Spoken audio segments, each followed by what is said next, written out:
not streaming this. I'm just recording this. Let me turn this audio down. Setting master volume. Okay. How's that? Just need a little. Okay. Hi, it's me. I'm just recording this.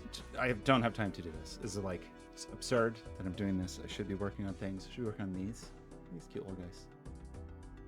My first little surface mount with the stencil, the solder paste, got the hot plate here. It's a mess back there. Anyway, I just want to do this because I was playing last night and I got to a point that is important. And I've been, let's just hop over here. I'm just going to talk about Balatro a little bit. This is maybe my coda a little bit for my time in the game. We'll see. So let's go here. That didn't work at all. Oh, because we want, that's fine. Okay. We don't need a shader background. We've got this. Let's switch here for a minute and we will see probably something embarrassing on my Steam profile, but let's just turn this off for a second. 550 hours I have played this game. So I started this game early last year. When did it come out? Anyway, I got into it last year when it came out. I played a fair amount and it was fine. It was great. I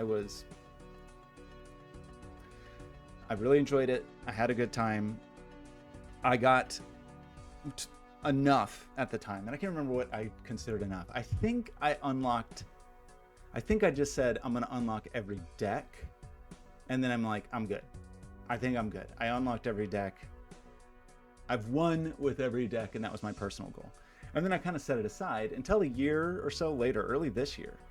And early this year, I was, for whatever reason, I think here and there I was still watching Balatro videos, things like that, but I was just seeing the kinds of scores people were hitting and the insane playthroughs, and I watched that for a while, and then eventually I was like, I kind of want to get back into it. And I think at the same time I just kind of wanted to get back in, and so I did all the stuff of is this not gonna work? I haven't tried to capture Balatro. Does it need to be, it might need to be like this. Sorry. Nope, that wasn't it. This? Why can't I capture this video game?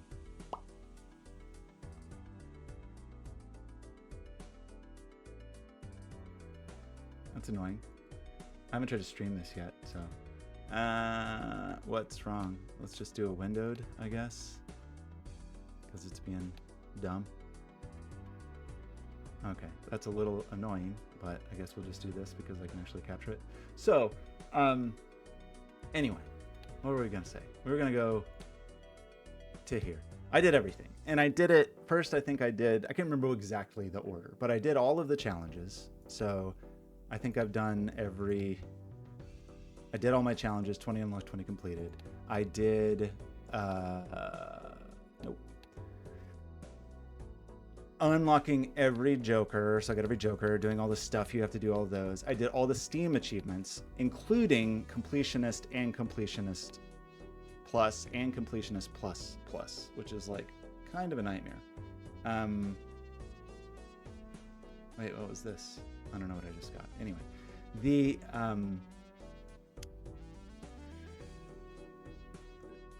can I show that? I guess on the decks. Okay, I guess I've got a gold sticker. That's a gold sticker on every deck. So, okay, Completionist I think is all challenges, all Jokers unlocked. Completionist Plus I think is gold stake on every deck. As anyone who has played Balatro knows, this is the worst experience on earth. Black deck, gold stake. I now wish I had actually gone for Completionist Plus Plus first, or at least been more cognizant of it when I was doing all this, but I was taking it one at a time where it's like, well, I did Completionist, maybe I'll do Completionist Plus. Bad advice. You really need to be thinking about, if you're thinking about Completionist Plus Plus, you can probably have Completionist Plus Plus done by the time you're doing Completionist Plus. It's way less of a slog, it's more fun, it's more interesting. Completionist Plus just kind of sucks, mainly because of the black deck, which took an insane amount of time. Completionist Plus Plus is getting a gold sticker on every Joker, which is definitely challenging and definitely took me a long time, but I think it was more fun than Completionist Plus. And you eventually learn, I think, that the whole thing is you need to win runs. That's the point. You have to win runs. And then if you can win runs, you need to learn to win runs with a few extra Joker slots and then just load people in. Getting the legendaries is a bit of a hassle, but you will play so many times that it'll happen. I think my last sticker actually was Cola, if I'm not mistaken. So it was even uncommon, and it just took me a long time to get it, because normally Colas, you get them, you sell them. I guess if this is sort of my overall review of the game, some of these things I don't have like clear thoughts on because it's been a long time. I will generally say most decks have a reasonable plus and minus. Most decks can be fun. Most decks can maybe have some advantage if you're aiming for completionist plus. I guess the ones people would normally speak to are kind of like, these are fine, not really a major advantage. Extra money is potentially a big deal on Gold Stake. Like, you start with a little bit of money. That money can mean a lot over time, especially if you spend that money early on Econ Jokers. Green deck is just not really a big deal. Black deck sucks. I'll talk about black deck more in a minute. Magic deck can be fine. Like, you can get a head start on your run, which maybe helps with your overall success rate of the run. Having Crystal Ball already means you can get Omen Globe earlier, which means you can get Spectral cards earlier, that's like kind of a secret advantage of the Magic deck, is you have a head start on the way to getting Omen Globe and getting Spectral cards. Because one of the big things, I should say, if it's not obvious, is the more work your Jokers are doing on those, the more work your cards are doing, your hands are doing, and on those runs, the Gold Stake runs, the more room you have for more Jokers. Nebula deck, I mean, you can go hard on a particular hand because you can level it up quickly. The loss of a consumable slot, this is like, I don't know. Depending on what you're doing, this can be powerful, but there's other ways to level up hands, so I'm not a big fan of the Nebula deck. Ghost deck is huge. Starting with a Hex card can be interesting early on. A place the Ghost deck can really shine, one, it can synergize well with some of the higher stake challenges, like Eternal Jokers, where it's like, well, cool, I can maybe use like an Ankh to duplicate a really good Eternal Joker, or duplicate a really good Joker that I've just hexed. Ghost deck, as far as just like success rate, can be a big one, especially with all the Spectral cards, is huge. So it's not a bad one for trying to do completions plus, because again, you can make your deck do a lot of work here. Abandoned deck, a lot of people like. If you're doing anything related to straights, I think that's like, the runner, for example, or shortcut, or four fingers. Like, abandoned deck can be very good because it's for straights. If you're trying to do anything with straight flushes, it can also be good, but straight flushes are not my friend. Checker deck, if you just want to win runs with flushes, there can be some advantage to the checker deck. If you just want to be able to win, I think checker deck was probably my first Gold Stake sticker. Maybe I even did that last year. Was just like, okay, I beat something on Gold Stake and it was checker deck. Zodiac, I don't like. I just don't like it. Overstock is a huge deal. Terra Merchant and Planet Merchant, like, you're not gonna see as many Jokers, and if you're trying to find rare Jokers to win with, like, I don't think Zodiac deck is great for completionist plus. Painted deck, you lose a Joker slot, so you're already kind of at a disadvantage. The hands can maybe help you in, depending on what you're doing. A lot of people say go for Anaglyph deck, and the reason is you build up a bunch of double tags and then you get a negative skip.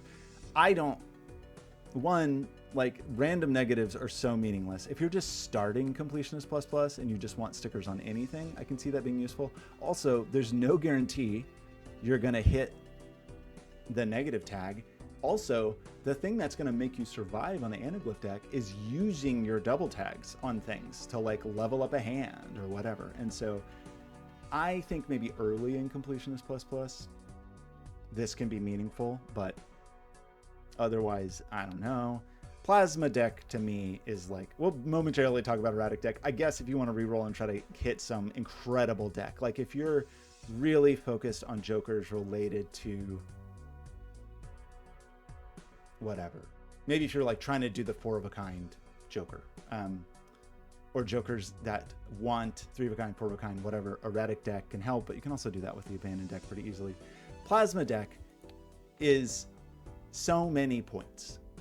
And if you're doing anything where you're trying to win with chips Jokers, if you're trying to win, again, you might even do runner here, but like Odd Todd or Scary Face or definitely the Bull.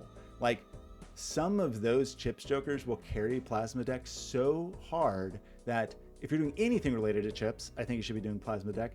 Also, if you're not doing anything related to chips, you can have a couple of chips Jokers carry much of the run, and then have room for other Jokers to win with. You may not be winning with those chips Jokers. Like, a problem with Plasma deck is the time you get to ante 8, maybe like chips are not as important, but it can be really valuable. But just in terms of win rate for 8 antes, for me personally, Plasma deck is the most winnable deck, even though you don't have advantages like extra Jokers and things. Black deck is the worst thing ever invented. And I think superficially you'd be like, extra Joker slot, that's great. It's just so hard to win on black deck. And I actually think it is an extremely unbalanced deck because, one, you're saying, wow, an extra Joker slot is huge. Like, that is a meaningful thing. There are very few ways to get additional Joker slots. You need Blank Voucher and Antimatter, which you may or may not get in 8 antes. You need Ectoplasms, which you may not get, but also come with an increasing cost of your hand size.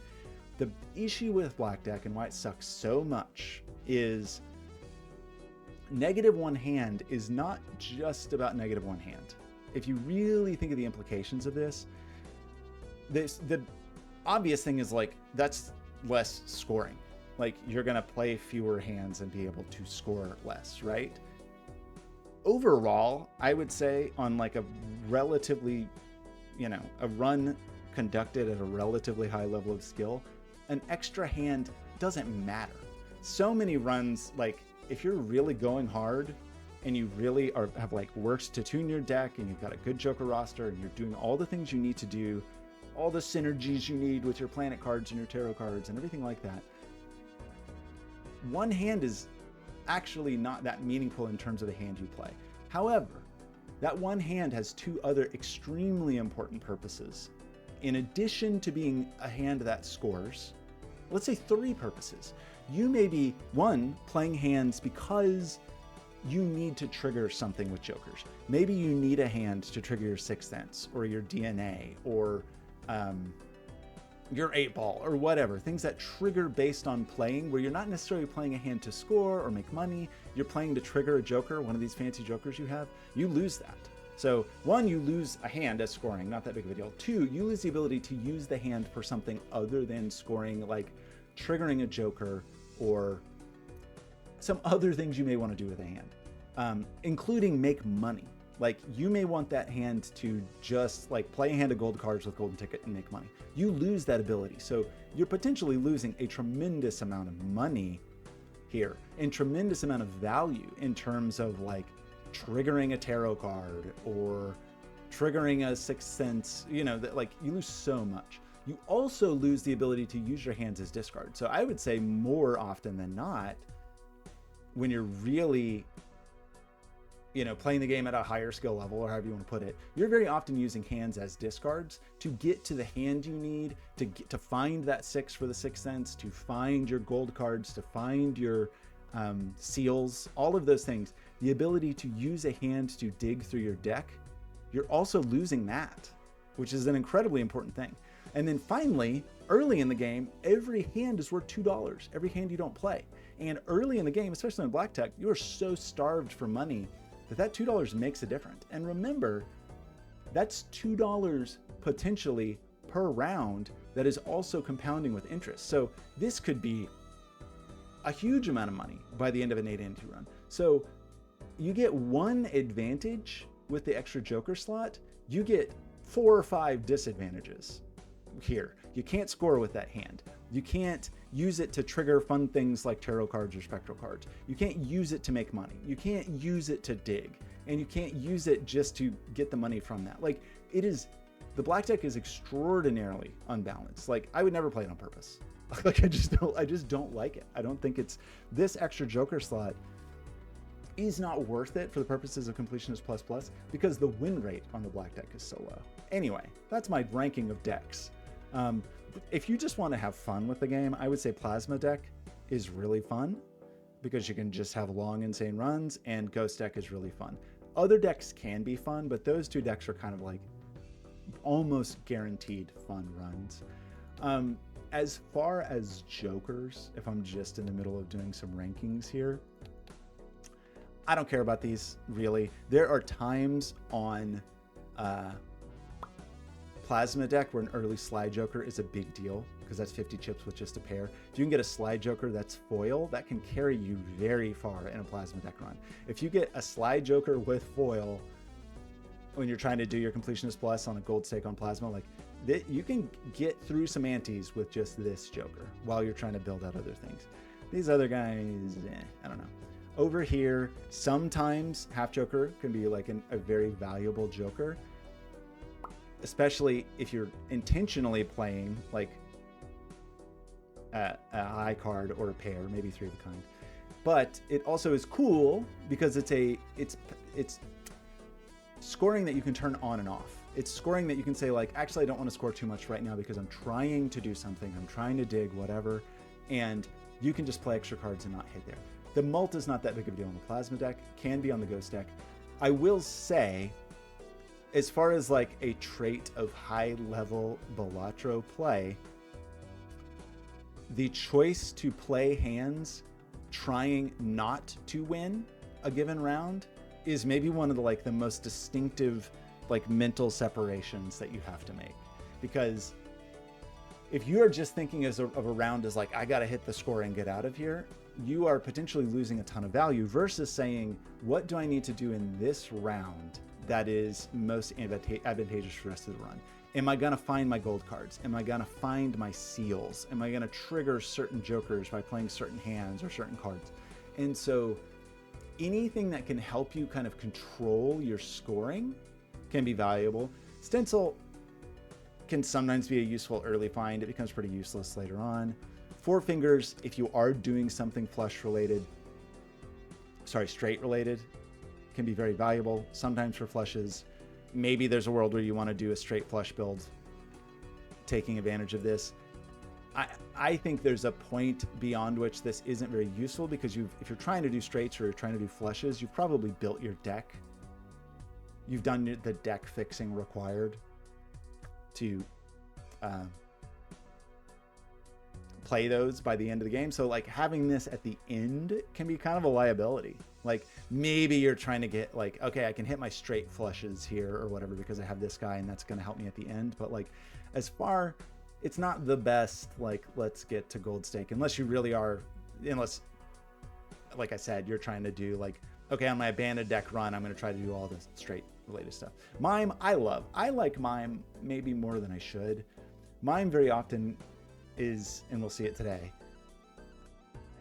discussed in terms of like, well, it's the sidekick of the Baron. I like the Mime in a lot of cases because the Mime can be really valuable, even without the Baron, for triggering your blue seals, for triggering your gold card, for triggering your gold cards with red seals. Like, Mime can be a nice money maker and planet card generator aside from the Baron. Credit card I very rarely use because once you go into debt, you're probably not coming out of debt. Dagger's fine. It's not as good as kind of you'd want it to be for like super intense crazy runs. Like even if you pair it with Riffraff and you're like, I got this energy, it's like it's not really going to get that big probably. It can be fun. It can be interesting to decide who and what to sacrifice. It can be fun to maybe use like gift card or something to try to grow the value of things and then sacrifice eggs, whatever. But like largely it's fine. Banner is one that can be very valuable early in a Plasma deck. Like it will carry you several antes as long as you don't discard. It is very easy to kind of forget that, for me at least, and screw up and be like, oh, I discarded too much and I have no scoring and now I'm dead. Mystic Summit is another one that you have control over your scoring. Obviously, there are things it does not synergize with. Banner's useful early Plasma deck things that don't let you discard, I generally don't like. Discarding is incredibly important in this game. Again, Mystic Summit, the mult is not as important on Plasma deck. It can be more important on some other decks. The ability to turn it on and off can be important. Marble Joker, I almost never want or care about. The extra chips can be helpful on Plasma deck. Sometimes on Plasma deck, when you're in the middle of your deck fixing, you've maybe made sorry, I'm thinking of a different Joker. For Marble Joker, it's adding to your deck, so I don't have a lot of use for that unless it is very specifically for hologram. And then maybe if you've got some synergy where it's like, I got hologram and I've got this and I've got trading cards, so I'm deleting things as they come in. Otherwise, you just end up with a deck with a lot of noise. You can do a build for that. You can do a build with a bunch of stone cards and get a bunch of chips, but like, Loyalty card, I hate because it's so unpredictable. There are times where it comes in clutch where it's like, oh, if I time this perfectly, I can get past, but like, it's not predictable enough for me. I think you could maybe do it if you have the right number of hands or whatever, and every time you get 4x mult on your last hand played of a given round, but like, I think it's okay. 8-ball can sometimes be fun if you've got enough re-triggers on it. Sometimes I like, and we can maybe talk about this more, when I'm in the middle of deck fixing and I'm trying to pare things down and I'm deleting things, I typically am keeping whatever face card I'm working on, which is almost always kings. I'm keeping 8s because I might get one of these, and I'm keeping 6s because I might get a seance, and 6s are way more important. But sometimes I'm like, if I have the choice to delete an 8 or something else, I'll keep the 8. Once you get red seals, and maybe some like a Chad to re-trigger, and maybe you get your oops all 6s, and maybe you got a Fibonacci for a little bit of scoring from the 8s. Like, you can do reasonably well with the 8s. There are better and easier ways to get tarot cards, but you can do a fun, silly build with an 8-ball. You just have to kind of lean into it. Misprint is sometimes very valuable early, especially if you have some spare hands to play with, where it's like, well, I could win on this hand or the next one. It's not critical that I win on the hand that I think. If you are playing such that you want total control over when your scoring happens, like we talked about with half Joker and Mystic Summit, this is not your friend. You just don't have control. Dusk is another one that can be very valuable in terms of final hand. Because again, you have control of when your score happens. Raise Fist, I sometimes like early on. It can be fun. You have, again, gives you a little bit of control of where your scoring is based on what you leave in your hand. You don't always have total control over that, but some control. The Clown is incredibly powerful and often easily overlooked. But if you're playing this game in like a really intense way, you will be doing a lot of re-rolling. That one free reroll not only is a free reroll, it means every subsequent reroll basically costs $1 less. So if you are doing 20, 30, 40 rerolls in a shop, which may happen, this will save you tens of dollars per shop. Now, that said, by the time you're at 40, that $10 may not be that big of a deal. But as far as just like an early value generator, you're gonna reroll in this game. Especially on Gold Stake, where there's so many jokers that are just useless. It can be really nice to have this. It's sometimes harder to justify because it's not giving you cash money every round. It's not giving you score every round, but it is letting you move through the shop more easily. And that's incredibly valuable because shopping is what this game is actually about. Like, money is actually what this game is about. Fibonacci I happen to like just because I like it. Sometimes it's useful. Again, as a mult card, it's not the best on Plasma deck. It can be really fun with just a fun run with the Wii Joker. So you have this and you have your 2s and you're re-triggering a bunch of 2s. Sometimes you want to build for 5s because, sorry, re-triggering with hack. So a nice thing about Fibonacci as a synergy with hack is 2s and 3s and 5s also re-trigger. So hack will re-trigger this. As I said, it can be nice, kind of nice with 8-ball to get a little extra score from there. I basically never use it with aces. I don't like aces in this game, even with this guy. I just don't build for aces. There's a case to be made for building for aces just to avoid all the face card debuffs, because you could use this, you could use this. You can't re-trigger it. There's not a re-trigger for aces other than just kind of the generic re-triggers. Steel Joker sometimes comes in handy.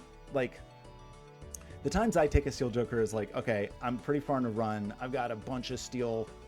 I've got, like, I've been working on my deck. I maybe have a bunch of steel. I maybe got a mime, all that kind of stuff.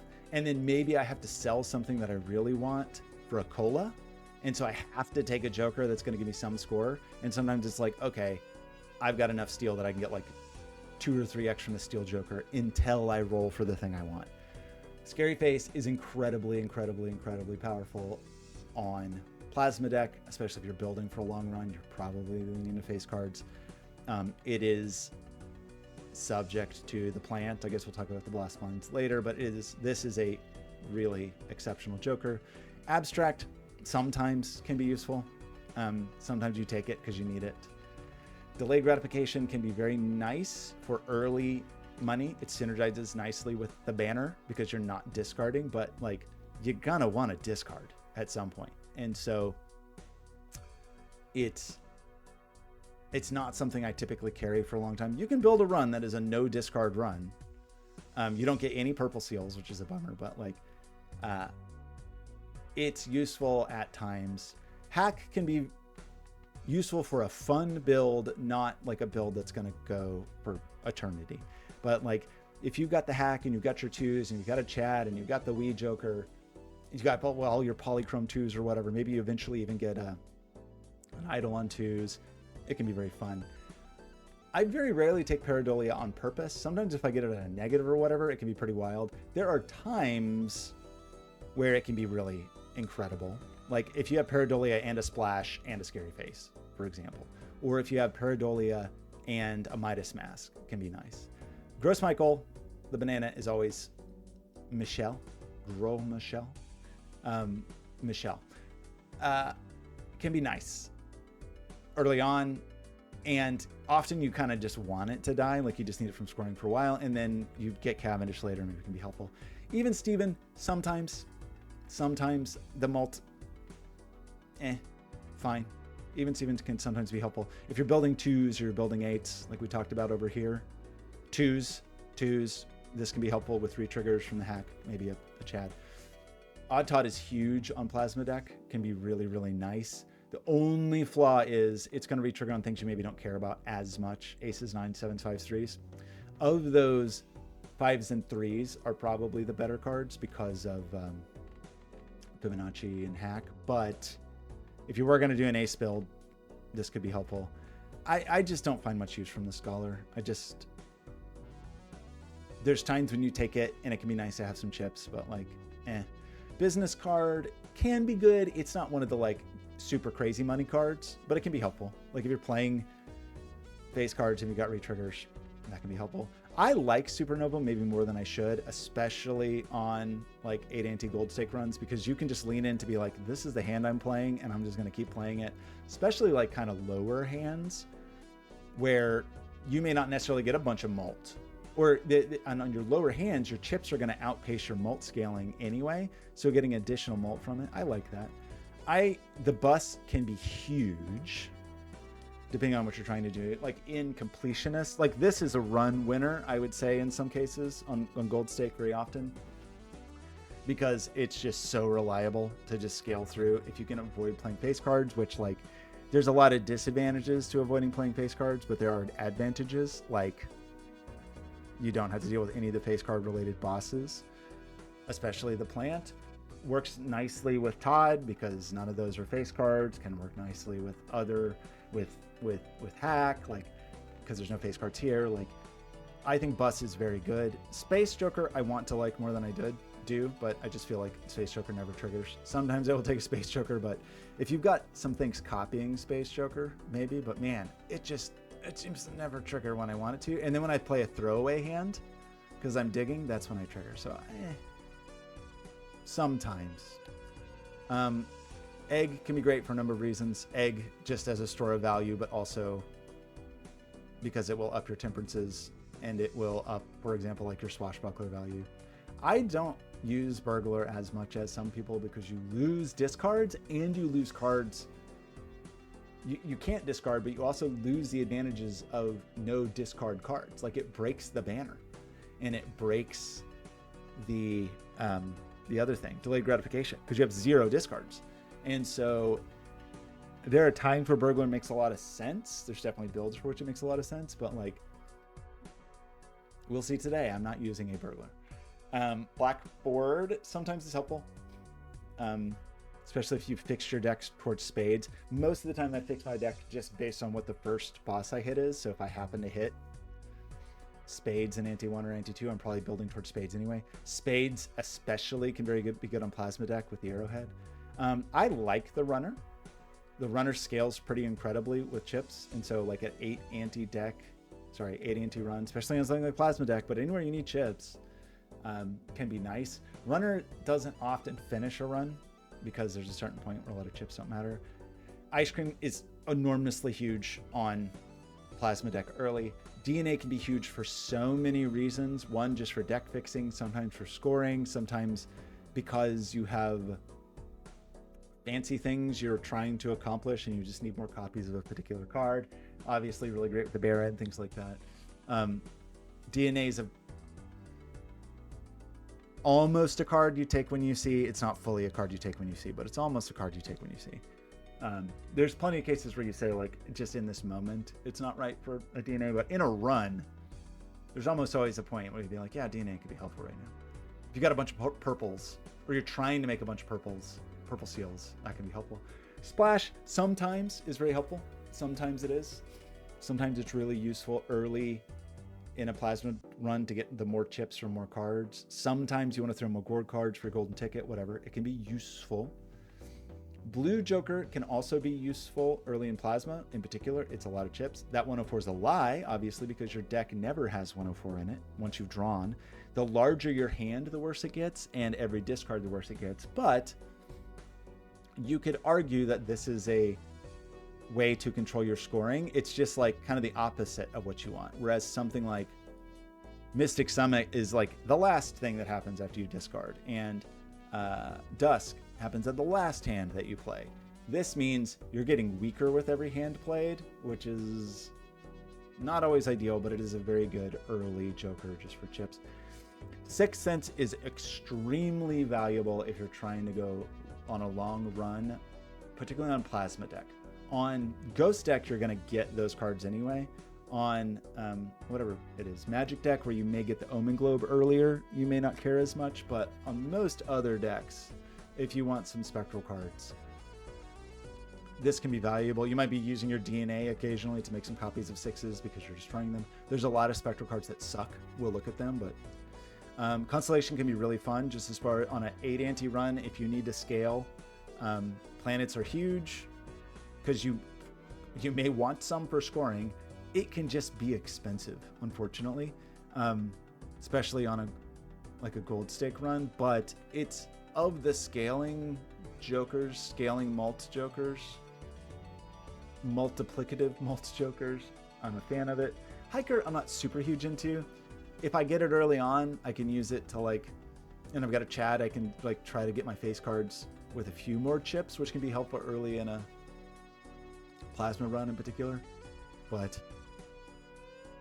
in most decks, chips will become less of a concern over time because you're getting planet cards. Faceless can be good. It's often like a challenge with the Faceless because you may want your face cards. Like if you're Bus and Faceless, for example, can be quite good. Although once your deck gets fixed, you've probably gotten rid of all the face cards. There's times where I like a Faceless for sure. There's times where if you've got your deck totally fixed and it's all face cards, Faceless could be nice, but at that point you want a rebate anyway, where it's not $5 period, it's $5 per card. Green Joker is another one that can be a run winner. It can work well with those other cards that don't want discards, like the banner and the delayed gratification, but I like discarding. Discarding is important. Superposition is a sometimes thing if you're doing straights already, if you're building towards straights, maybe you're eating out the middle and having high and low straights. I think there's better ways to get tarot cards. To-do can be extremely valuable early on. Like if you get a to-do in like the first couple rounds, that can be very good. Over time, it becomes potentially a liability. One, because it's only like with the faceless, it's only $1 amount per hand you play, not per card. And eventually those are going to be hands, one, that you just can't play. Like it's like, okay, I can't play a straight flush. It's not going to happen. So this is just a wasted round. But it may also be like, well, I'm at a point that like a flush is a liability now because of scoring. Or like a straight. I've already filled my deck and I can't build straights anymore or whatever. There are times when it's very good. Cavendish can be really fun. It's an easy 3x with no caveats except the 1 in 1,000, which has never happened to me. Hard Sharp, I like a lot because it is, again, you can control your score. You can decide that 3x only happens when you want. Red card can be very, very good if you treat it correctly, which is play like you would normally play, and sometimes you skip booster packs and sometimes you don't. You should only buy booster packs if you're going to buy them anyway. You should only skip them if you're going to skip them anyway, and over the course of 8 antes, you will get somewhere. There's a real temptation to violate both of those rules and buy packs you can't afford or skip things that you need. If you don't do this, it's a reasonable card. It's a common, reasonable card, reasonably good. This can be a winner. Like if you get this early, this can be a winner. I should say, actually, also by the way, one thing that's not good about this, it only scales in the shop versus something really nice about Green Joker and Ride the Bus is they scale every hand. Ride the Bus scales every single hand you play with no downsides other than you're not building for base cards. Madness, you kind of never take, except on gold stakes. Sometimes it can be nice if you're like, I've got all Eternals. Why not take it? Because they're Eternal anyway. This isn't going to cause me issues. Square Joker, I actually really love because it also can scale on every hand. It's very easy to scale on every hand. It scales at a rate that is reasonable for the plasma deck, maybe like a little slow at first, but it scales about right where it's like if you're playing your hands, you're going to scale there. It means you're spending a lot of hands that you're not getting money on, but I find on a plasma deck, early Square Joker it scales more poorly than the runner, for example, but it scales very consistently, and I like that. Seance is probably my most hated card in the game, maybe. It might be my most hated card in the game because the design is fundamentally flawed. If you have built your deck such that you can commonly and consistently achieve straight flushes, then almost all spectral cards are useless to you. And in fact are a hindrance to you, will harm your build.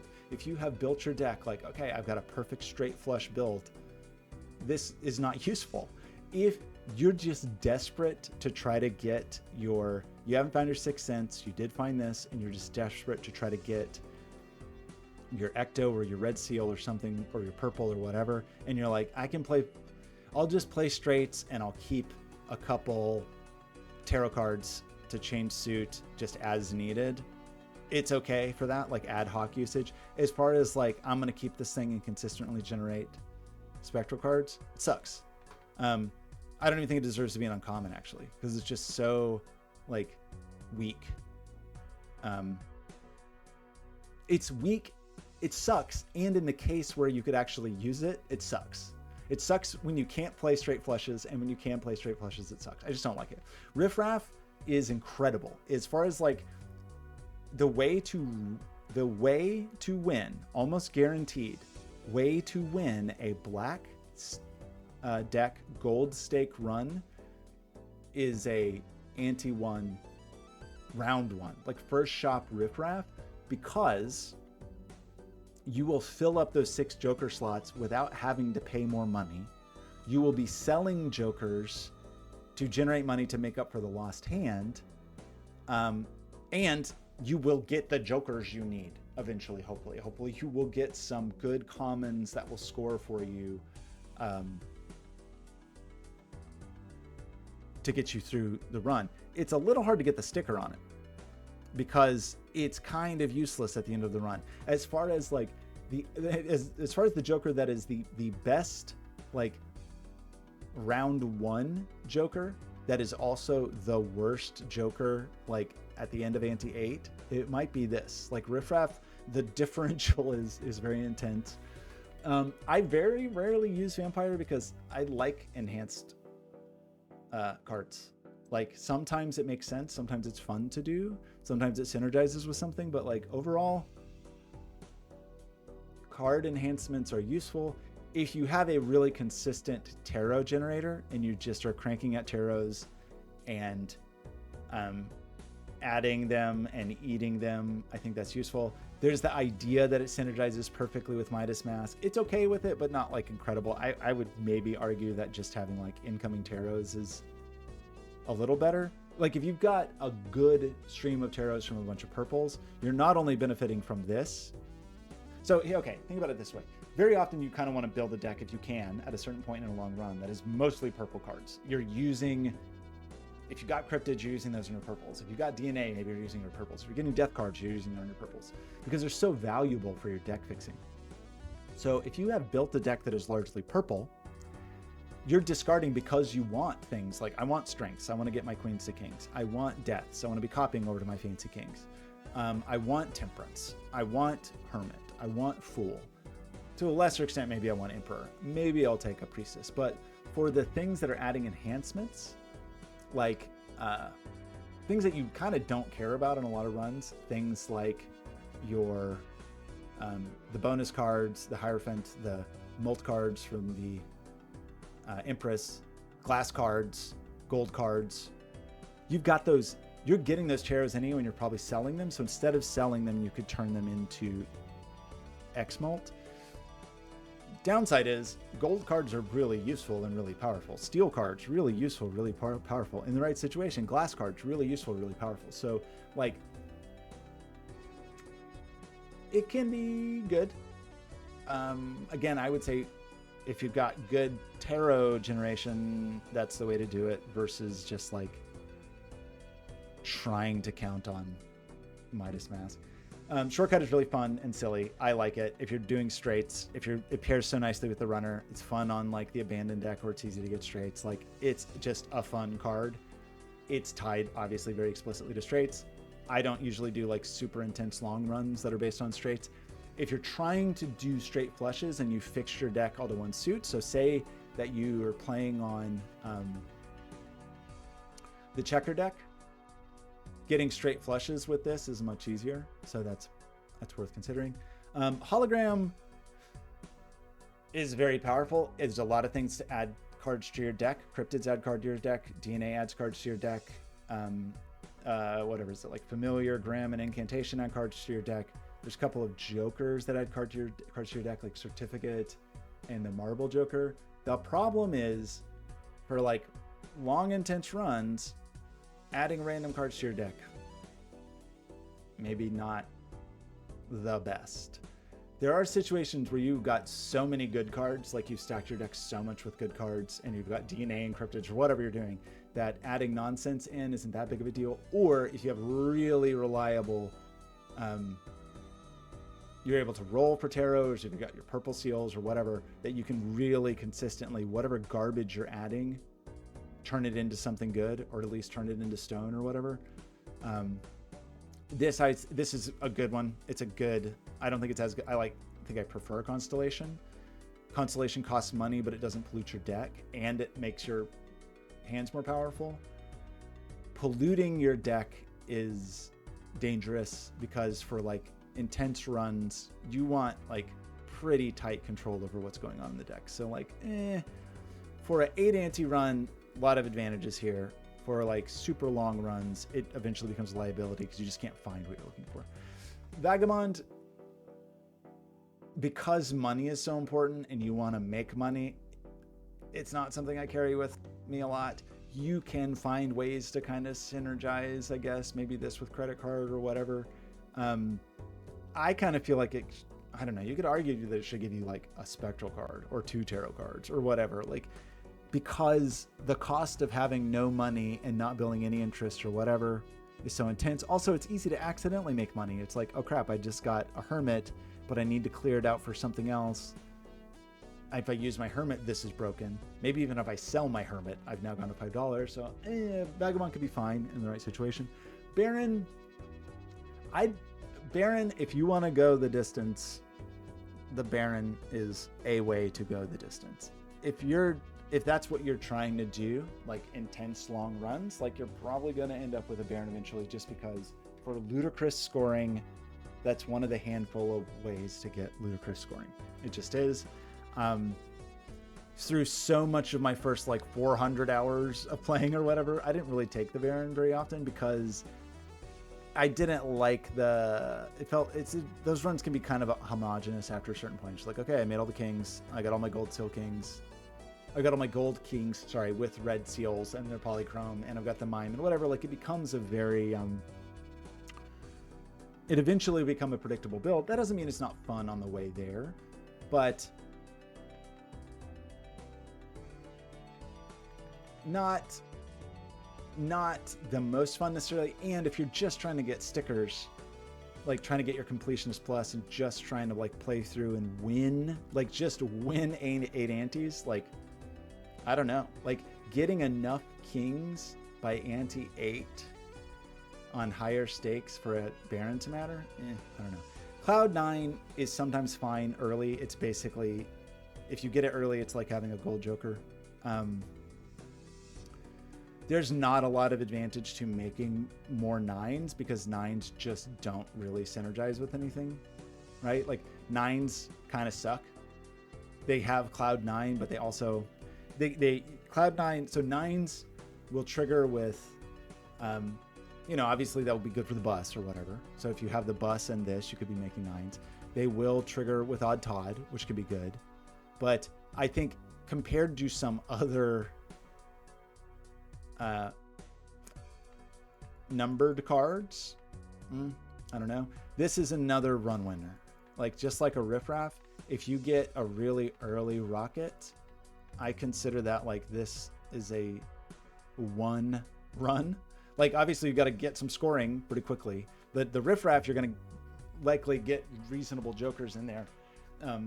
With this, you have to be winning. I mean, you have to like make it through the hands, which can be challenging if you decide to not take a destroying joker on a like black deck gold stake. But Obelisk is fine. I guess my opinion on Obelisk is like, there's almost any given run, if it's going to be a long run, and we're talking, again, this is not, I don't think this is a good joker necessarily for like gold stake runs necessarily, but almost any run there's going to be a pivot where you're playing one thing and then you're playing something else, like from one hand to another, even if that's like, oh, I went from pairs to 3 of a kind to 4 of a kind to 5 of a kind or whatever, or if I'm constantly spamming high card for whatever reason, just to like dig through my deck, and I've got a ton of high cards queued up, and then I can have room to play other things.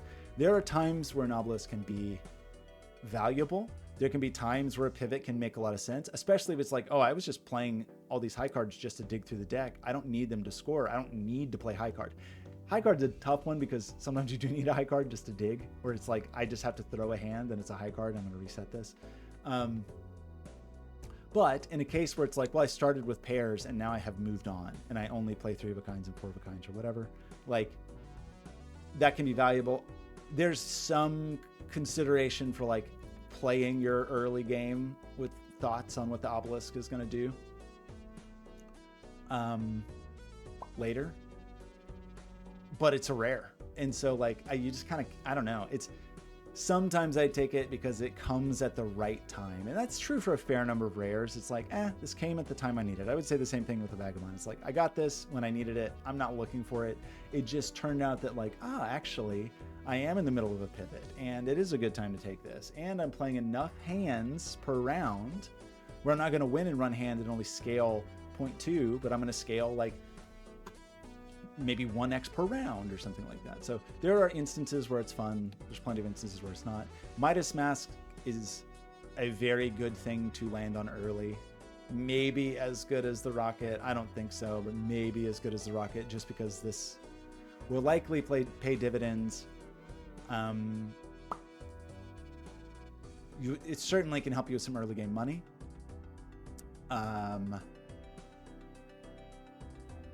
Beyond a certain point, you're probably wanting to play those face cards, or you're not playing face cards and you want to get rid of those face cards. So like, there's a time in a run, most runs, there's a time where a Midas Mask is like, oh, that's a valuable thing. Beyond a certain point, it's like, well, my face cards are either all gone or they're already all gold. This is useless. There's the notion of synergizing with a vampire, I guess, but like that's a pretty specific circumstance. So Midas Mask early in a run is generally like, oh yeah, I should take this and just get some gold cards, but it runs out of usefulness over time, I would say. Luchador, once in a while, comes in handy. Almost never. I mean, like, sometimes if you're like, I have a good run and I haven't hit the plant yet, I'm going to hang on to this Luchador. You may die because you're dedicating you have an entirely speculative Luchador. If you get a Luchador and you could get like foil on it on the plasma deck, you could be like, all right, this Luchador's in some work. Otherwise, you either have to just hold it forever. Negative Luchador is great for that, but hold it forever, not knowing if you'll need it, wasting a Joker slot the whole time, which maybe on like completionist plus runs is fine, because you're like, well, I need like an open Joker slot anyway, might as well carry this. Very often when you need it and you're like, I gotta roll for Luchador, you don't get it. Occasionally it comes in handy. Sometimes it comes in handy. Sometimes you get it when you need it. Otherwise, it's like, I mean, more often for me, if I have a like dangerous boss blind coming up, obviously the easy answer is the reroll voucher, or you hope that it comes at a point where it's like you can do some kind of Hail Mary pivot and like be like, I'm gonna like duplicate these 10s and strengthen these 9s, and I'm gonna play. We'll talk about that later.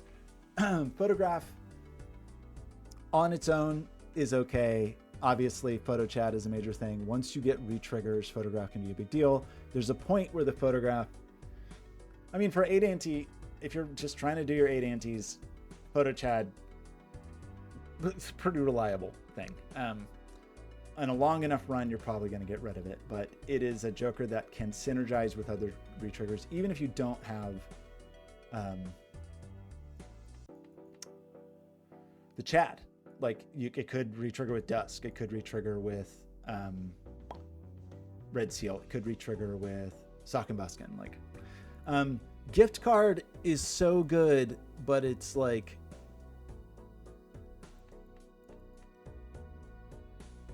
sometimes hard to argue for, but getting this early enough. So the prime time to get a gift card is when you are deep enough into a run where you have some Jokers that matter to you, some Jokers that are meaningful to you, but you don't yet have, but you have room for it.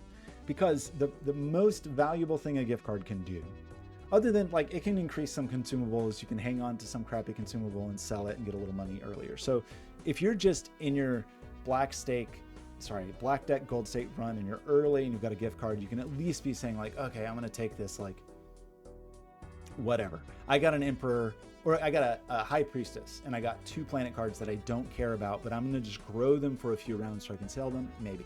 The place that actually matters is you're like, okay, actually I have my Blueprint and I have my Brainstorm, or I have my Baron, or I have my Idol, or I have the thing I'm gonna carry for a long time.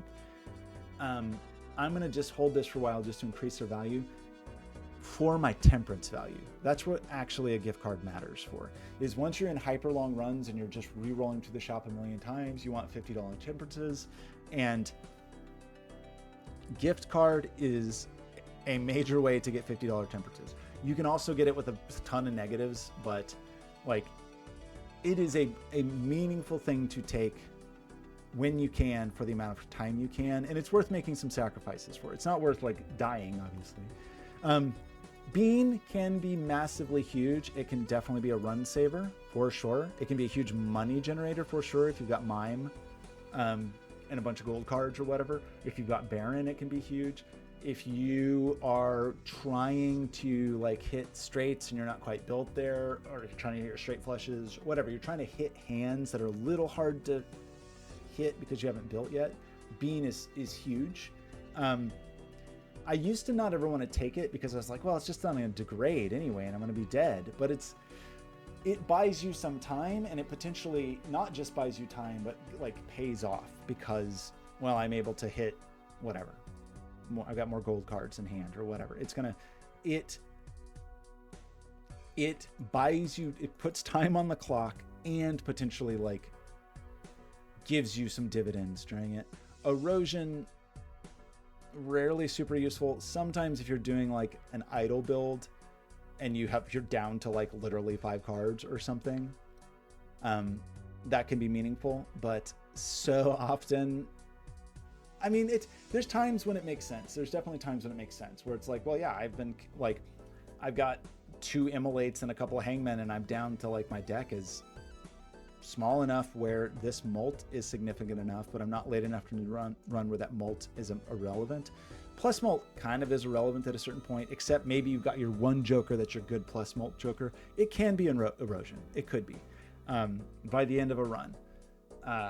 If you've done a lot of deck fixing. In an 8 ante run, whether or not you'll be able to do that much deck fixing, you know, maybe on your ghost deck you are, because you're able to hit some immolates. Parking can be very good. There's some very stupid rules about the way parking scores. It also can take a long time to score. But as far as just like versus something like Gold Joker as a common, it is a per card thing versus just a flat $4. So you can probably make more than $4 per round. This is $4 per round. And we saw some things like Faceless is 1 discard is $5. This means that on one hand, if your deck is built in the right way, and maybe you're hitting some retriggers on here, you can get a substantial amount of money. One thing that's very annoying about the way it works with the mime, I don't want to go into it. Some of the trigger logic with the mime I think is not correct actually, but it can be reasonably good.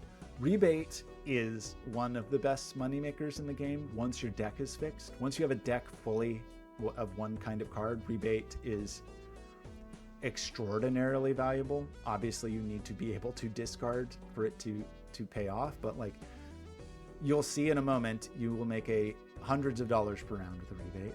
I think a To the Moon can be very good if you get it kind of in tandem with the right vouchers. So if you get your To the Moon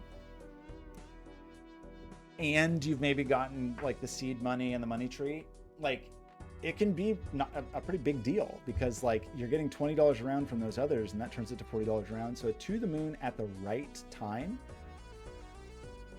with the right amount of money, if you have $100 in the bank and you have the other 2 vouchers, that is $40. You just had a 40% increase in your money. So beyond a certain point, it doesn't matter if it's too early. It maybe doesn't matter a ton. I mean, every little bit helps. So early on, even if you don't have the vouchers and you only have $25, it's like, well, I got an extra $5. Like that's, if I only have $25 and I just made $10 instead of $5, that can be meaningful. Hallucination is another one that like I didn't love early on, but now I think is really meaningful. One of the things that's feels a little weird about it, it's like it's a shopping joker. It's a joker that doesn't do anything while you're playing the game. It's only when you're shopping.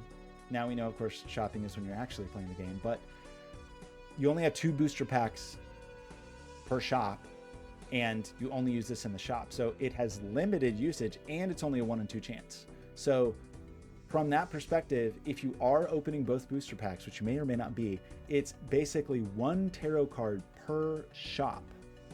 But if you're opening those booster packs anyway, and you eventually get some like blueprints and brainstorms on this, it can be pretty valuable because you can say like, well, I'm about to open this Arcana pack and I've got some blueprints and brainstorms. I'm going to get 2 tarot cards in addition to whatever is in the Arcana pack. And that can be meaningful. Another thing that's nice about this happening in the shop when you open the booster packs is you use them right then, and then you can roll and get tarot cards and carry those into the round, which is a disadvantage we'll talk about when we get to Cartomancer, but potentially pretty valuable because in that perspective, it's like, well, I can get 4 tarot cards in one shop in the moment that I am like gonna use them probably because I'm in the packs. Maybe they're spectral packs or Arcana packs. So this can be very useful. Ultimately, it's hard to justify maybe like dedicating a Joker slot to it, but maybe it's better than it gets credit for a common. Fortune teller in the right kind of run, we talked about like the standard recipe. If you're just doing an 8 ANT run, is like, I need something to make money. I need something to give me malt. I need something to give me chips. I need something to give me X malt. And then maybe I've got something else along for the ride. But at a minimum, that's like the recipe. Maybe I've got something to give me like tarot or whatever, some other value generator. If you're building in such a way that you're going to hit a lot of tarot cards anyway, because you've got these other tarot generators or whatever, Fortune teller can be a substantial source of malt. One of the things that's really nice about it versus some of the other jokers, and one of the things that makes it sometimes like, oh yeah, I need this right now, is it increments offline. Like even if I don't hold this in hand, it will be incrementing, which is not true with like the bus or whatever. And many jokers, if you sell them and buy them again, they will reset. Fortune teller doesn't. So I think as your like plus malt joker, fortune teller, it doesn't have the advantage of like the bus or the green joker of increasing every single hand necessarily, but it could increase a couple times per discard if you've got some tarot. So it's not bad. Sometimes hand size is critical for the same reason we talked about with the bean. Smaller scale version of that, but this is a common. So sometimes hand size, because you're trying to hit a hand, because you're trying to find gold cards or seals, because you need the extra scoring from Baron and or Mine. Sometimes an extra discard is huge. Sometimes one extra discard is worth whatever, a couple $100 because of your mail-in rebate. Stone joker, it's pretty rare that I take it. If I already, it can be because it's chips, if it's early-ish in a plasma run, and I maybe have made a couple, I just happen to get some towers and I made some low cards stone because I'm just trying to tidy up my deck. Otherwise, it's not something I take a ton of. Maybe you could say this synergizes well with Marble Joker, but like you end up with a deck full of nonsense and eventually the chips are not going to matter as much. Golden Joker is a great joker to have early and then get out of immediately as soon as you have something else. I mean, it's early on, just to say like $4 per round and I don't have to do anything is meaningful. And there's like no other like gotchas or circumstances like I gotta have face cards in hands, I gotta all these other things.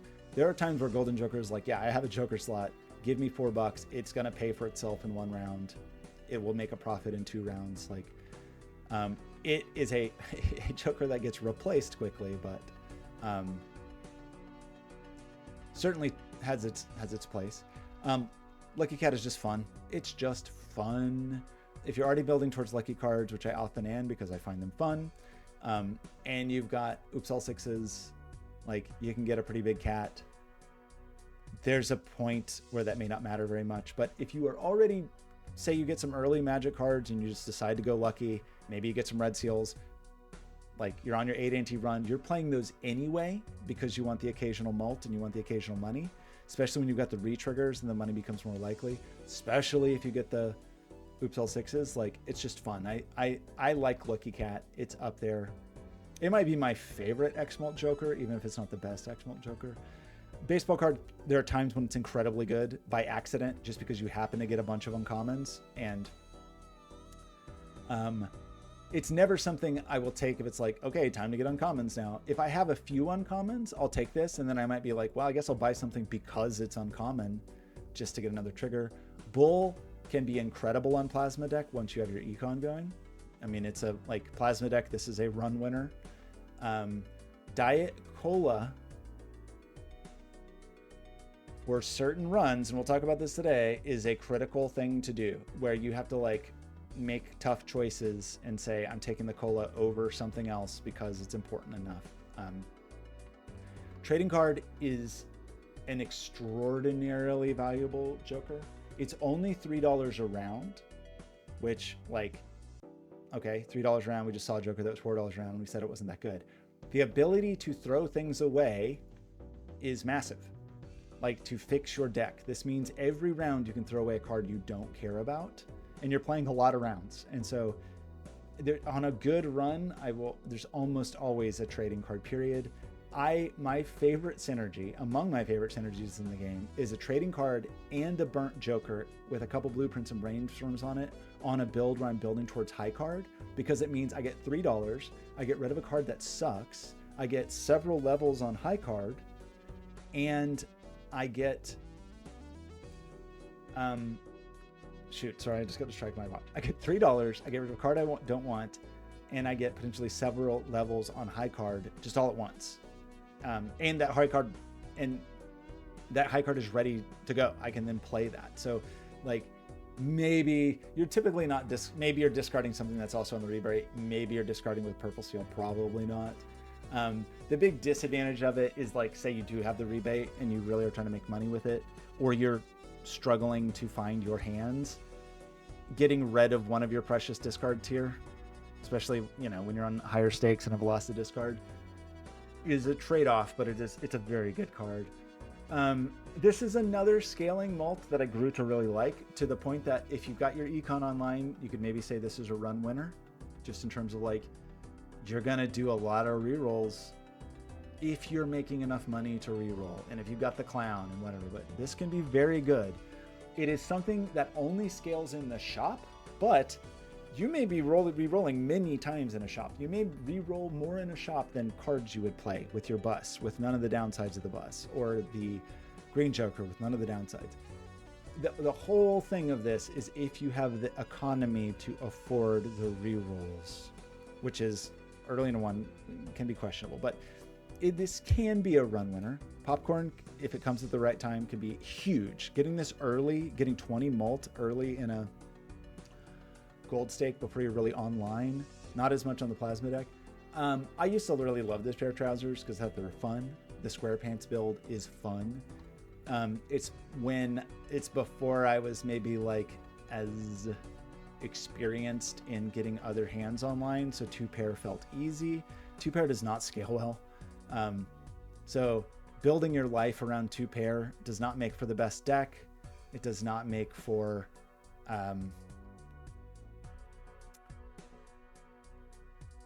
specifically if you're trying to do this with the square Joker, which is early good synergy. You're getting chips, you're getting mult, but there's a certain point where it's like, well, if I've got a whole deck of 2 different suits, I should be playing, like, flush houses, which will trigger this, but not the square Joker. But by the time I've got flush houses, do I care about this little bit of mult? Like, it's a pretty fun one. I wouldn't say it's the best. I hate Ancient Joker. It almost never matters. Sometimes you're just in a tight spot and it's like, okay, the Ancient Joker hit, or your deck isn't fixed enough where you can make the hands you need with random suits. Maybe you've got some wild cards, whatever. I don't like it. I just don't care about it. Ramen can be good at sometimes. It stresses me out because I like to discard. Walkie-talkie, sometimes useful. If you just, like, sometimes, like, accidentally, you'll end up with some 10s and 4s. Maybe they came from standard packs or something, but it's not something I carry a lot. I kind of like it because I like sort of the specialty cards for given number cards. Seltzer can be huge for re-trigger. It runs out quickly. If you're like, I just want to make a bunch of money right now, or I need to score at this moment, or whatever, I want to extend my run a little bit. I think Castle is fun. It's one of those where, like, the scaling rate of Castle, which happens with every discard, and you have lower discards on higher difficulties. Maybe you can synergize here with a trading card. It scales okay. It scales okay, but on higher stakes, it's not, you don't have enough discards. And by the time it is of a meaningful amount, you probably don't need those chips. You probably have enough chips in your opponent cards. Smiley face can be okay because it is per card scored, so it can just, like, work out well with a Chad, for example. You can have it sitting alongside your photo Chad. It can do some work. Like, you can look at this and be like, wow, my smiley face with this hand of face cards gives me more molt than these molt cards I've been trying to build, because it doesn't take much of that, right? Like just one, if you've got Chad, one card is going to give you 15 molt. So smiley face can be nice. Campfire is not something I typically take on purpose. Sometimes it can be meaningful. If you're already just kind of like moving through the shop, buying and selling stuff, hitting emperors and then selling, hitting priestesses and then selling, it can be valuable. The fact that it resets every time means it's like, if you are playing in such a way at the right time that Campfire works for you, then it works for you. And I think that's true for a lot of rares. It's like, if this comes at the right time, it's at the right time. Golden ticket can be a huge moneymaker, especially if because you don't have to discard. You could be using like, you could have a bunch of copies on this and be using your like burglar, have a ton of hands to play. Mr. Bones, sometimes I think I've maybe had one time that like actually Mr. Bones was like, wow, that really saved me. I barely scraped by with Mr. Bones and then was able to recover. Unfortunately, the thing with Mr. Bones is like, okay, I survived this hand, this round, but now I'm dead. But sometimes it's like, well, I just got the like Violet Vessel at a bad time, or the wall at a bad time. Acrobat's good, again, because you control when the score is. Sock and Buskin synergizes well with things that want to re-trigger, but you know, maybe not the best re-trigger. Swashbuckler, okay. There's times when it can be really good. If you got a gift card, you got an egg, you got a couple negatives, like it can be a good source of your plus molt. Troubadour, just like we said, for Juggler and Egg can be very valuable. There's lots of times where you don't care about losing a hand on your black deck runs. That's rough. Losing another hand. Certificate can be nice. The general wisdom is you keep Certificate maybe for a couple rounds just to get some seals in your deck, but over time it's just going to pollute the deck. Maybe you want that with your hologram. Smeared Joker, I feel like when I was just getting my mind around the game and didn't know how to play anything other than flushes, I played Smeared Joker a lot. Throwback, it's generally not good to skip. Like generally speaking, because so much of the game happens in the shop, you're missing the shop. For not necessarily that much molt. There are times when skipping makes sense. There are times in like higher difficulties where it's like, yeah, you skip the first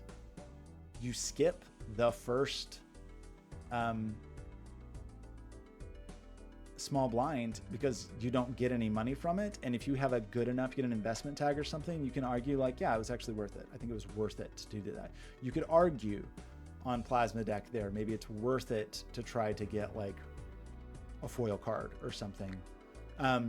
This for me is another one of the ones where it's like mid-run. It's like, actually, I did skip a few times for like investment tag or whatever. I got a little bit of molt here. Choosing to skip to scale this up, maybe not. I mean, there's times where it can make sense. Chad is just almost always good. Chad is almost always take a Chad because there's so many things you can do with it. Not just score, but there's things you can do with it in terms of score, obviously. There's things that you can do with it in terms of triggering things like a golden ticket, like an 8-ball. There are so many advantages to being able to re-trigger cards. Like it, or of course all the scoring that re-triggers that are re-trigger score, like this guy, things like that. Like, so not just that I'm re-triggering the card to get some more score from the card, or like I've got a gold card or whatever, but like I get more re-triggers on further jokers. Rough Gem I used to really like. It's not that much money depending on what you're doing. I mean, like you can get re-triggers and things on like that, but when you look at this, it's like, okay, I played a diamond and I get $1 when it was scored versus I get $4 when this is scored if it's gold. Like it's okay. It's okay. And there's times where it's useful, but maybe not the best. There are times when Bloodstone can be very helpful, especially if you're just trying to win the 8 ante run. It's a very inconsistent. 6s can help there. Arrowhead is incredible on Plasma Deck. It's like, it's so much better than these other ones. It's kind of not even close. Onyx Agate can be useful on other decks, not as much on Plasma.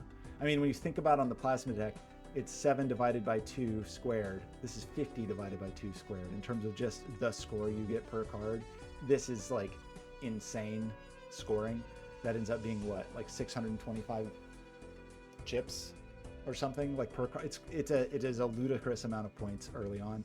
I rarely use the Glass Joker. I think this was one of the later ones that I got the sticker on just because I don't care. Showman is a critical card in the long run because you're trying to get multiple blueprints and multiple brainstorms.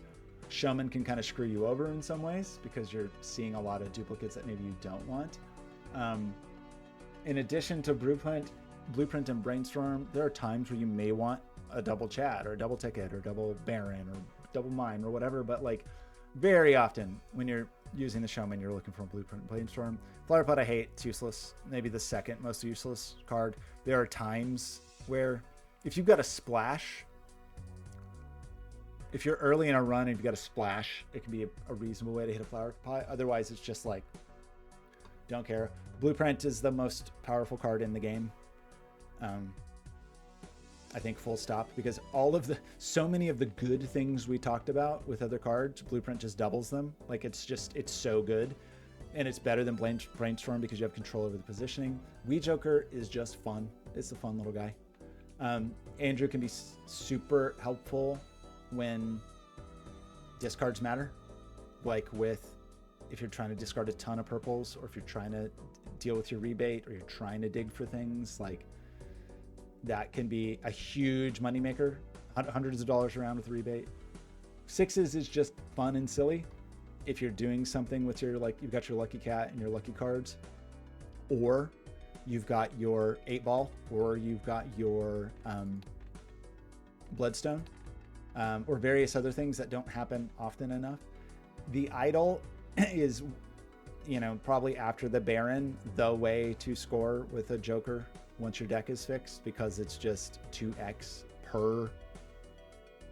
By the end of you should be eventually where your whole deck is completely uniform, and so you should get this. Well, you get a flush 5 every single hand, and you hit this every single hand, and it's copied. It's like astronomical levels of points. Not as much potential as the Baron, but still a lot of points.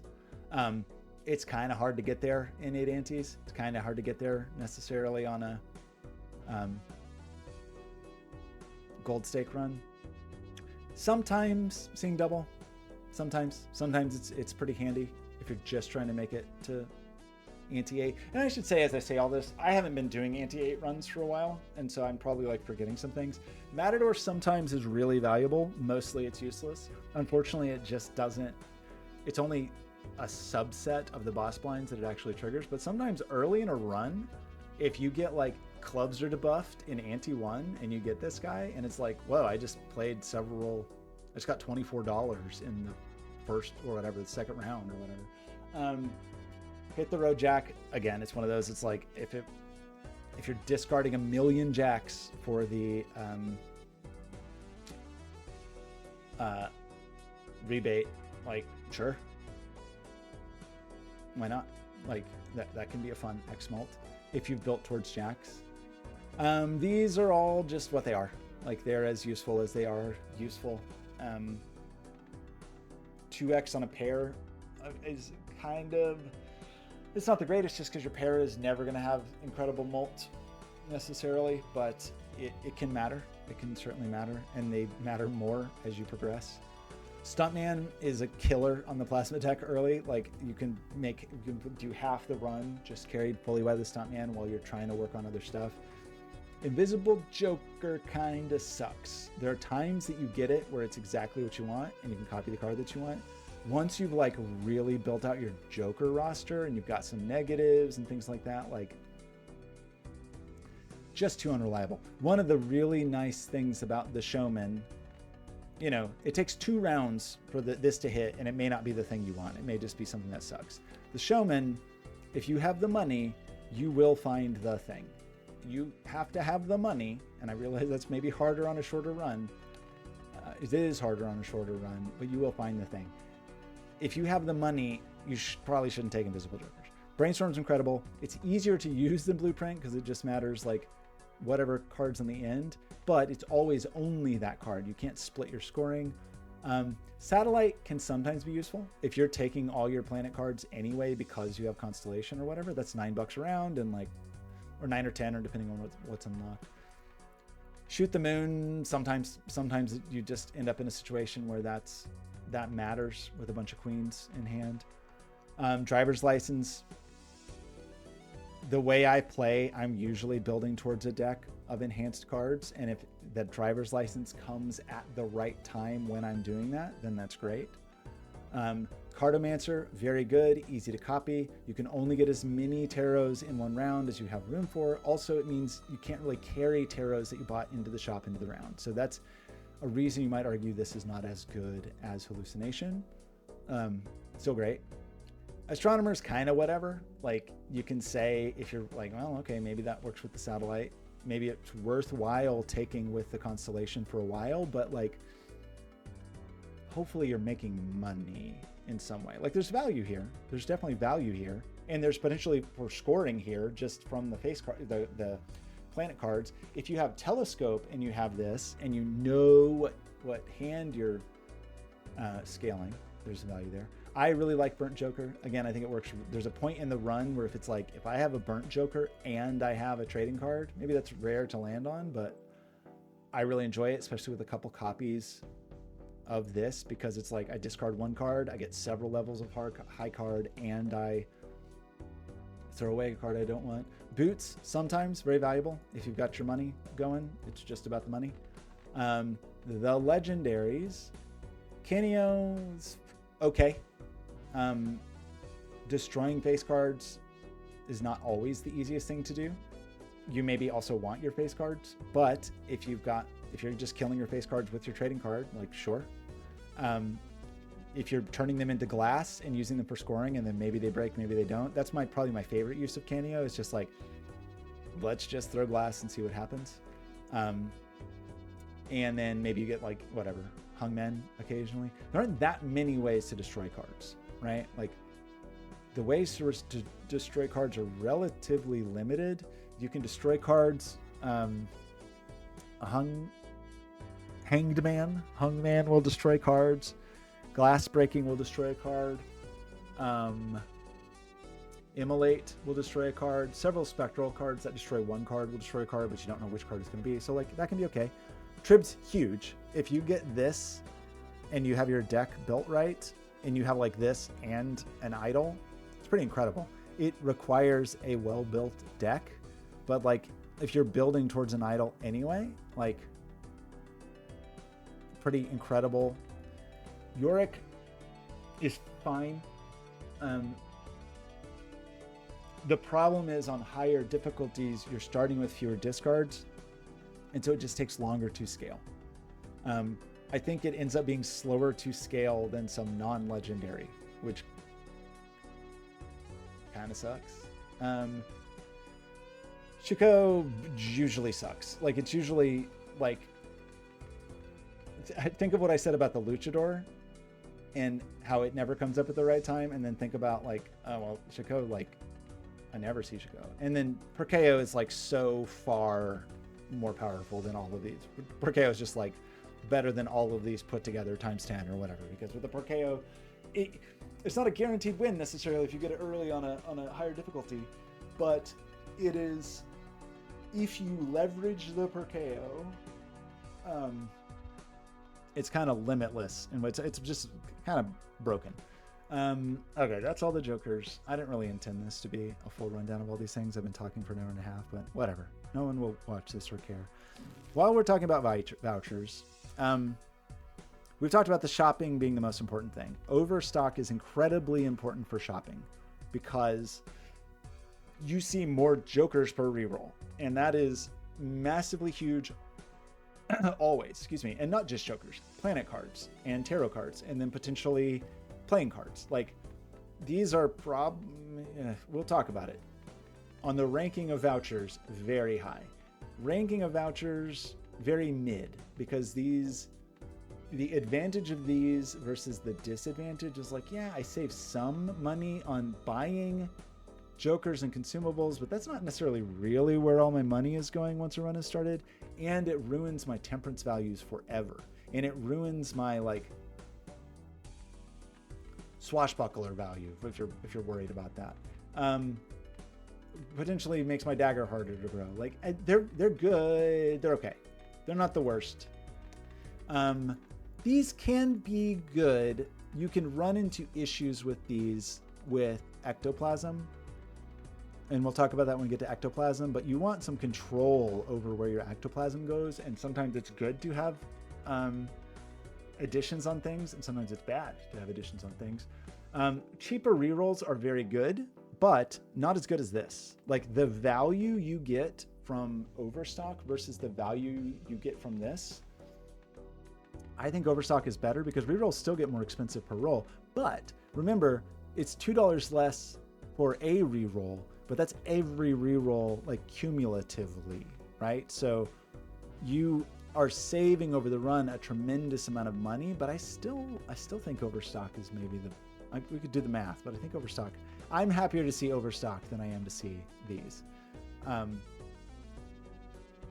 Because a $40 reroll is still a $40 reroll, and if I've only been seeing 2 cards per reroll versus 4 cards per reroll, like, yeah. Crystal Ball is very useful. Omen Globe can be incredible because it can be kind of your only, like, or a more consistent way to get spectral cards. You always get spectral packs, but they're comparatively rare. Telescope can be very, very good. It can mean, like, it can make it worth it to buy those booster backs, which can be expensive. Our observatory almost never matters unless you're doing very specifically the observatory run. It's like, this is such a, I mean, there's times where it may come in clutch where it's like, I just literally need 1 Pluto card up here to like increase my score by 50%. That's a thing that could be meaningful on a 8 ante run for sure. But it's just, I'm never excited to see it. More hands can be a big deal, especially on the stupid black deck. For a lot of reasons, not just, like we talked about, hands don't just mean scoring. Hands mean a lot of other things. Discards, again, on a higher stakes, you're starting at a disadvantage. They can be very valuable. Depending on what you're doing, you may argue that discards have more value than hands played. Hands played, if you've got the right build to play a million golden tickets, but discards with a rebate, huge. Discards with enough purple seals, huge. So, Tarot Merchant is fine. I never really want Tarot Tycoon, but sometimes Tarot Merchant early because you're trying to fix your deck matters. Eventually, Tarot Tycoon can kind of pollute the shop, especially if you don't have Overstock. It can be a real bummer when you're trying to find a Joker late in a run and you're just getting tarot cards you don't need. I hate these always. I hate them always. I consider these a debuff. Like most Jokers you would consider, have some advantages or disadvantages or are mostly neutral or whatever. The Planet Merchant and Planet Tycoon, straight up debuff. Planet Merchant even worse because yes, you've cleared a voucher from the shop, but like at what cost? The only thing you've done is just given yourself access to a worse voucher. You have to take them if you want a long enough run. Like if you're gonna survive forever, you got to take them because you've got to get the vouchers you need. If you get the vouchers you need, you don't have to take them. If you don't yet have the vouchers you need, you have to take them, and I hate them. These can be very meaningful, kind of early mid run. Like it can mean a lot. And like I said, if you've got whatever it is, To the Moon and these, and you got $100, that's $40 per round. That's like, you got some reroll money just from interest. Blank voucher obviously does nothing. Antimatter is so by far the best voucher and is just kind of a requirement for really long runs. It's one of the reasons you take these because you're trying to get this. Magic Trick is okay. At least Illusion doesn't make things worse. Like this makes things worse. Illusion is like, well, I've already got cards in the shop. Now they're fancy cards. Sometimes that matters to you. Sometimes there's reasons to take cards late in a run. The shop isn't overly polluted with cards. If you don't have Overstock, it sucks, but whatever. the ability to just replay antes is massively huge. The cost of a hand and a discard, especially a discard on like a gold stake run, is pretty brutal. But if you got the other vouchers, maybe you have some jokers that help with those things. But like on a long enough run, one, you're probably going to take these because you're trying to unlock other vouchers. Two, there's advantages to just, so being, you know, you can survive.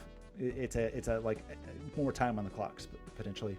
Hand size has a lot of different value, like we talked to the hand size jokers. These are arguably, antimatter's like the most exciting one to get. If you're trying to go for a really long run, retcon, you'll see today, is maybe the essential thing to land on. It's maybe the thing you have to land on. But well, you'll see today, that was the very last voucher I got at the last possible second. But early on, it can feel like, well, I don't really like, I'd rather have something cooler. Getting these not too early and not too late, I would say, is pretty important. The ones you want kind of early, I mean, overstock is good always, full stop, it's always good. Reroll, pretty good.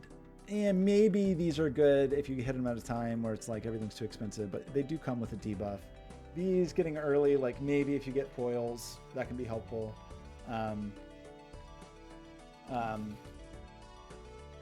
You want these kind of as soon as possible because they matter so much in very different ways. More hands matter. You know, these can be very useful. Like, there's pluses and minuses to most of them, except for the stupid planet ones, which are basically just minuses, with the exception of, I guess, if you're not trying to do any, if you got astronomer and constellation and you're not trying, and satellite, and you're just not trying to do anything but buy planet cards. Otherwise, I hate them. I hate them. Okay, what else do we need to talk about? Tarots. Fool is almost always good unless you've recently played something stupid and it sucks. I like lucky cards. I think they're fun. High Priestess usually sucks. There's times where High Priestess matters. There's times where High Priestess matters just to give you 2 cards to block the shop or block what's in a Celestial pack. So you can pop her, have 2 garbage cards in your consumables, and then when you open the pack, those cards won't be there. Empress can matter at certain times for scoring. Emperor also sometimes can give you things that you want, but also can just kind of block the shop. Hierophant, there's times where that matters. Lovers, I rarely care about. There's sometimes that matters. Chariot can be a big deal for scoring, can be a huge deal for scoring. Glass can be a huge deal for scoring, or if you're just trying to break something. Hermit can matter. That's once you're past a certain point, that's guaranteed $20. Wheel can be very good or very bad, because we'll talk about it more with Ecto, but like there's times where controlling your additions really matters. Strength can be incredibly valuable for deck fixing. Very often I'm like, you know, saying like, all right, I want to get kings. I'm trying to strengthen queens to kings, but I'm also maybe strengthening 5s to 6s for a 6th sense, or I'm strengthening 7s to 8s for an 8 ball speculatively, or I'm just trying to strengthen towards whatever I want, aces to 2s because I've got a Wii Joker. Hanged Man matters most of the time because you're trying to get rid of cards that don't matter. Death is arguably the most important card to see consistently while you're fixing your deck, because you're trying to get more purple seals, you're trying to get more face cards, you're trying to get more gold cards, whatever. Like, as far as getting your deck online, like a Death and a Fool is always huge pairing. Hungman is good, but you're shrinking your deck rather than like morphing your deck. Like, there's a difference between that. Temperance, if you've used your gift card right and have some negatives, and the stupid discount vouchers haven't screwed you too much, is a consistent $50 as you're rolling, which matters. If you got overstock and you're hitting your temperances pretty consistently, it lets you roll a lot longer. Gold cards are huge, massively huge, like a very important way to make money. Gold cards like really matter. It's a thing you probably want to be copying with your deaths early on. Towers matter not so much for scoring. Sometimes you want to re-trigger a tower or a stone card. More often I'm using them because it's like, well, I don't have a death card right now, and I can't delete. I have a card that sucks. I don't have a death card to convert it. I can't delete it. I don't care about strengthening it into something, but at least I can hide it from things that matter, like the rebate or the idol. So things when they're a tower are effectively hidden, and so you can use them to hide things. You can also use them to hide something that you care about, but not yet. If it's like, okay, I have a polychrome card that is like a 7 that I want to get to a king, and it's going to take forever, I can make it a tower and just be strengthening that the whole time without it like messing up my rebate or whatever. These star, moon, sun, I don't know why the order is weird here. Star, moon, sun, world matter when they matter. They matter when you're deck fixing. They matter if you need an emergency straight flush. They matter if you suddenly have a boss and you have to like on the fly convert to avoid it. Like they matter when it's appropriate. Judgment matters when it matters. I only use judgment like very rarely speculatively. I use judgment if it's like I've got an empty slot, why not? I use judgment if it's like, well, I have a judgment, I'm selling a joker to buy one anyway, I'll use judgment in between and maybe it'll be better than the thing I'm buying. And then if you were just monumentally screwed on and you know you're going to die in a round, you can be like, I'm just going to take judgments and just try to luck into a blueprint or whatever. Planet cards are planet cards. I mean, after a certain point, I will play most planet cards early in a run, but eventually I'm going to probably converge on either a high card or a flush 5. It may take me some other hands to get there, but like that's usually where I'm headed. Maybe I accidentally land here. Maybe I accidentally play a Planet X. You generally don't want to do that because then you're unlocking cards that are going to pollute the shop, and even more pollution if you have the stupid Planet Merchant. And spectral cards, a lot of them suck, but some of them are critical. It can matter early in a run to get some more face cards. It can sometimes matter to get some more aces. That's less something I do. Maybe if you've got the hologram and you turn one card into 2. Incantation, it's not too often that I want random numbered cards, but sometimes I might. Like here, not only are you getting more cards and more face cards, they are enhanced. You might land on a gold card. You might get a gold card here. You might get a gold card here. So there's like, it can matter. Talisman can matter for money. It's not necessarily the best way to make money, but like it can matter. Like it can certainly matter if you really desperately need money. Aura, foil cards can matter on plasma deck. Holographic cards, sometimes matter. Like if you get them at the right time, they matter. Polychrome can absolutely matter in a massive way on like your like an idol build. Wraith, sometimes you take. Sometimes it's like, I got this card, I only have $7 anyway. I'm maybe in kind of a rough spot. I got a joker slot. Maybe I'll get a blueprint. You probably won't. And like we saw going through the jokers, there's so many jokers that just do not matter. There's so many so rares specifically that are just like, I don't care about this rare. I do not care. This is not helpful to me right now. This is a useless card. This, but sometimes you get something that's meaningful. And sometimes you get something that is semi-meaningful. Like, you know, if you get a blueprint or a brainstorm, incredible. If you get the driver's license and you're like, well, I've got 14 cards already with enhancement, so maybe. Sigil, sometimes I take if I haven't selected a suit yet. That only would happen if I hadn't hit a boss. If I hit a boss that's the hearts boss or whatever, I probably already made the choice to go hearts. I basically never ever use this. Sometimes I would use it early on, just speculatively. Maybe on an 8 ante run, if you're just trying to get, like, I'm trying to hit 4 of a kinds. I got to get my 4 of a kinds and I want to do it fast. If you have this and you're on the abandoned deck, like, you may get your 4 of a kinds very fast. Ectoplasm is like the best and worst. You probably are only taking 2 because you're shrinking your hand size progressively more every time. So the second ecto is -2, then -3. You almost always, for a long run, want at least one of these.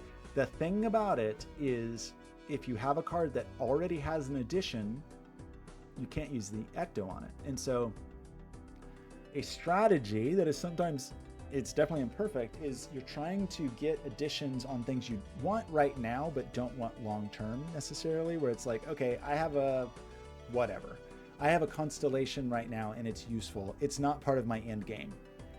I don't want the Ecto to hit it. I want the Ecto to hit my blueprint or my Planestorm. So I'm taking wheels, hoping that the wheels hit the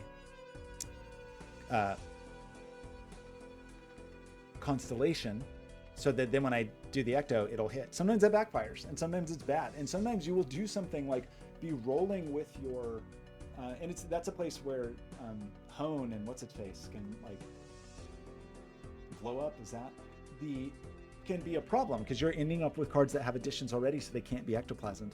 And sometimes you will have a showman, you already have a blueprint, you'll be rolling for a different blueprint with your showman because you want one that doesn't have an addition so you can use your ectoplasm. Anyway, but it's very valuable because there's not a lot of ways to get Joker slots. Immolate, you almost always just want to take an Immolate. It's $20 and it cleans up your deck. There's times where it's like, oh, I have critical cards in my hand, I can't. Ankh can matter early in a run. It can particularly matter early in a run where you have an Eternal Joker and you're like, okay, let's do that. Deja Vu is extraordinarily important. Like, long runs need a Deja Vu. Hex, Ankh usually happens very early because it throws away Jokers. Hex throws away Jokers, probably only happens very early. Unless you have a bunch of Eternal Jokers, then you can Hex them.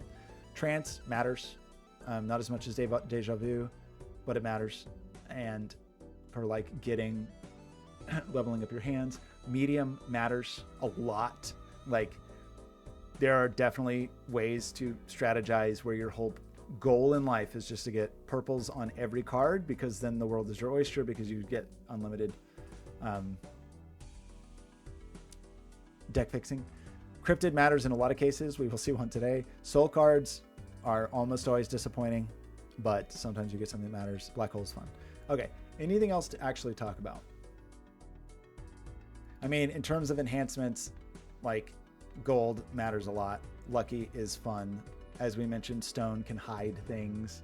Steel can be important for scoring. Glass can be important for scoring or throwing things away. I rarely care about wild cards. And then, you know, these matter when they matter. Seals, that's the talisman. I mean, we just talked about these. Purple's a big deal. Red is critical for long runs, I would say. Additions, negatives matter, and you will find random negatives sometimes. Random negatives may or may not help you. They rarely do. It's very rare to find a negative. It is even more rare to find a negative that means anything. Polychrome can definitely matter at times. An early foil on the plasma deck can be huge. An early holographic can be a big deal. Booster packs, like, you know, they have in them what they say they have in them. Sometimes that really matters. Sometimes, you know, early on, you care about Jokers. There's points, especially if you have the telescope. You care about leveling up your planets. You almost always care about Arcana packs, especially if you have a few Arcanas like in the shop and up in the consumable area, so you know they won't be in there. You can kind of like guarantee better contents. That's the same here.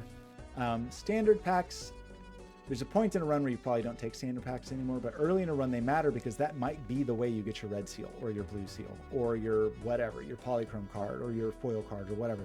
Like, very early in a run, a standard pack is maybe the way you get the card you want to make 100 copies of.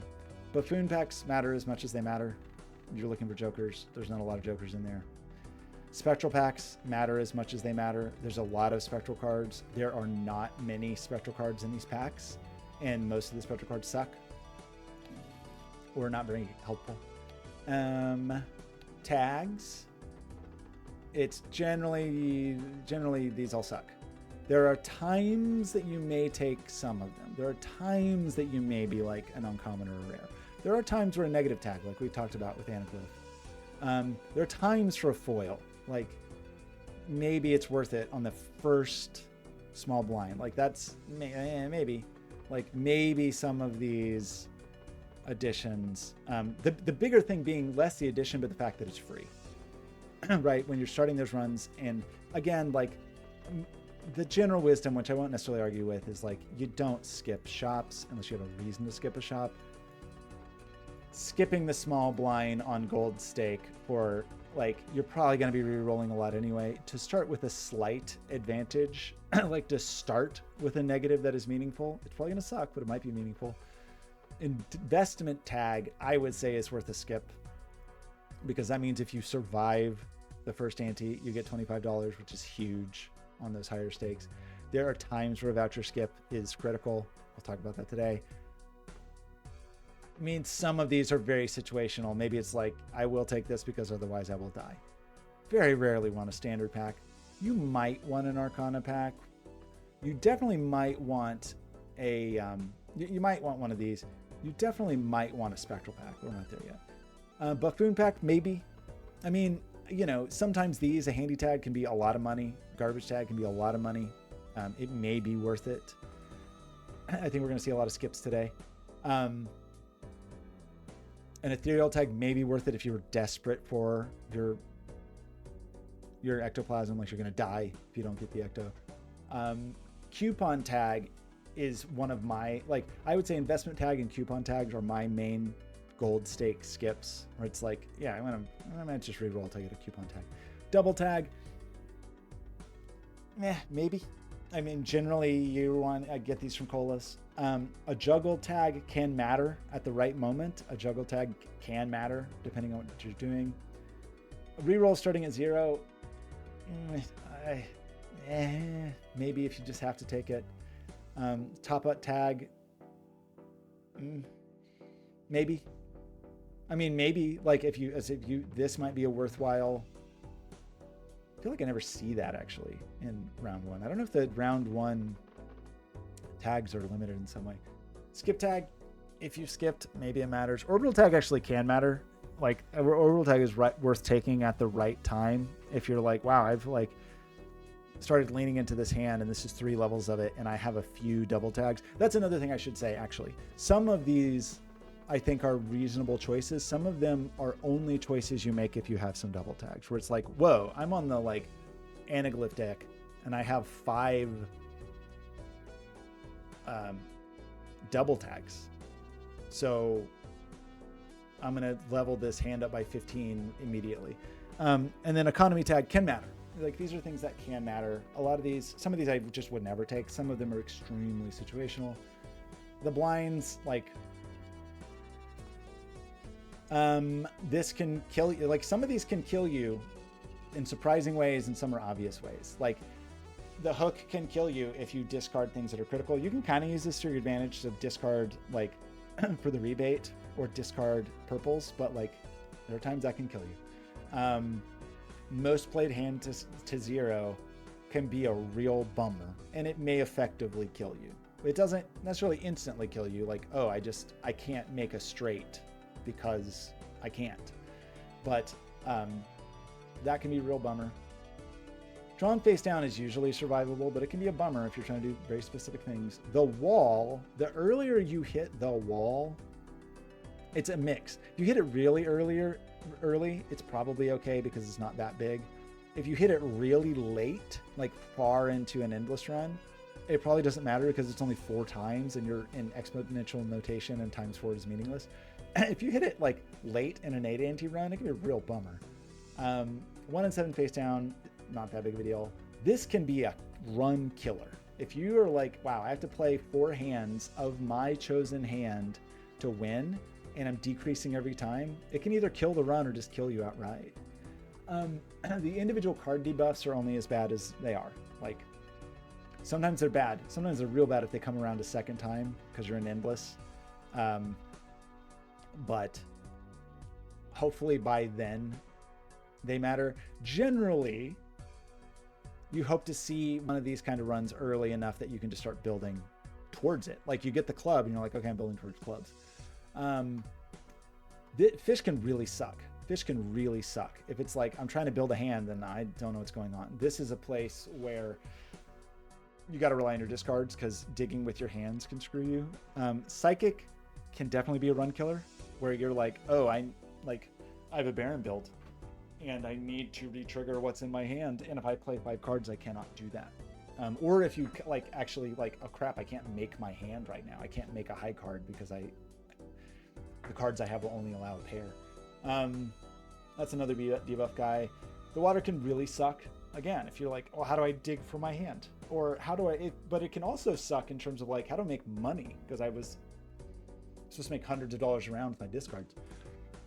Another diamond boss, or hand size can suck. I would say this is not the worst, unless you're really on the edge, but it can make it harder to find your hand. It can be bad for the Baron. This is one that can kill you easily if you need, I mean, very obviously, if you need to like play 2 flushes, you're just dead. This can kill you if you are, do what I do sometimes and accidentally misclick and play what you mean to discard, and then you like can't play the hand that is supposed to win. The plant is just the run killer. Like the plant is just, there's so many advantages to building towards face cards, and the plant is the primary disadvantage of building towards face cards. You hope to find it early enough to work around it, or that you can reroll. Serpent sometimes kills you, but is sometimes a buff. This can kill you if you're playing like 5-card hands, other kinds of hands. This one's funny because sometimes this is completely irrelevant, because it's like I just played a high card 2 times. I have 2 cards that are debuffed. It doesn't matter. But if it's like, oh, I need very specific cards, or I'm playing like multiple flushes and like every card in my deck is debuffed, you can work around this by putting enhancements on the cards, but it can be rough. Needle can be extremely rough. That a definite run killer. That's a card debuff. The Tooth is brutal. Like you can just lose all your money and then not be able to like proceed in the game. The Flint can be brutal at the wrong time, where it's like, oh my, I just got deeply screwed and now I cannot score. Face cards drawn face down is annoying. It's not as bad as the fish necessarily, but it's a bit annoying. As far as the like Ante 8, 16, 24, 32 bosses, shuffled jokers can definitely suck. There is a little bit of a mitigation there where you can grab one joker and put it where you want, but if to win, you're like, well, I need 3 copies of the idol and I don't know where my blueprints and brainstorms are. I guess my brainstorms I know will hit the idol, but I don't know where my blueprints are. Anyway, that can be a problem. This can really suck on a long enough, if you're doing enough re-rolling, by the time you get to Ante 8, you've got enough good economy, which may be very difficult on Gold Stake. You hopefully have a negative, or you have something that you're just kind of along for the ride, like your value generator. It's like, okay, if I'm only trying to get through this 8 ante run, I'm trying to I'll sell my rocket now, even though that's sad. Because hopefully you have a value generator or 2 by the time you get here. The biggest bummer is when you're trying to do completionist plus and you have a card that was rare and difficult to find, and then you have to sell it because otherwise you'll die. Where it's like, well, either I die right now or I have to sell the card. Like that's the biggest bummer actually, which is you succeed in a Gold Stake run carrying 1 joker over the finish line that is not there for your scoring, but your only purpose was to get the gold sticker on it, and then you can't because you either have to sell it or you die. Violet Vessel, depending on when you get it, can be brutal, but again, late enough it's irrelevant. Joker Disabled is sometimes a run ender, and sometimes it lands on like, okay, it landed on my rocket or whatever, it landed on my value generator, and depending on your deck, the Cerulean Bell can kill you or it can be irrelevant. Like some of these are just kind of like, this is a run ender depending on my build. Some of them are completely irrelevant depending on your build, and some of them are kind of like, it's a little annoying either way. Okay, I talked through everything. I talked for 2 hours without even getting to the game. I don't know why I did that. I don't know why I did it. I'm gonna go drink some water, and then I'll be right back.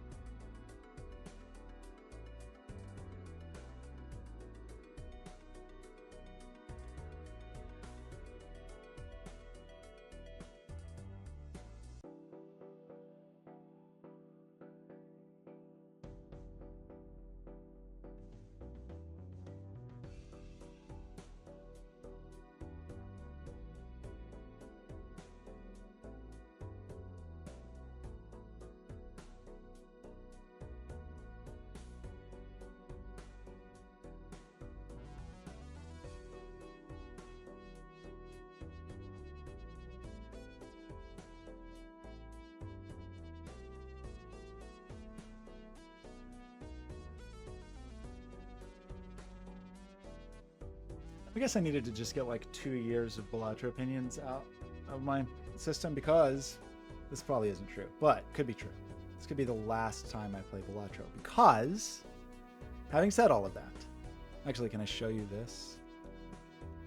Did I show you this before? Yes, this 550 hours.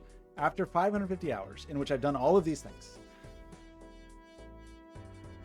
every achievement, every challenge, completionist plus. I had done everything. And then I came back, started playing again really recently, really focused on big, endless scores, and kind of toying with the idea that, like, well, I've done everything except I haven't gotten a Naneinf, and I haven't seen Ante 39. I haven't done those two things. And I was playing towards those things, trying to get better at the long runs, all those kinds of things. And I know it's an achievable thing. Very often I just made a mistake or had bad luck or misplayed or misclicked. But we click play here. You will see I'm on Ante 34. I have $13,000 and I'm currently scoring E199.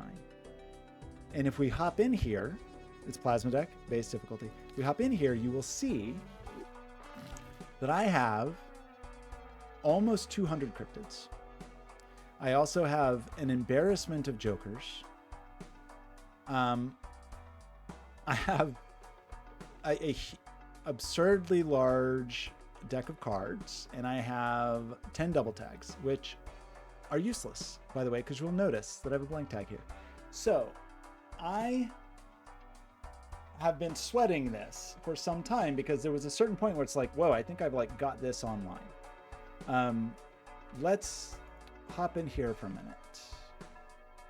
Where do I want to start in talking about this? So what I'm going to say today is I want today to be the day I get to Ante 39 and that I hit Naneinf. And I believe I'm equipped to do so unless I make a silly mistake, which, you know, I might make a silly mistake. Let's just go through kind of where things are. You will see I have a level 217 high card. I believe a lot of that came from the thing I was talking about. I can't remember. The run is blurring because it's been a lot of hours into it. And I didn't record most of it or any of it until now, because I did not know it was going to be the run. But I may have had... this may have been a run that did have the Burnt Joker. I definitely had trading card for a while, but I may have been doing the Burnt Joker trading card thing. You will see a mishmash of other things. I think that is because I had an early to-do list and I was just playing stuff for the to-do list. You can also see that there was a period where I was actually scoring.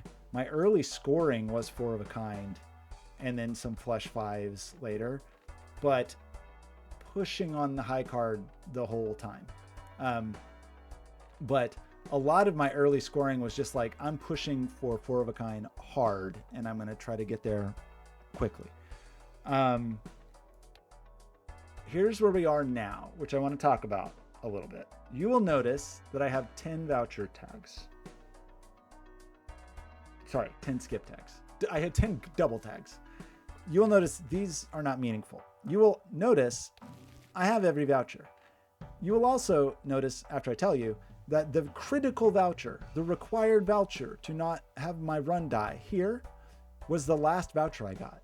I bent over backwards getting colas to get 10 double tags, and I never got a voucher tag. And I thought the run was going to die because of that. I got this. I actually literally think this was my last voucher. I had gotten every other thing, and I had just so purely lucked out of not hitting a boss, because I got the, whatever it is, the mouth, whatever it is, the hearts boss very early. Okay, is there anything else we want to look at here? I got every voucher. These are the skips. These are the scoring requirements. I feel capable of doing that. I have every single voucher. Right, we want to look at the deck, I think. I don't normally play this on PC. I normally play on the Steam Deck, so I'm probably going to misclick things. This is my deck currently. It is almost all, at this point, Polychrome Red Seal Steel Kings. There was a period where it was basically all gold kings. The reason I have so many now is from cryptids. and a little bit of DNA in there. Prior to that, it was a ton of gold seal. Sorry, purple seal. And so I'm struggling with exactly how to describe everything as far as the arc of things. I guess to give maybe some highlights of how we got here, and then maybe talk about what Joker lineup we have. I think the highlights of how we got here are, I hit hearts very early. They may have been the first boss, so I didn't care. So I leaned into hearts immediately. No problem. I got the plant at a troubling time. I got the plant at a time maybe midway through the run where it's like I had already been leaning into making a bunch of kings. My scoring was already, I think I already had photo Chad. I at least had a Chad and scary face. I was leaning into face cards and it seemed insurmountable.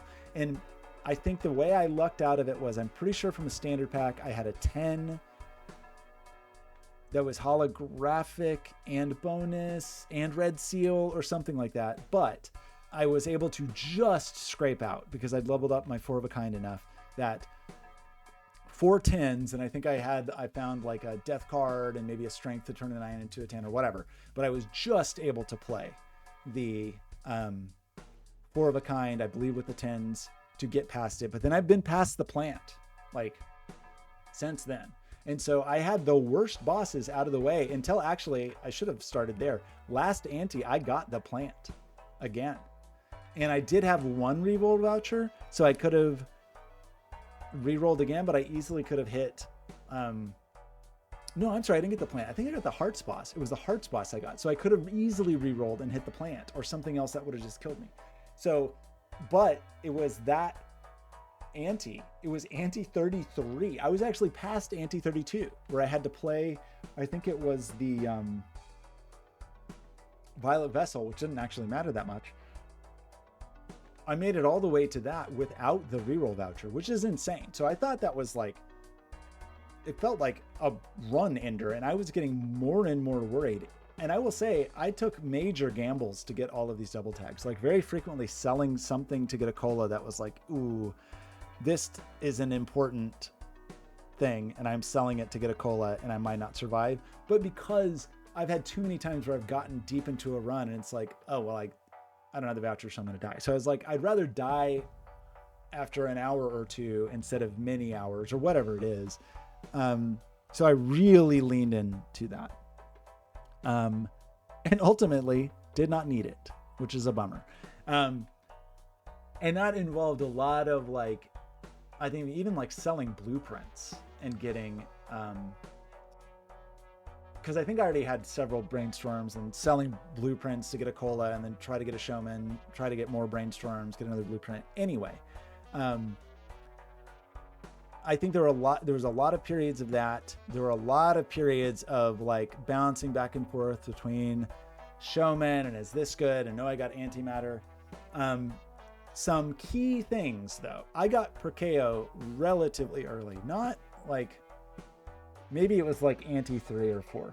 I'm not sure exactly when, but I got Perkeo early enough to start copying death cards and strength cards and temperances and whatever to start my deck building pretty aggressively early, which, by the way, I think is why I was almost screwed by the plant, because I'd already started building so hard into face cards. I also think I got a relatively early, brainstorm. So I was getting multiple copies of those things. I then decided, once I had that, well, I got to get Spectral. So I did get a 6th Sense, and I was moving hard into Kings, but maybe also making a couple copies of 6s. And I got the first Ecto pretty early. I think I maybe got a couple seals, but I think most of that stuff actually came from standard packs. I got the first Ecto pretty early to where I basically sold out of everything except for the Perkeo and the Brainstorm, really hoping it was going to hit the Brainstorm, and it hit the Perkeo. So my first Ecto hit the Perkeo, which again, I thought was maybe a fumble. I thought like, oh crap, I'm going to need to sell this Perkeo at a certain point, and now I can't. Like there'll be a point when I have enough cryptids or whatever, and I'll need more score or whatever, and I won't be able to. So I thought that was maybe a fumble. It actually has turned out to be okay. And And then I got the second ecto very quickly, but I obviously did not want to take it yet.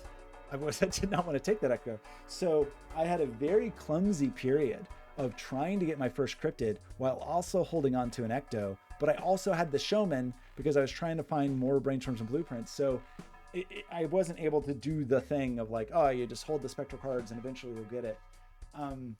I kept getting things I didn't want. Eventually, I think I got some seals and things I was able to use. Eventually I got my cryptid, but I still wanted to hang on to the ecto because I was thinking like, well, since the first ecto hit the Perkeo, I got to have an ecto hit something better. So I held an ecto for a very long time. And at first I was making too many copies of Echo, whatever. Eventually got to the point where I had enough cryptids where I was almost never making ecto and then basically never again. So I had dozens and dozens of cryptids, and sitting way at the bottom of the sack was an ectoplasm. I moved through different scoring strategies. I moved through like, photo Chad, maybe there's a sock and buckskin in there, also scary face, all this stuff, just like moving through those. I barely ever even focused on molt. I was focused on chips and kind of getting the molt, the base molt enough from the 4 of the kind, and then just really focusing on the 2x from the photo chat, especially once I had the red seal. I got the Baron, and then there was an awkward period where it's like, well, I've got the Baron, but I can't score enough with my high card yet, and was working on that. So I was still winning with 4 of a kinds in that period, I think, and then eventually got to the point where I was ready to get out. I can't remember exactly what the timing was, ready to get out of the Baron and get into, like, switched my build over. And so that's the point that I sold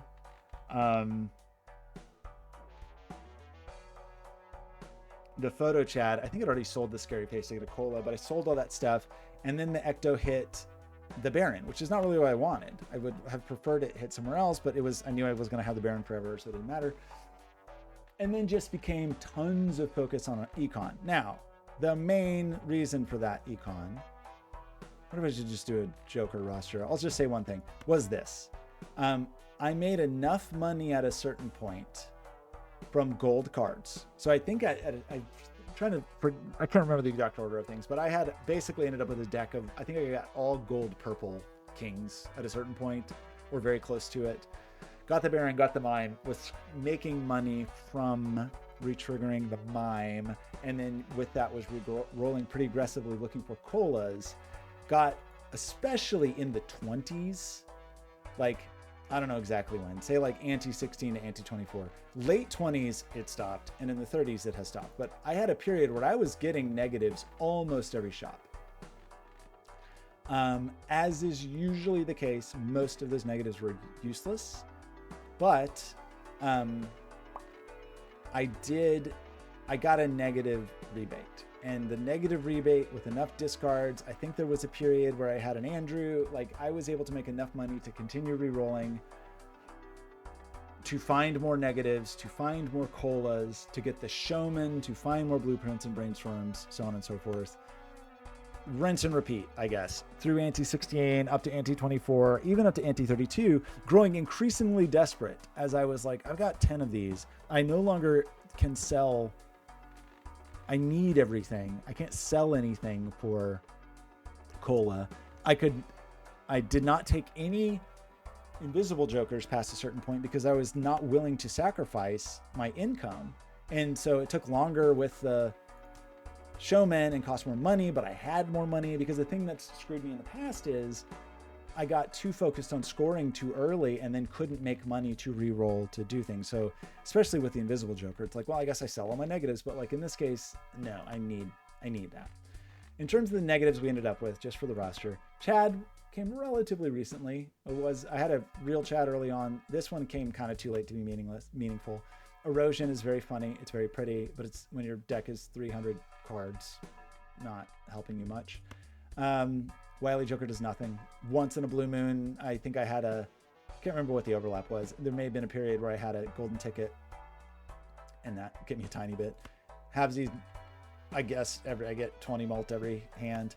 Smeared never mattered. Scary face, I had a real scary face earlier. It mattered a lot. I think by the time I got this, it didn't really matter. Definitely by the time I got this riffraff, it didn't matter. I got this cute little egg that I've had for quite a while. This was nice to get. I can't remember when I got it, but it definitely helped in my deep re-rolls looking for negatives. Green Joker is just there to annoy me. It's funny, there's still some mult, because basically I only play one hand and discard a bunch of hands, so I would expect this to be 0, but maybe, I guess it was a period where I was playing enough hands that it still mattered. Smiley face re-triggers a little. Misprint does nothing but make my score annoying. I have 3 brainstorms that I took and sold and bought over time to like buy colas and buy things like that, trying to do the thing where once I had brainstorms, I was selling the blueprints because then I could find the blueprints again without a showman, etc., etc. Ultimately ended up with 3 brainstorms, 2 blueprints. Obviously what I would like to have had one of those negative and then sold the Perkeo by now, but whatever. I got a mime in here doing mime stuff. We talked about Perkeo, talked about the 2 blueprints, talked about this guy. The business card I got really late. I was using it occasionally, but like I'm making like $600 per round with the rebate. The business card was not really worth the extra trouble. Maybe if I had a -6s in there somewhere, but mainly I was just worried, like, I'm already doing enough Joker shuffling that I thought it was going to mess me up, and then you add the negative baron. So at this moment, if we go over here and we look at this Balatro calculator, oh shoot, I realize I'm covering things. I guess I'm not covering too much. I'm just covering the massively huge deck of cards. Can it turn me off for a second so you can see it? Okay, there you go, 349. So let's go over here and talk about scoring. So I was keeping a little notepad and then even tried it in a spreadsheet to like project my score out. And so you can consider this like foul play, but like I had already manually calculated the trajectory of my scoring to feel confident that I had enough to validate that just in terms of like baseline with the score. I also just did it on paper of like how many cards, or on a calculator, which is funny. Naneinf, like the scoring being too high for the game to calculate, Apple's calculator does the same thing, which is very silly. So I was trying to do the math of my, I was tickled by this at least. I was trying to do the math of what's my score ceiling? Like, can I hit Naneinf? And I got an overflow on the Apple calculator because that is 25 re-triggers of 35 cards. It's 1.5 to that power, plus I have a polychrome, plus I play a polychrome. And then because it's plasma, it's divided by 2 squared. And I hit Naneinf on my calculator, which is silly. But just to talk about the scoring, and I'm not going to necessarily endeavor to do every card because I don't think most of them mean anything. But we know we have a mine. We know we have 2 blueprints. We know we have 3 brainstorms. And somewhere we have a person named Baron. So, and we know, let's just do this manually. I don't want this auto sorted. I'll show you how it works. So cards, we have polychrome, steel, red seal, kings, right? So one thing that's important here, ignoring all the other jokers, is the configuration of these, because you want the most activations possible, and that is a combination of activations of the mime, Baron for scoring, and activations of the mime for retriggering. Meaning, if I just did this, can I not drag that over? That's annoying. And I played 1 card, I would have, in terms of re-triggering, these blueprints are copying these brainstorms, just copying the Baron. Re-triggering, I would have the card plays, that's 1.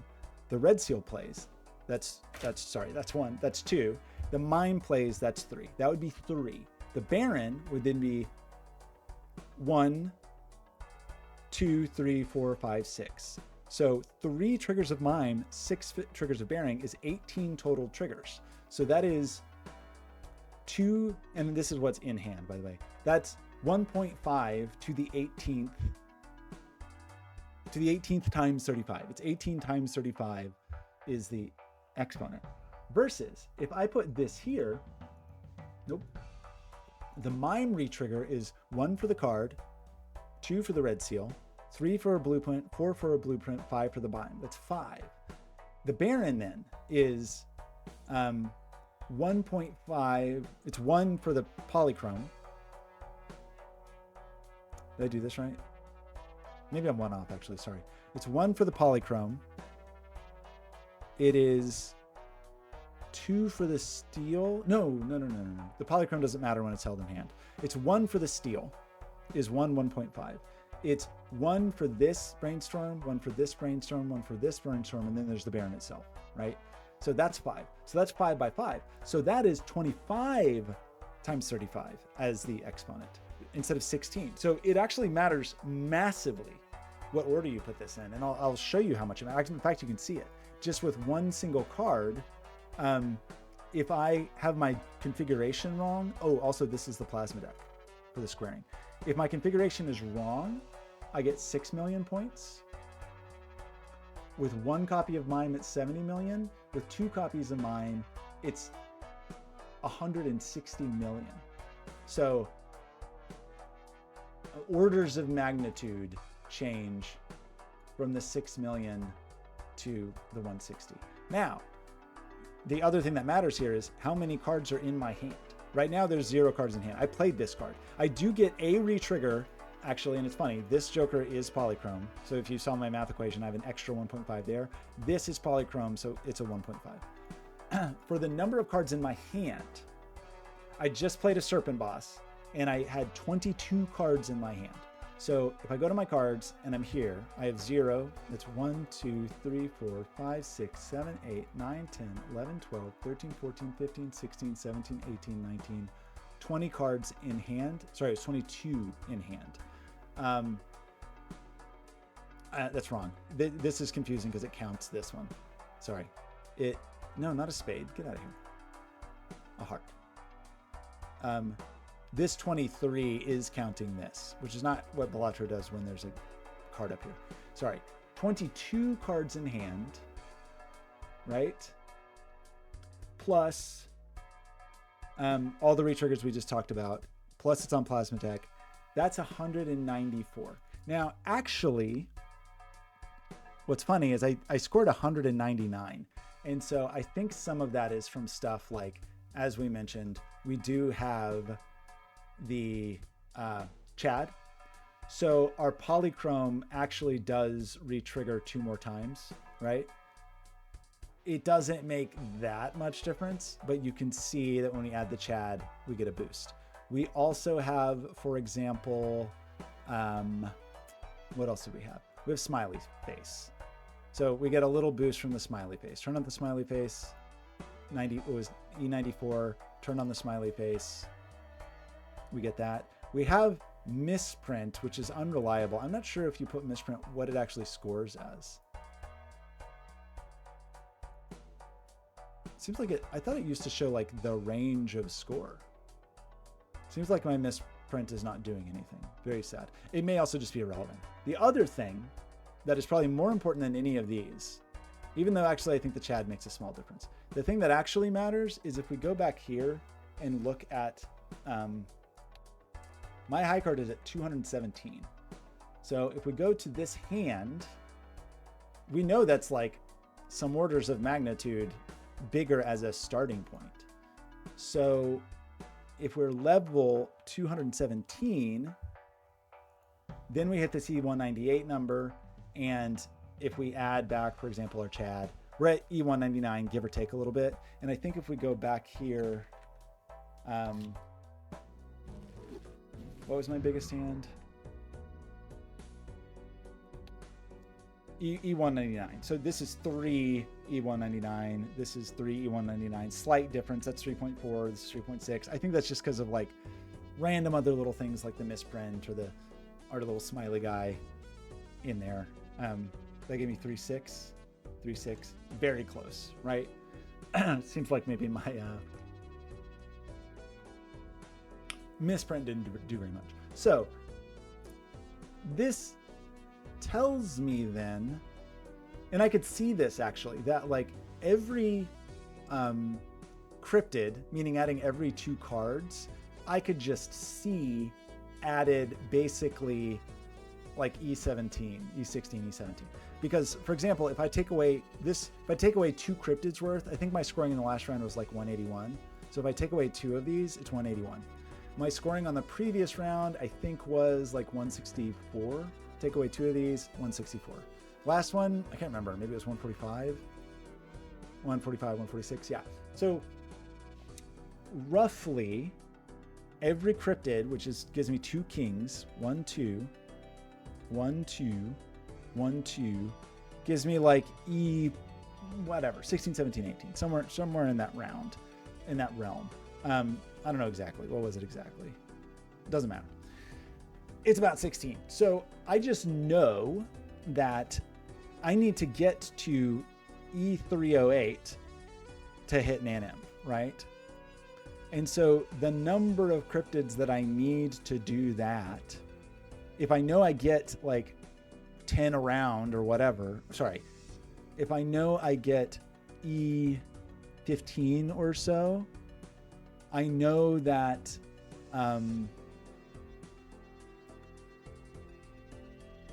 per cryptid, that would be enough, right? Like if I said, sorry, I'm doing this poorly.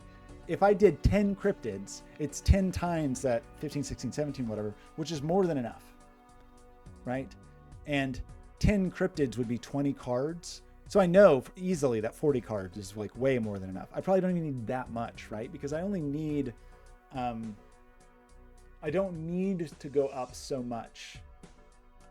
That ends up being, say it's 17, that's like 170 or 180, right? Like I really need more like half that. So if we said it was something like,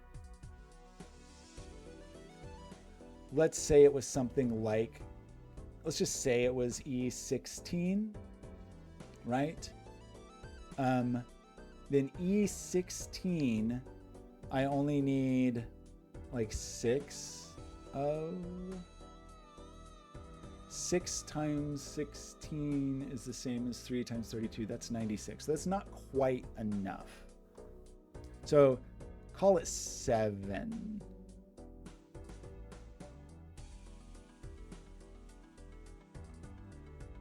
Is that right? If it was E16, then I need like 7 cryptids-ish, which is like 14 cards-ish. This has 22, so we're talking like 35, 36 cards. And we can verify that just by adding more. So if I add like 35 cards, it's at 35. That's 34 in hand, so we're 1 short. 35, and now we've hit it. That's 35 in hand. And actually, I think there's actually technically 1 more because we did an extra cryptid, so maybe we don't even need that. Point is, we don't need that many cryptids beyond the 22. And 22 matters because that's what I can hit on a serpent. That's what I can hit with the serpent boss, right? So let's go back to that, like my known non-speculative, right? 22 in hand, increasing at like whatever it is, 15, 16 per, was enough. And I actually didn't need any cryptids for that because with the serpent boss, every discard gives you 3 cards and every played hand gives you 3 cards. So that's 3 times 4. That's 12 additional cards here. There's 4 here. Wait, is that right? No, because I lose 1 and I gain 3. So it's slightly more complicated than that. So I net 2 cards per discard, right? It's -1 plus 3, so it's +2. So that's 8 cards there. That's 8 cards there. That's 16 cards. And then, remember, I still have to play 1. My deck, my hand size, because of the vouchers, but minus from the cryptos, is 7. So that is 16, that is 23 cards, and then I have to play one, which is exactly what we have here, right? So that required no cryptids. And it's very easy to see that I don't need that many cryptids when I play on the serpent, right?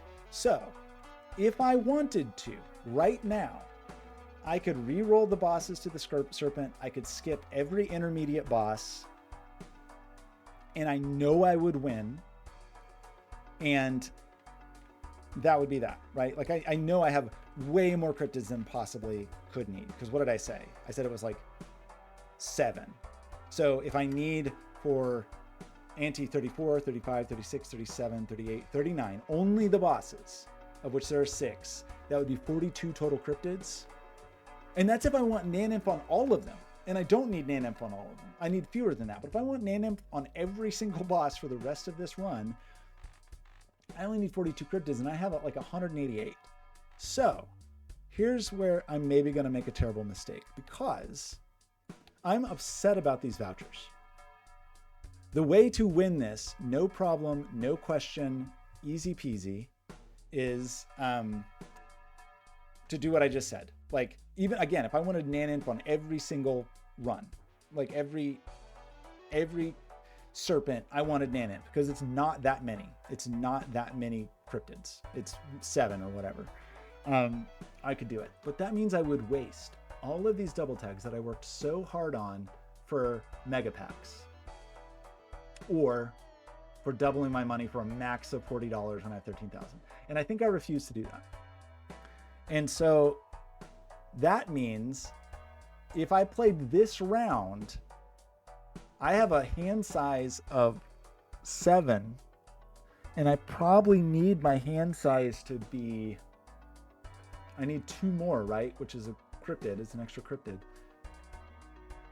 So hand size was 22, so hand size needs to be 24. So I need 17 extra cards, which is 9 cryptids. That would mean 9 cryptids here, 9 cryptids here, maybe only 1 cryptid, 1 or 2 cryptids here, maybe only 1 cryptid here, and we'll call it 2. So that's 20 cryptids. But even then, that's 20 cryptids on this ante, and then I have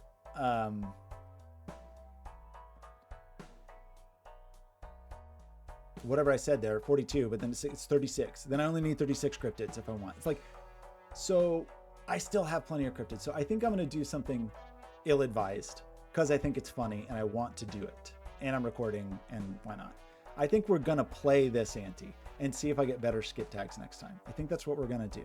We're just going to do it. And maybe we will also re-roll some of our outrageous amount of money and try to find some more negatives, because maybe we'll find a good negative. So that's the ambition today. I can't believe it took me 2.5 hours to say those words. What I think I'm going to do actually is stop this video and just upload the other one as a part 2, maybe. Or maybe I will just pause this so I can go like eat lunch and stuff. Also, I do actually like probably need to do some work today. I don't want to. That's a lot of emails I have. Don't want to. Okay. Let's start with, I will pause the video and then maybe I'll go like pee and things, and then this might be part 2 or it might be 1 video. I think it's going to be 1 video. Probably that's what I'll do. Okay. At any rate, I will see you in a time that is in the near future.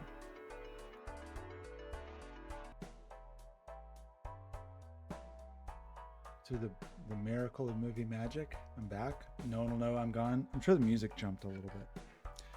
Had a little smoothie. Took a bathroom break.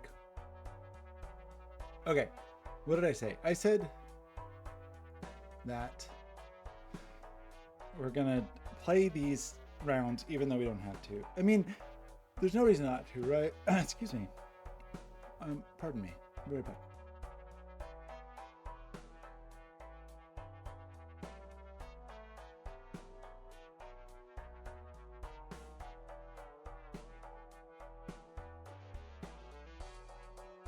Sorry, my cold smoothie gave me a slightly drippy nose. So I said, here's the thing. We could use all of these cryptids in the final round. And that would be an insane number of cryptids, right? Or an insane number of cards in our hand, because it means the cards in our hand would be double this, so close to 400 cards. And then it would take forever to score, and it would still say the same thing. We would still lose, and it would still say Naneinf. Maybe, if I really cared, I could, we could be like, well, I actually scored this higher score, and I don't think I care that much. So I think I won't care. I think I'll just, sorry, distracting myself over here. I think it doesn't matter to me. I think it will be more fun for me to end this run, which has been very fun, but very long and very stressful, because there were certain things like, am I going to get the thing I need? When I need it, which I guess I could have survived one more ante. I guess I could have survived one more ante if I had re-rolled the heart boss and it landed on something that was okay. But it was basically game over. Like, it could have easily landed on the plant or whatever, because it didn't have the boss, the retcon. So I feel like there were a number of points where I was like really nervous. Like, I think, I guess it was ante 33 by the time I got that voucher. Which, how many vouchers are there? Are there 24 or are there 32? How would I have taken so few vouchers? Wait, how many vouchers are there? 2, 4, 6, 8, 10, 12, 14, 16, 18, 20, 22, 24, 26, 28, 30, 32. So there's 32 vouchers. Some block others, actually. That's what it was. Because I was trying to do the math based on like, well, I haven't gotten what's its face yet, Planet Merton, so this one's technically blocked, whatever. But because I was thinking like, oh, I don't actually need all these double tags. As long as I hit them, then I'll get this for sure, because certain things at that time, whenever that was, like ante 20 floor, I had these double tags by the middle of the 20s, or maybe had 8 of 10, where I figured if I hit it, I would easily get everything, because certain vouchers were still blocked because I hadn't yet taken the base version. But then that kept happening, and I kept getting the base versions, and I kept getting the second. So if I got the final one on ante 33, I must have taken every voucher except for one, which means either I may not have taken. Sometimes I try to take that first ante voucher. It's not easy to do because it's very expensive to do that in the first ante. But sometimes if it seems really important, I will take it. I kind of think on this one it wasn't. So maybe I didn't take the first ante voucher, but then took basically everything after. Anyway, I think we play. I think we roll. I also have an insane amount of money. So even if I played every round, which I don't plan to, but if I did, 34, 35, 36, 37, 38, 39, that would be 18. And then I could probably spend $1,000 a round and have it be fine, because I will be making 600 a round. So, because 6, unless I hit like I can't discard or whatever, but I think I make 600 a round times a lot. Because that's 3 times 6 times 6, so that's 6. It's 36 times 3, so like that's another $10,000 or so ish. So I can spend a lot of money, I think is what we're saying. I think I can spend $1,000 around without it being that big of a deal. And I won't get a shop after No, I think that still works. So do we just, there's no reason on earth to take standard packs. Do we re-roll like the way you're supposed to re-roll? See how much I care. We could get a cola. No, we will not take a cola. Most things we will not take, in fact. And it does feel weird to me because I normally play on Steam Deck. So, like, not another Emperor. I don't want that. I mean, you probably are supposed to. The thing that's annoying too, gosh, is like once you have 10 trillion cards, I fake it on the Steam Deck just with a combination of like I use my thumb to use the touch screen and sometimes use the little mouse pointer thing, but mostly use buttons. And so I'm just going to be very clumsy at this. Almost tempted to plug in a controller just because I will be way faster and just won't waste your life clumsily using a mouse. Because really we need to get to where we're just cranking through these, but hopefully we have so much re-rolling to do. See, I can't even, oh no, worst case scenario.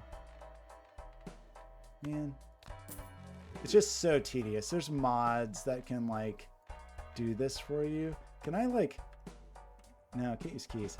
Ooh, okay. We'll see how this shop goes, which so far is not going well, but it feels like I should just get a controller, right?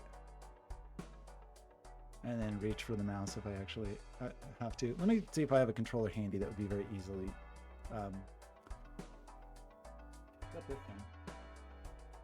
Maybe I found my old 360 controller. Be right back.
Okay, I have a controller. Maybe it'll work. Wait, I thought it was working. No, it's not. Come back here. Okay, I don't know how well I will do with this, honestly. But maybe better, maybe worse. I guess we'll see. The likelihood of misclicking feels very high this way, but we'll see how it goes. Okay. Can we even take Wheel of Fortunes? I don't think we can. Okay. Apologize. Let's try to, I will just take Pluto. I guess I can do, that's interesting. I don't know that I realized I could do that with the sticks.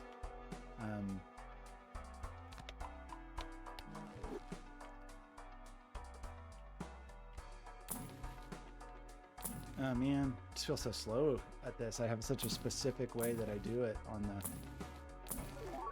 I mean, what we're really looking for is fun negatives, right? Like the money is not that meaningful. We could even just say, because I'm just here to waste money, that we don't take anything. Like, don't even bother with fools. Feel sacrilegious, but I have far more money than I could ever need. So let's just spin down to 13 just for this round, just to see how it goes. Oh, it feels evil to not do that, but I'm not gonna. I'm only going to take things that don't require more than one button click.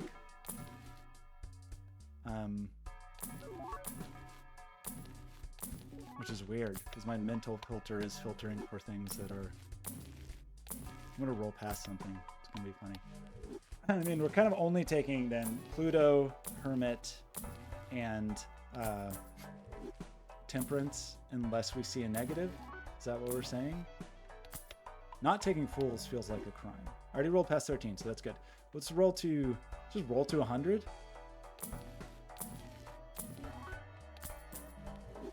Really inefficient that Invisible Joker we hate. So I'm just trying to waste money, basically, because I have too much. Maybe I'm wasting more money than I should, but I can't, like, there's not a thing I need, I don't think. I don't think I can possibly lose. This may be like a moment of hubris, and I will be crushed.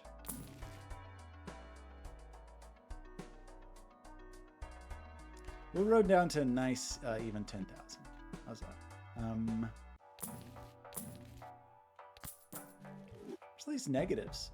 There was a period where I feel like I was getting a negative every shot. We got so many little guys.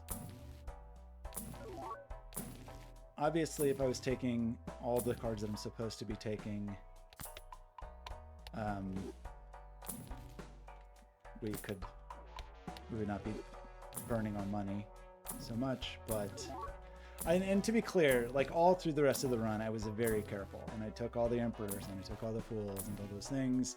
That just feels very tedious right now, because all we're doing is burning money. I'll go to 100 just for kicks, because we're just like really burned through a lot of money to start with. Even though, again, it feels like a crime to skip the Fools, and it is questionable.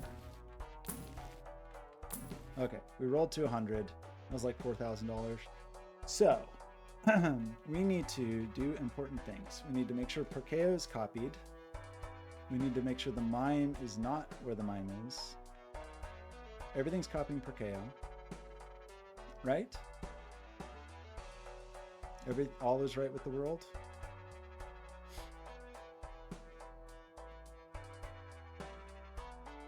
I feel hesitant to say yes, but I think so. One more roll. Okay, next round. Okay, so the thing we want to start with is discards for dude. You have to forgive me for the clumsiness here. It just feels very weird on this other machine, and I'm afraid of a misclick, because that would be sad, but also kind of funny. I did back up this save, so if I just like complete misclick, I have no qualms.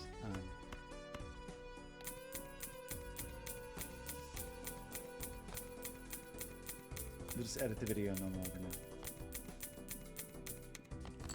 Okay. I have no mods installed at all to like speed up any of this stuff.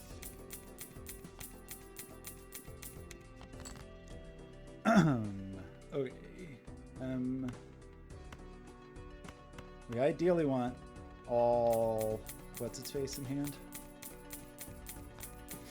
Steals. Still have a bunch of rogue golds in the deck. I was trying to convert all those, but then once you have the cryptids, it's like, who cares? Okay, so we need, what did we say? We said that 22 in hand scored enough for the last round, which 22 in hand gave me 199. So I need 24 in hand, which means 25 cards total, right? And whatever we said that was in encrypted terms. We say 9? 1, 2, 3, 4, 5, 6, 7, 8, 9. Is 25. We will play the gold card.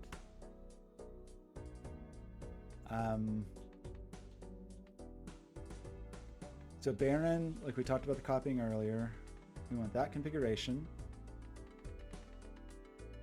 And we play this hand. Very wary of making a mistake here. I think we play the hand.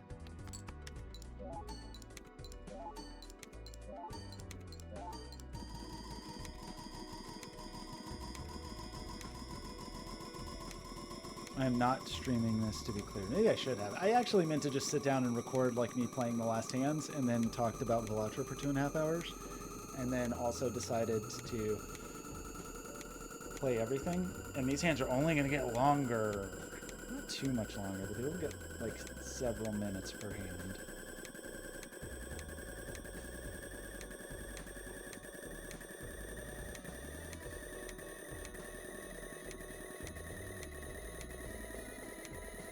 We could, if we really wanted to, play our other hands and maybe like copy the business card.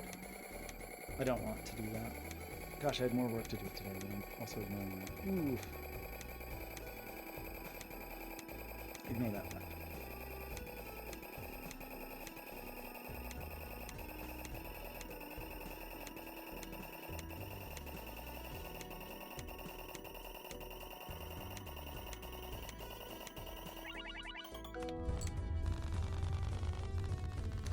$217, right? Because we had $199, and we said it's like 16 or 17-ish per, so that's fine.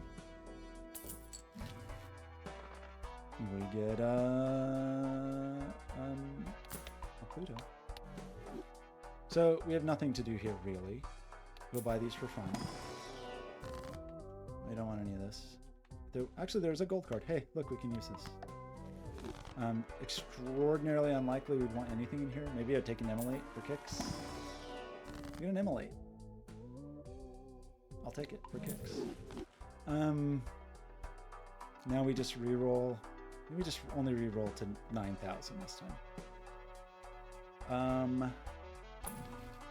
Because especially if I'm not actually like being careful about money, then like buying all the stuff I really should buy. It's just such a hassle with all the cryptids to like navigate up here. I guess I mean I don't know. We'll try. Let's try it. If we get a fool for that temperance. I've not gotten any negatives. Okay, so this dork, what did we get? If I go up here and then hit left arrow, it's kind of funny. Okay, we'll see. Because it does feel like a crime to not take fools.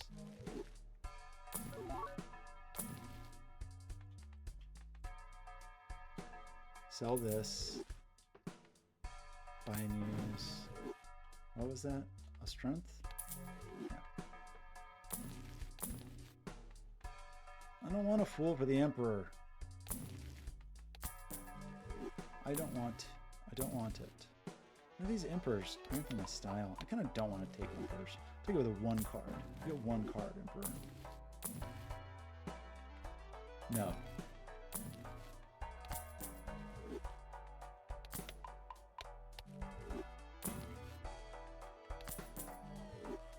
Where's the negatives? Give me a fun negative.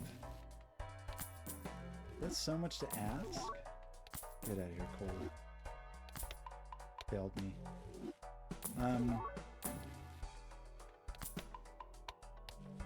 So 20. I already forgot what I said. 24 in hand. So 25 cards, right? Is what we said. And that will also be true when we re-roll for the Serpent. I want a -6s for some reason. Because we got that business card up there. Okay, maybe like $50 rerolls. How's that sound?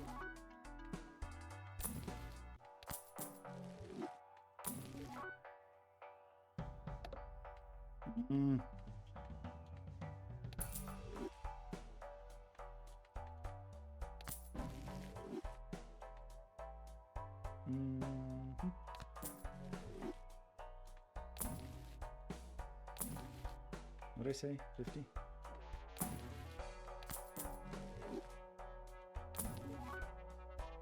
No negatives. Okay. We copy Porqueo and proceed. No, we move the mime. It's easy to forget. Like early in the run, you move the mime all the time because you want to copy the gold cards. Once you aren't copying the gold cards, it doesn't matter as much. I should do that during the hours I have this. Oh no, I still have the strength. What a crisis. Okay, this is a good mouse. Let's use the mouse for this one. How foolish. I think I could use those. Okay, we are gonna do this. We're gonna copy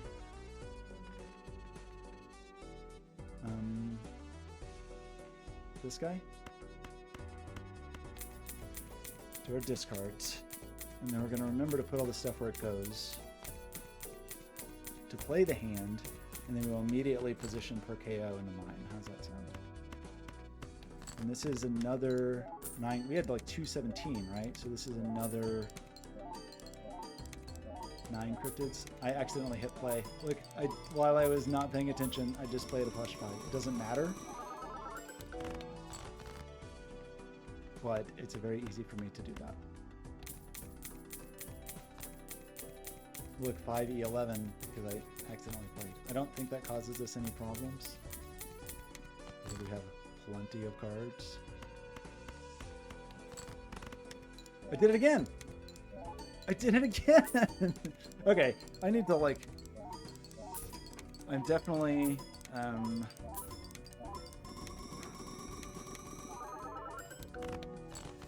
Okay, not good. That's not good. I don't know why the playing situation is a very different from how I normally play this game, and so that'd be, oh boy, okay. I mean, I feel like that is the thing I've done since the very first time I touched the game, which I initially was playing like on my Mac laptop. Like every way I've played this game, there has certainly been a risk. Okay, we're done here. So we need to do some things. We need to copy the Baron. Mime needs to go over 2 to be copied by the blueprints. That gold card is fine. We need 9 of these because we want 25 cards total, right?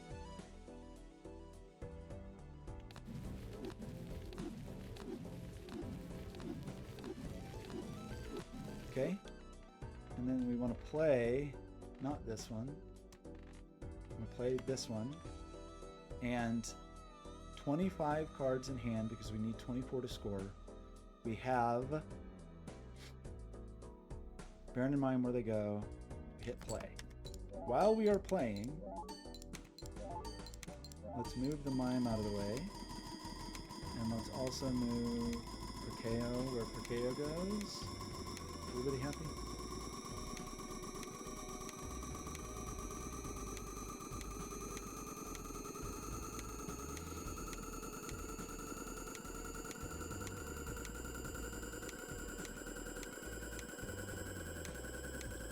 So this should also be 217. And then we do the same thing next time. However, next time we actually do want to play hands. We just only want to play the next. So the problem with the serpent is the income.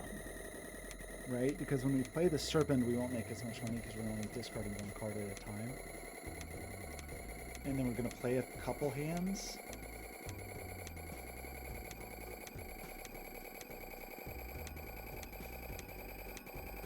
So I think I only need 1 cryptid.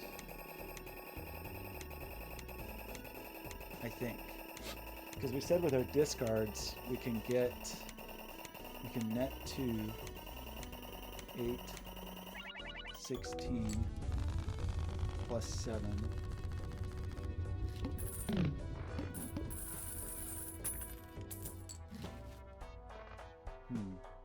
Okay, we're copying all the stuff that needs to be copied. We get another Arcana for no reason. We get a gold card to Chariot now. All the Tractor World. We get a Spectral Pack. We get the Ectoplasm! I don't think we can use it. That's fine because it would be disastrous to do so. I mean, I think we actually technically could. We really wanted to. I think we could use an ectoplasm because we have so many cryptids, but I shan't do it. I'm gonna roll past something, but also who cares? I'll just roll the 50 again, maybe. Seems like a good number for negatives. I don't want to take pools. Just want to roll.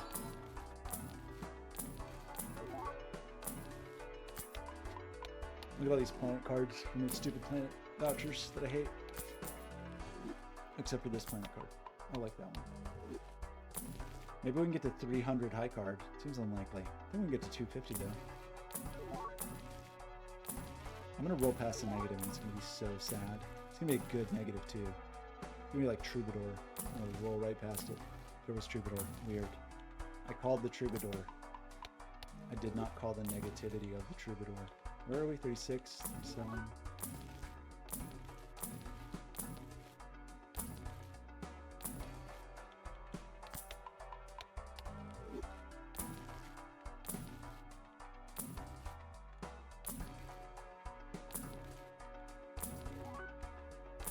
Okay, I rolled more than I was supposed to, but who cares? Okay, more cryptids.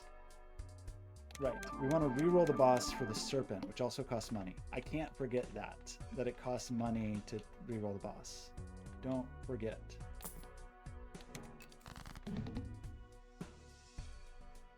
I clicked the re-roll button. What? How did that happen? I clicked the re-roll once and then it moved the cursor to play? Wait, how did that happen? Bummer. I mean, I don't care because we have enough cryptids, but that's actually frustrating. I'm going to say it's okay because we get money, but okay, apparently I need to be, maybe I misclicked or something, but that's very frustrating.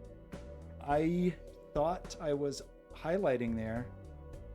I must have hit, I mean, I used the like move mouse cursor thing. Maybe something got a little weird. That easily could have killed me. Like, had I been in the middle of re-rolling and clicked that and had it go to the plant, we kind of lucked out that it just landed on the club's boss. That's suspect. Okay, after this, we're only playing Serpent. This unfortunately is going to cost, this little maneuver is costing us however many cryptids.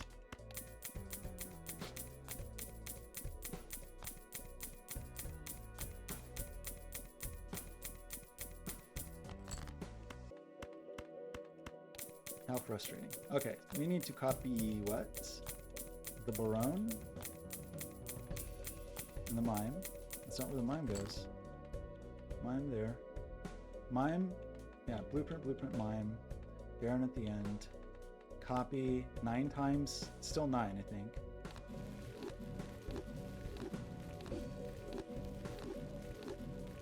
$25, because we said we need 24.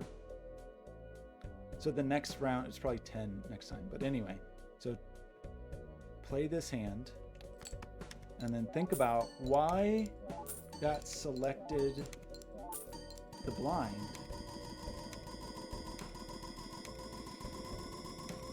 Because I moved the little mouse cursory thing over to the reroll and I clicked the reroll.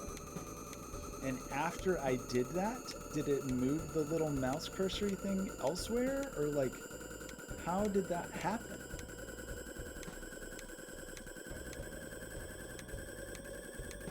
Or was there like, I don't know. Troubling situation. Again, if this fails due to some stupid misclick or something, I'm definitely not above going back to the save. I don't want to do that. I mean, I've blown so many runs just from like silly clicks like that. I had never actually even backed up a save because it's a bit annoying on the Steam Deck. I just, like, if I died, I died. Even if it was for a very stupid reason. But for this run, once it got to a certain point, I was like, okay, I'm gonna learn to do this. You just like switch to desktop mode and find it and copy and whatever. But okay, so that was 217. So we certainly need more score. That was 9 cryptids. So this is probably 10 cryptids, right? Okay. So. Wrong. 230. We had 217. So plus another 17. Should be like 34. So 10 cryptids should be fine. Or the way to think about it is 22, 24. We need 26 in hand. We need 27 cards, right? Which would be like 10 cryptids. If we play it, do we want to skip for these? Oh, we got the voucher skip, but guess what? We don't have any vouchers. So I think I'm going to play these. Am I going to run out? 179 cryptids. It'd be 10 and 10, and then whatever that one is, 2 or 3. I guess 2, 26, be 2 cryptids, be 22 cryptids. Do we still have enough cryptids? I think we do. Because the other thing that is true is when you're skipping these, you're not increasing your number of cryptids anymore. But when we play them, we do. Like we get 6 each time. Now this is going to be 6 cryptids to make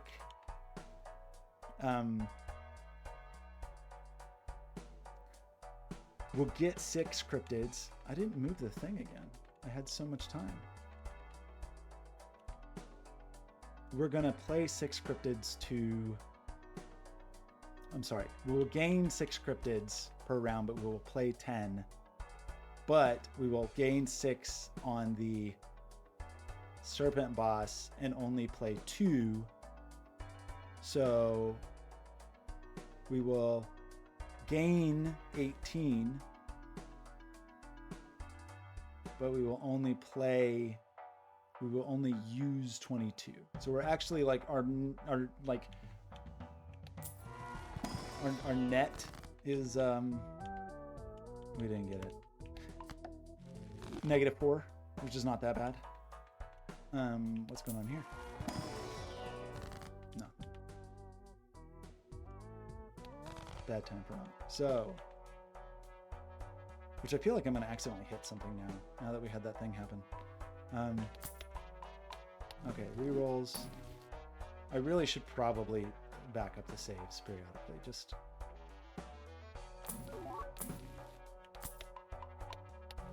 And we said we don't care about doing things right. We don't care about our fools. We don't care about our emperors. All we're really looking for, we'll grab hermits, temperances, and Pluto. But really, we don't care. And we're just looking for negatives. And if that seems scary, then I don't know what to tell you. 24.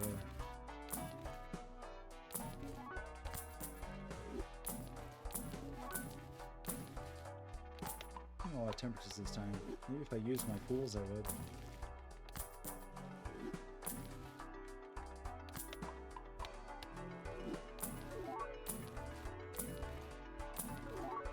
I guess it doesn't actually hurt me to just use the pools. Did I roll too far again? Yeah, I rolled past up Pluto.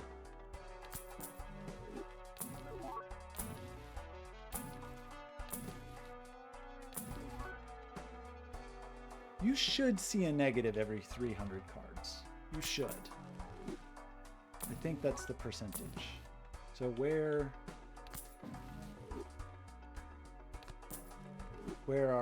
art thou? So Perkeo's copied, mime is moved, we go in here. Now, what happened to me? So you can see the reroll boss little guy is highlighted, right? It's there. I'm gonna hit the A button. It's still highlighted. How did that happen? Maybe I nudged the okay, so we're looking for the serpent.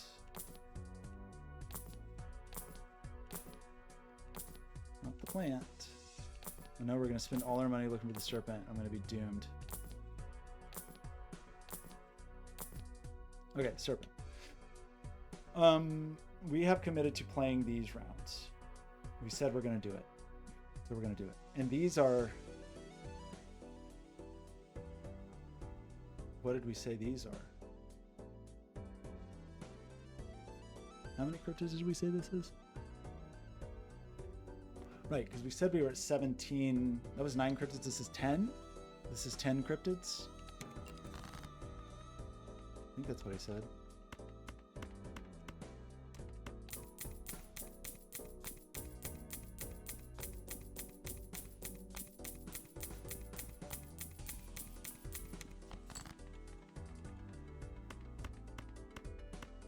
Why is my head a square? I mean a rectangle. Why isn't it a square? A rounded rectangle.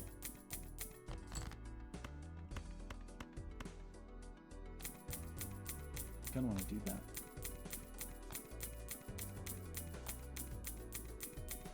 Not that much though. You're not missing much. Discard here. Okay. Barone is gonna move here. Mime here. 10 cryptids because we want to have 26 cards in hand.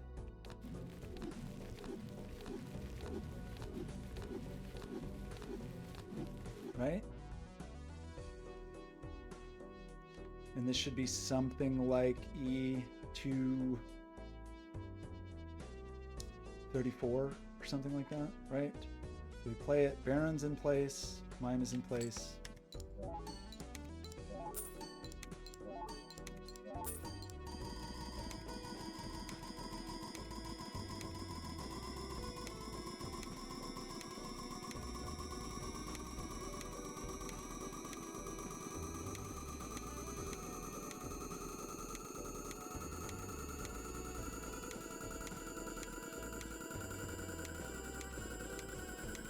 Really did luck out.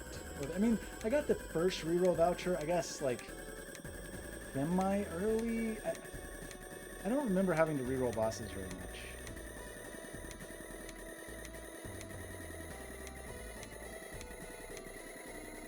What is this? Wait, what? Oh, this. Business card? You're not. You're not done. Come hang out here. We need someone to peek through the chat, is what we need. Yeah, there we go. Is that who we want peeking at us? Oh, can we have a little happy guy? Oh, we got a little happy guy peeking there. Fairy Face can't really peek at us. This little... Ooh, the egg. An egg? Ooh, weirdo. We're gonna sell our egg. Ah, the evil egg. Okay, we scored 234, as predicted. That's fine. So we said we're just going to play both of these as like normal people. We'll take a Celestial pack and get our Pluto. Where's our Pluto? 249. We made it to 250. Take this one. We said, okay, Perkeo's in the right spot. We said we're going to roll to 50 again. Maybe I will take Fools. Maybe I won't. Shouldn't even take the Pluto. Where's my negatives? Where's my negative Troubadour?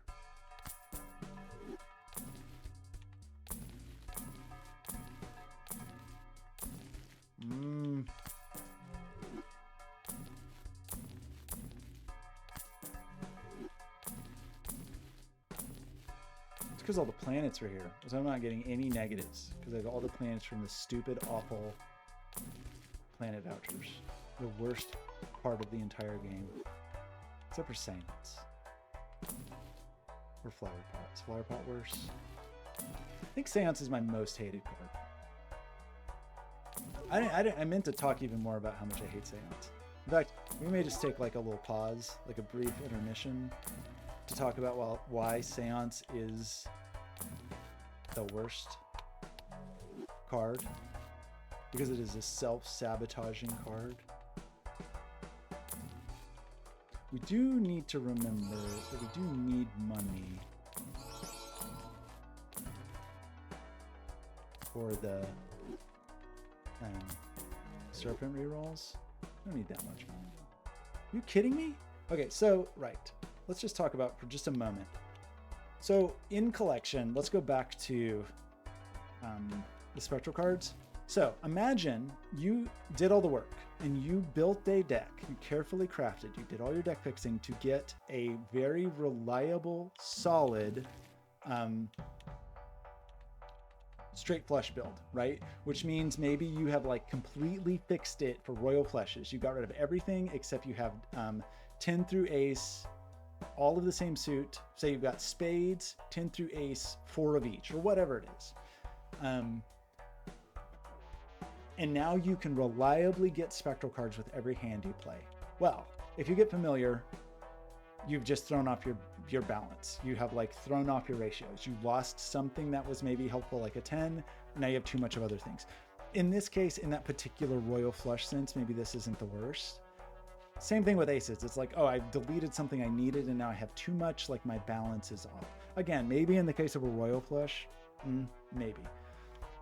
In this case, you have deleted something that you need and put in a bunch of garbage, like actively harmful.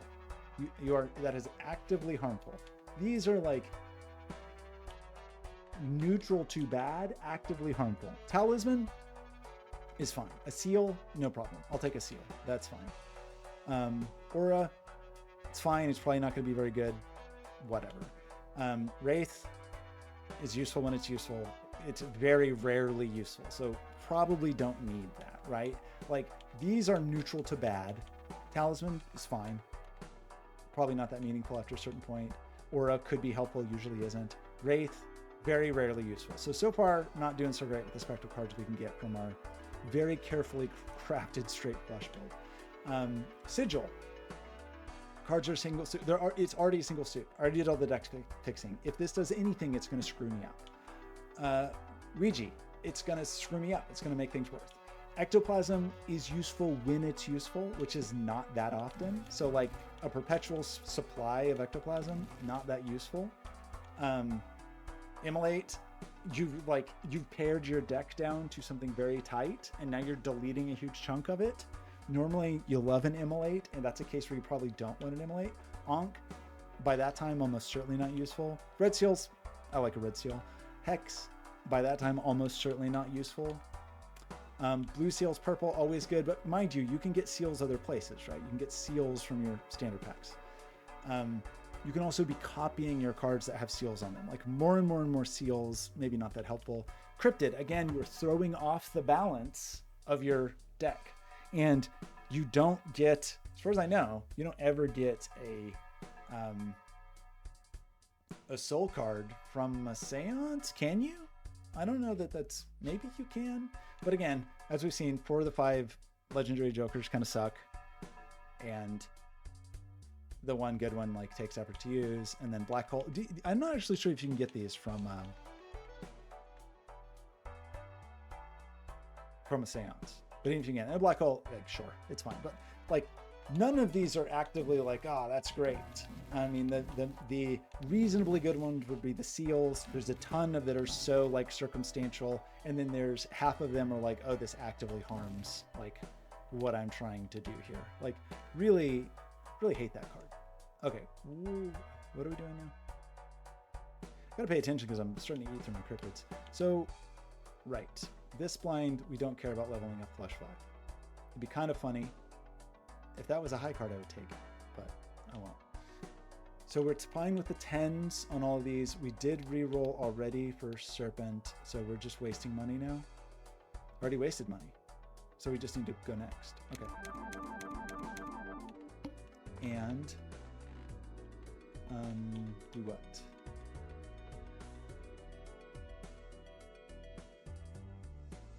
All we care about is discards. I know you can't see it, but my deck is now at 418 cards.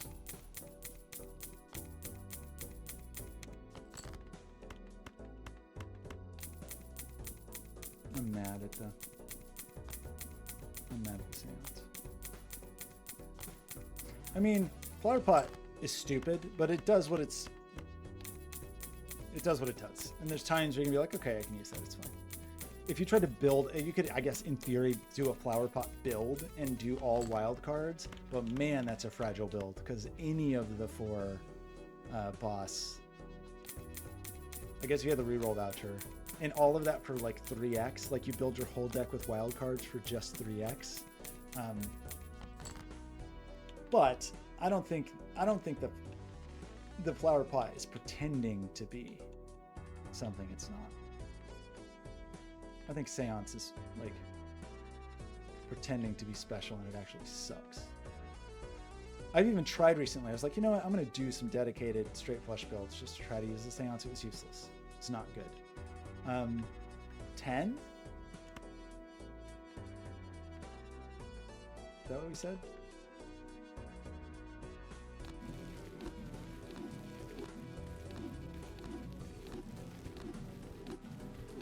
Because we need 26 in hand, and then we play, and then we want to move the mine.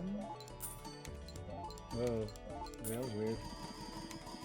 I picked, like, it's getting weird, like doing the combination kind of like a mousy move thing, and then switching to buttons because it like the left and right arrows were inverted there for some reason. Okay, we should only need 2 cryptids this time for Serpent. This should be 2, 3, 4. Then we'd expect the next one 11 cryptids to be like 250. Hopefully we can take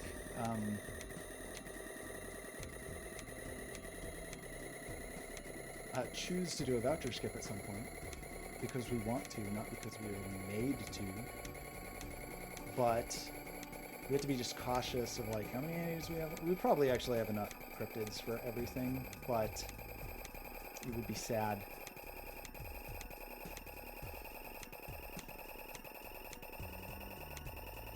I think I said something wrong earlier when I was saying the number of cryptids. No, I was saying the number of cryptids if we only did the Serpent, which is not very many cryptids, to get Naneinf every time if we wanted. Which, if we like get voucher skips we want, and then we decide to do the...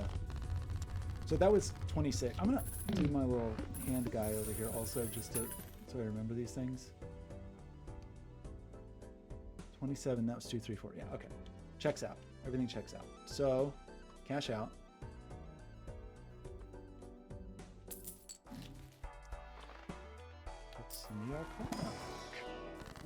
I mean, we could just, so we don't get bored, pick a fun card from the standard pack and just try to level it all the way up. I'll take a 10 minutes. Like, getting up there, it's weird because you can move the little cursor and then move the arrow and it kind of goes where you want it, but I don't trust it. Okay. 1.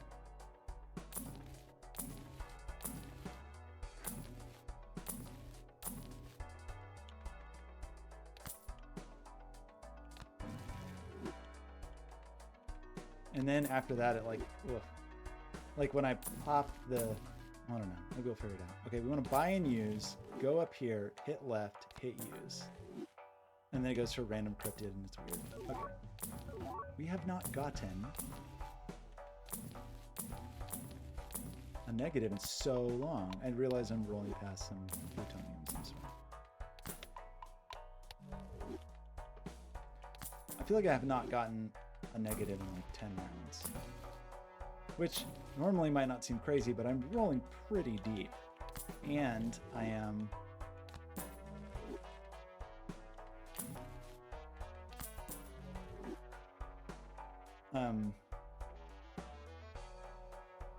I forgot what I was gonna say. Distracted myself with that. I guess I am rolling quite deep. How have I not seen negatives in so long? Oh, and I saw a lot for a period. Like all of the above negatives, I really was getting them like 1 per round.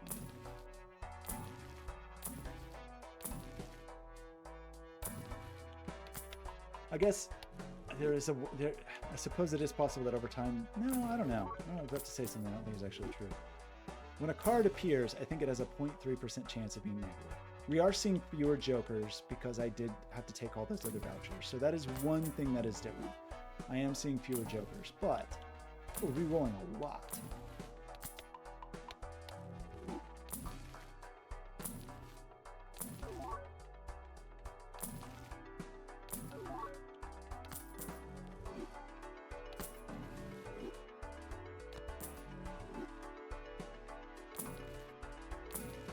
No negatives again. That is so many rounds with no negatives. Okay, we're copying per KO.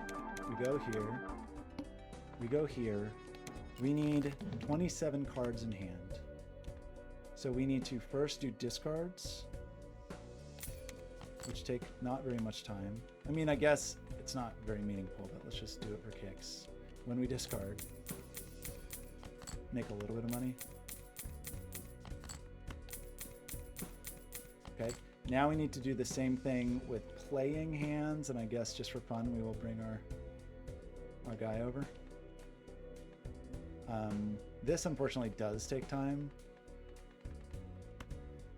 So we're playing our guy. Because unfortunately the Baron has to score and everything just takes a long time. But so we play 4 of these. We need a total of 27 cards in hand.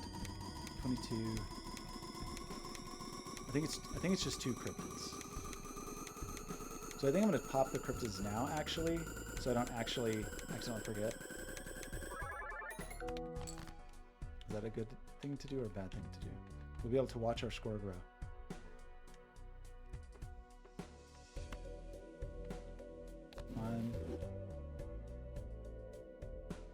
Gets us 24, 26, yeah. And this should still do the +3 no matter what, because it always does +3, because that's just what the serpents do. So now we expect this to be whatever, like this will be one.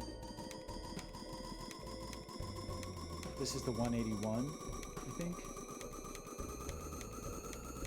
It's actually doing it this way makes it take a little longer to play, but I think this is 181.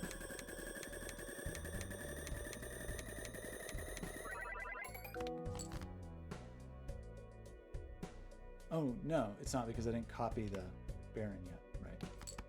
So we're still copying for some bucks.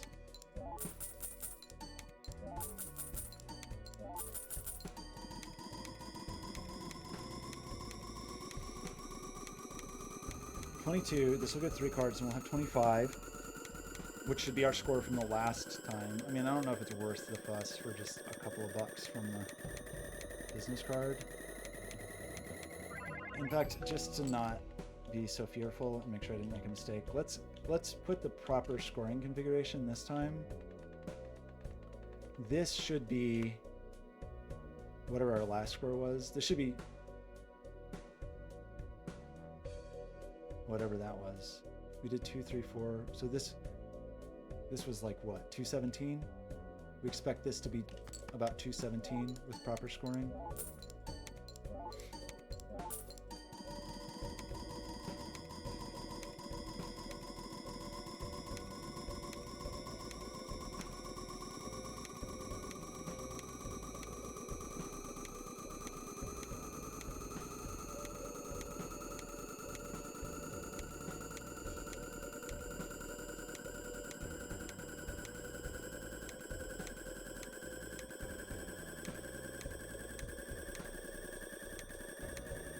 I should try to play with mouse. Maybe that'd be better. Okay, we can move our people while we're hanging out, right? No, this is not our winning hand. We shouldn't move our people yet. Oh boy.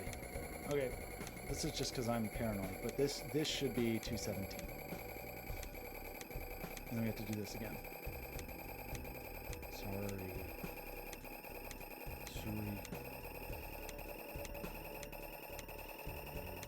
I have to pee. I kind of want to just like play the card and then I'll go pee. Oh, we'll be back when scoring's over. 217? Okay, perfect. We got a single gold card. I'm going to play this and then maybe like mute the microphone and turn off the camera and just leave the score.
We're only halfway through the score.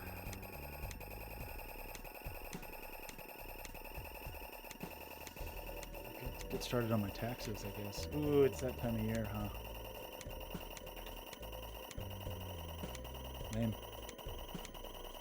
I could clean up my desk a little bit. I just have like parts and things. What's this box? Block for battery. Okay. 2, 3, 4. So we expect the next. I don't know what the next thing's going to be. Like in the neighborhood of 240 something. Okay, we had standard packs we don't care about. I'm trying to click the mouse. We're going to put Parquet over here. We're going to do run info, blinds. Okay, about 250. We had 2, 3, 4. So one more cryptid should be like 251 or something, which we can verify over here. This says 252. So this is how many cryptids? Is this 11 cryptids? That is so infuriating that we've now gotten 2 voucher tags.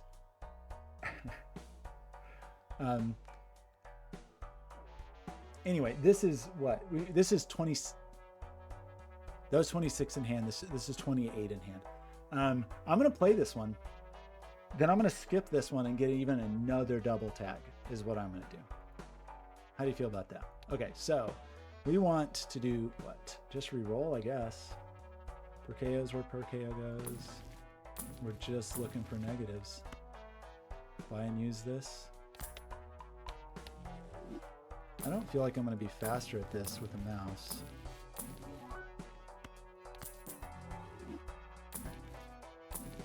Maybe I will be. Where?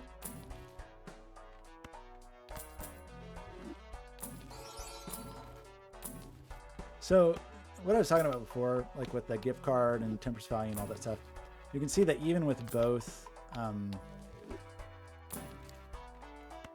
of those discount tags, which lowered the sale value of all of my jokers.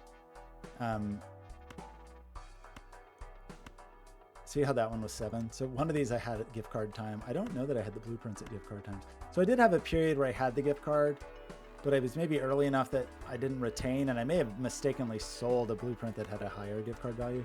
But the reason I'm still getting 50 largely, I think, is from all the negatives, which was another reason to not take invisibles. Like, I think my temperances are, I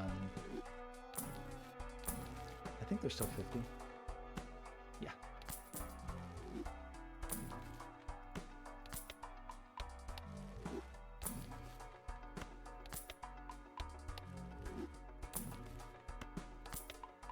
Not taking emperors, though I arguably should. Even just to block the shop a little. Should always take an emperor. Just to like block garbage fellows. Using a bull for a Pluto is sacrilege, but.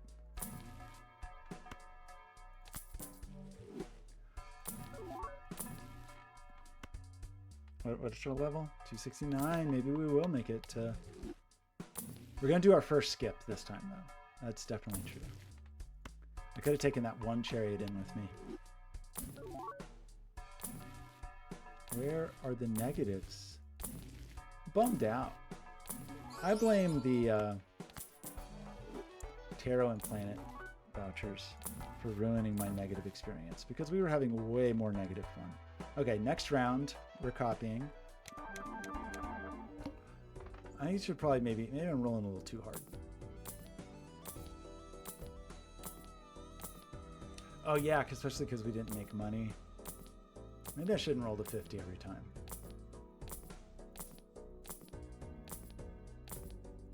Has anyone seen the serpent? There it is. Okay, I'm not skipping this one. We're going to play this even though it's 11 cryptids, I think. Just, it's the principle of the thing. Discard. Okay, not used to this mouse playing. Trying. I hope the music's not too loud for my voice sounds. Maybe you'd prefer that. I think this is 11 cryptids, which is 28 cards in hand, 29 cards, so we can play one.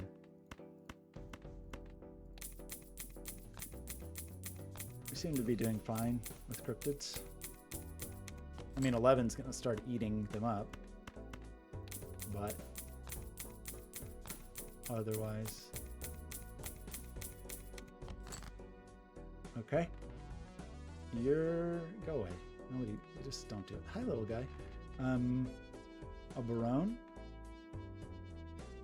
Oh, did I not move the mime before? Oh no! My money and my cryptid generation. I forgot to move the mime. That's disappointing.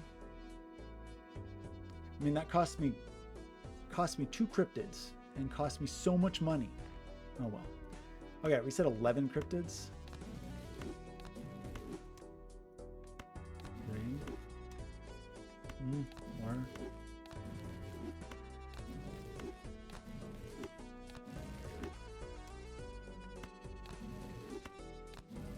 I'm having a hard time with the mouse. That's 28. Sorry, that's 29. That's 28. What is our little guy for over here? 250. That's what we're expecting. Okay. Mime is in the right place. Barone is in the right place. We just hit play. Move the mime. Move Perkeo. And then while this happens, I'm just going to clean up my desk a little bit. Pretty messy, unfortunately. An embarrassment, actually. Pad over here, maybe. Got a lot of like wiring and prototyping stuff. YouTube. Let's put it all the way over here for a moment. And a lot of breadboards around. Why? Raspberry Pi Pico here. Okay. Little breadboards on the bread.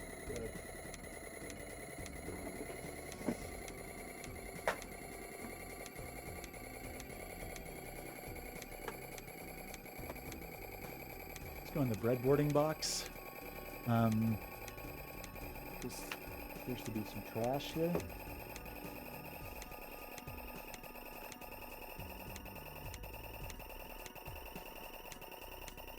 This is a mess. Oh, I was going to order some fasteners.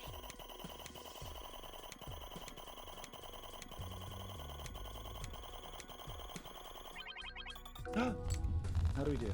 252 as predicted. Okay. I mean, I think I really said like 250 or 251, but close enough. Okay. Play this.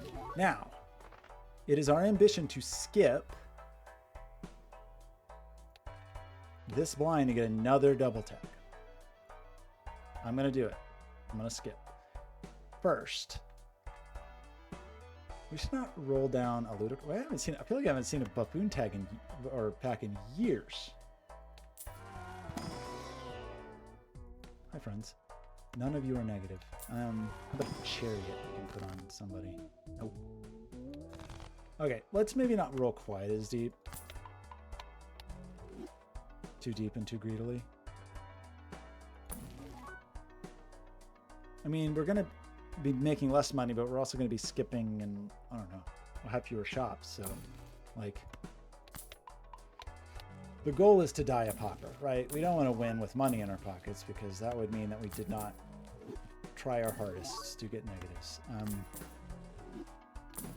Which I have not had a negative in like, I don't even know, 8 antes or something. Feels deeply suspect. I'm gonna negative showman.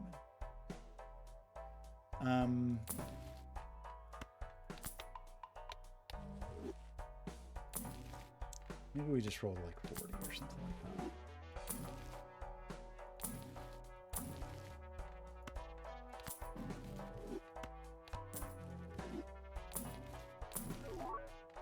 Okay, Emperor, it's your time to shine.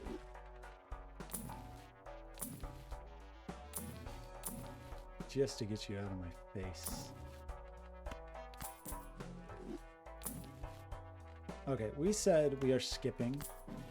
We said we were playing the serpent and then we need like is it 3 cryptids? If we play the serpent properly. Let's roll this like 35. How's that sound?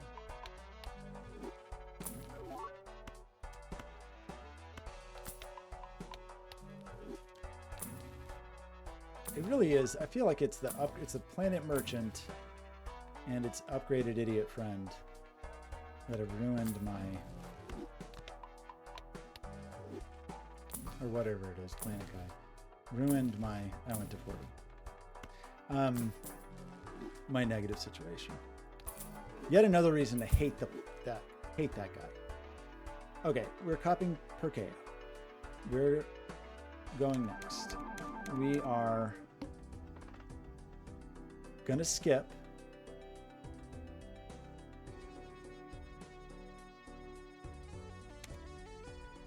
We're gonna play the serpent for a little bit of money. Look at this. This isn't even polychrome. Disgusting. Okay, discard.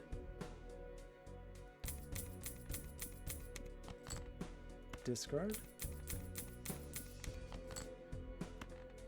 Discard. Discard. Do we copy the business card just so we feel good about ourselves? These just take so long to play. Play.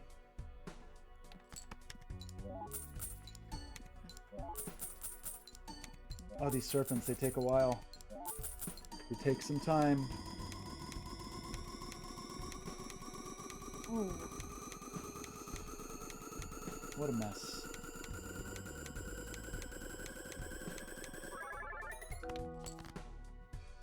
Play another hand too. The problem here, see, this is actually the biggest boss of Balatro, the boss that I struggle with the most in Balatro is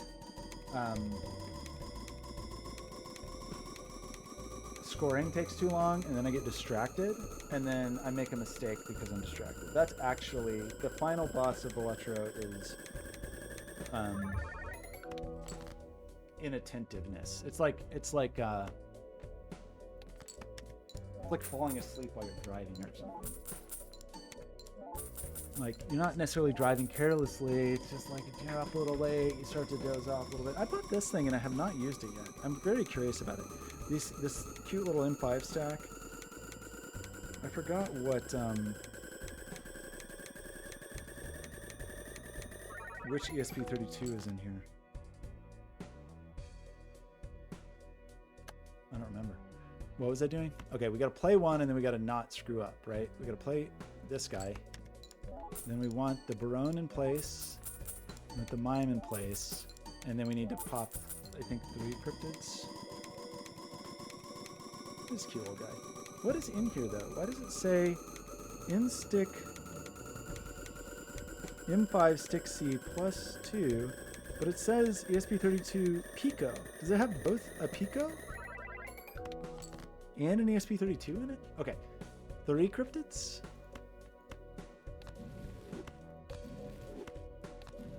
That's 29. 29. We're copying the Baron. We're copying the Mime.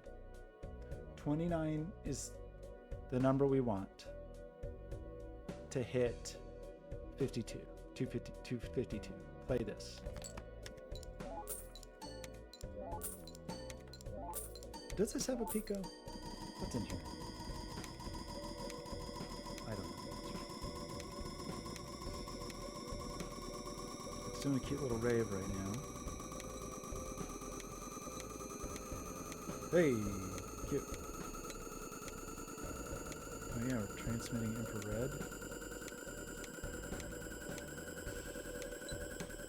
We're scanning for Wi-Fi. It's a cute little guy.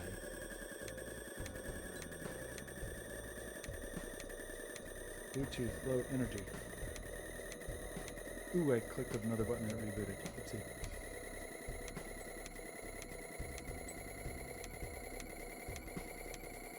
I don't want the Wi-Fi scan. Oh, I am you in there. Okay.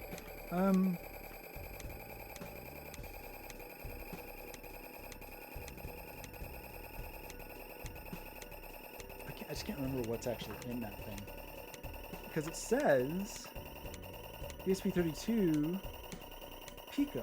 Does it have both microcontrollers in there? That'd be a cute thing. I don't know why they would do that, but...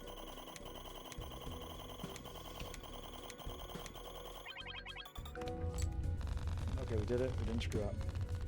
Should I back up the score? Probably. I don't know where that is.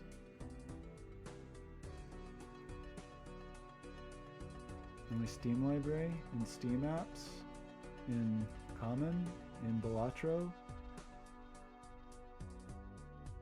That doesn't look right.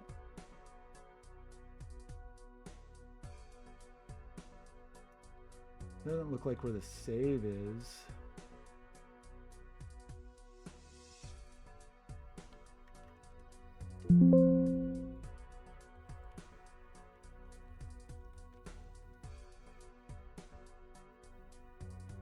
Oh, we gotta do the stupid app data roaming, etc., etc. I hate Windows. Especially hate. Like that you don't just get the path. Like desktop, where could that be? And it doesn't just like getting the path to your home folder is so obnoxious.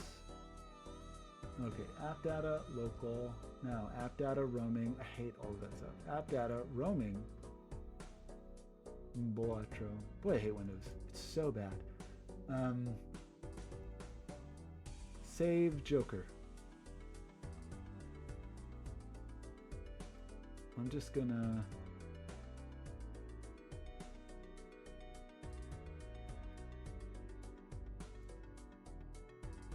Can you Control D to duplicate Windows? Nope, that's delete. Exactly not what we wanted to do. Control C, Control V. Fine. Okay, back over here. What are we doing? What's going on? We could skip for some common jokers. I don't want to do that. We could skip for some holographics. The problem is we're like gonna get into trouble at a certain point because now we're at like, isn't this 12 jokers? I'm sorry, 12 cryptids, 24 cryptids. I mean, I still actually think we're fine, but it's also getting kind of boring. But now I also feel like I'm just on a mission to get a negative because we haven't had a negative in so long. Make sure we're copying Perkeo, move the mime. Can't believe I missed out on 2 cryptids. I mean, I definitely can. This is what has killed me in Balatro more than anything, is just like scoring takes a long time and I just get distracted. I just passed a hermit. Did you see that? I rolled right past a hermit. Okay, get out of here, Emperor.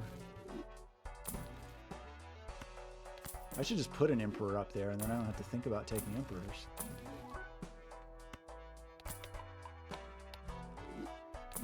Solved problem. How are we doing? 282? We might get to 300. High card. I mean, we could take chariots. We could wait on our Arcana packs and actually try to convert some of those golden girls, but I don't care.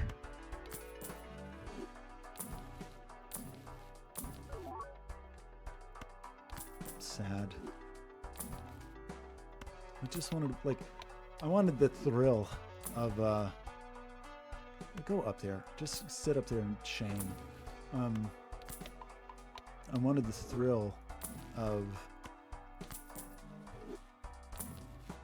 a negative that meant something, you know? Like a negative that was like, we got a negative troubadour. It's really means something. We got a negative, I don't even know. Idle would be funny.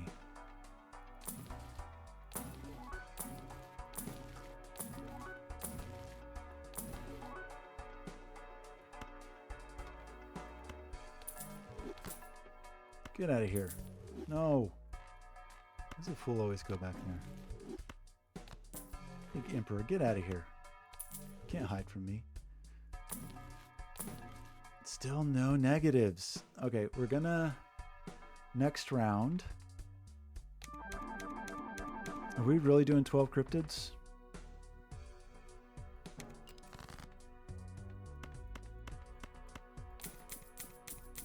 We got a lot of cryptids. We are getting like a deep cryptid deficit, but we really, again, we don't, I mean, we just don't need that many. One, in fact, the number of cryptids we actually need is, what, 3 on Ante 37, 3 on Ante 38, and Ante 39 we lose anyway. So, like, we got all the cryptids that we want. I have more cryptids than I could possibly need. Right. We don't need... Well, right, I want Naneinf. That is true. And that is some number of cryptids that I already forgot the number of. I think we said it was... We needed 35 in hand. I think we said it was 35 in hand. And we have 7. So it's 28. 14 cryptids. We're actually getting close to that. So as long as we have 14 cryptids, we get our Nan.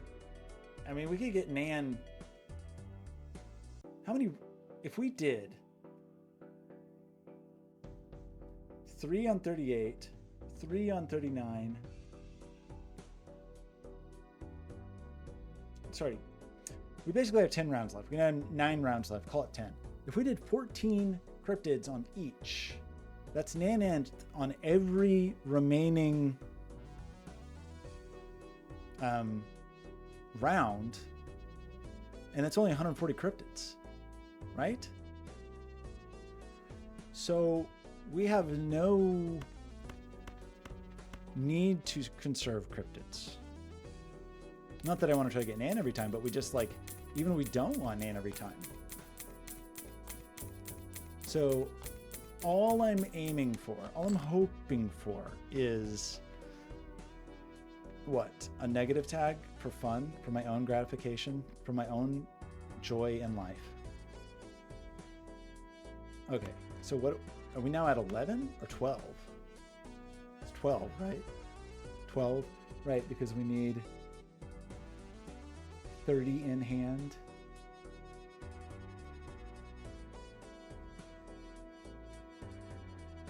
We need 31 total, minus the 7. 24, that's 12. Yeah. So 1.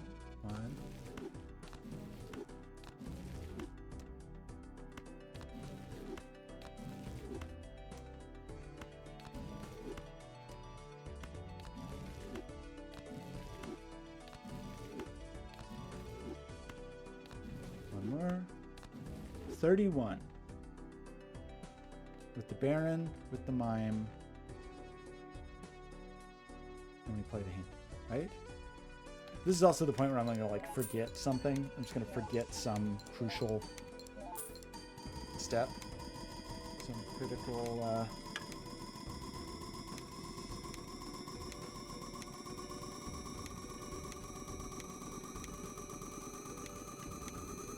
like moving of a joker or some other consideration. I'm just going to forget.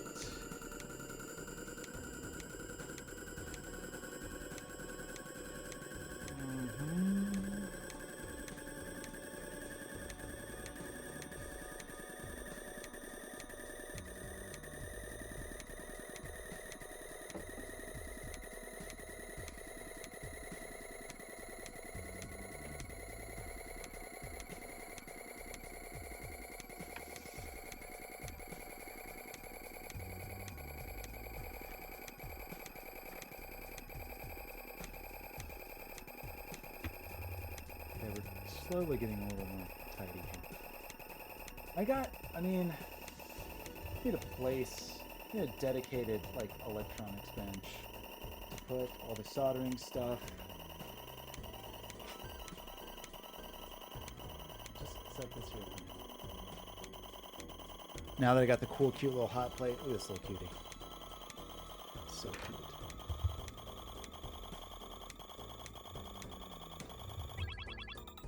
And honestly, I could probably sit over there. Okay, what happened? 270. As expected, right? That was our expectation. We expect the next one to be whatever, 286, 287, something like that. Okay, cash out.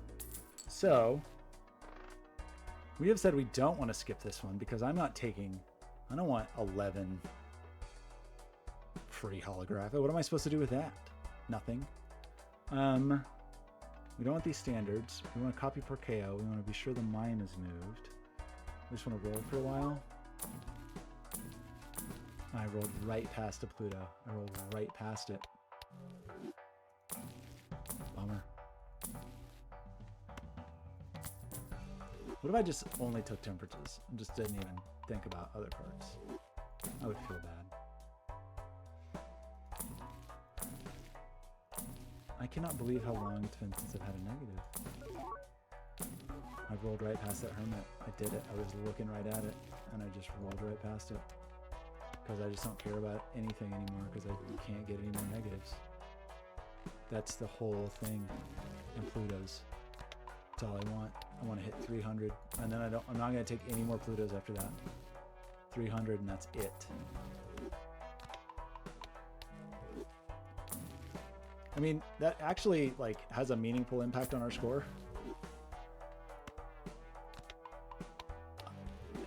A little bit, a tiny bit. I mean, 100 of them do, right? Like 100 Pluto cards, which is almost what we've gotten. Has a little bit going on. A couple of E's there, I think.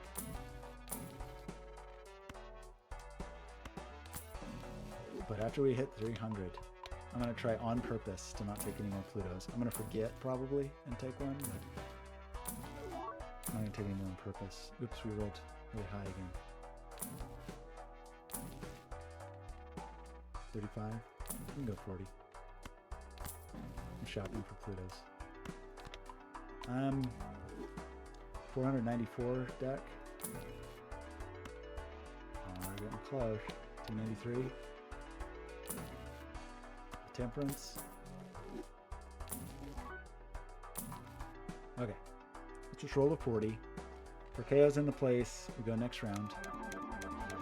Let's go ahead and roll for our Serpent while we're thinking about it.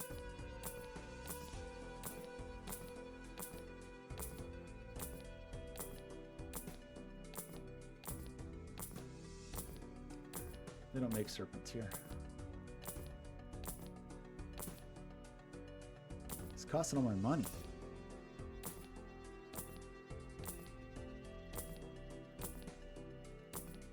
Okay. We are doing this, we said, at the cost of 12 cryptids rather than sacrifice all of my double tags because I refuse to.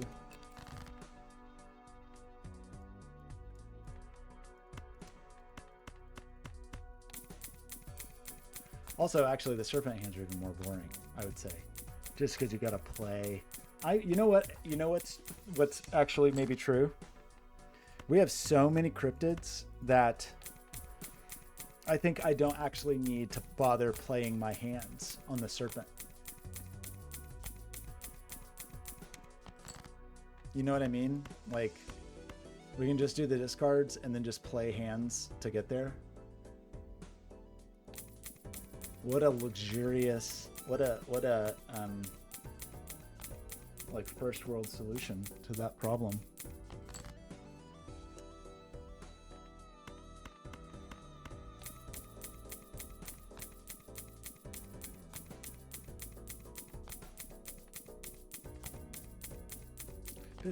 Business card, just go over here. You're trying, but okay, so 12.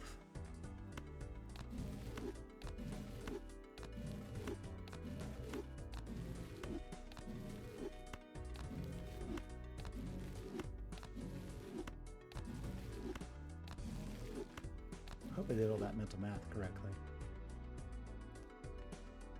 12, right? For 270?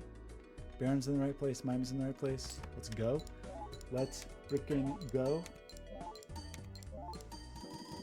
Ooh, that wasn't so good. What happened there?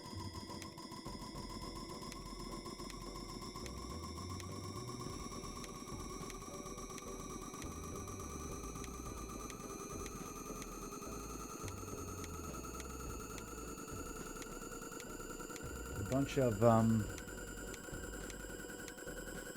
mechanical key switches on my desk because I built a little project for myself for Christmas and was very annoyed to learn that certain switches are incompatible with kind of standard, like the standard cherry pin configuration, basically.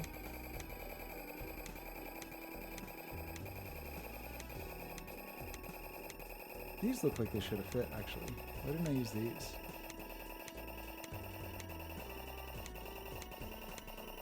Oh, because these were wrong, too. Right? I couldn't use these. Because these are actually low profile, but with a full-size cherry. Yeah, that's where they get you. I mean, so actually I think I was supposed to return these.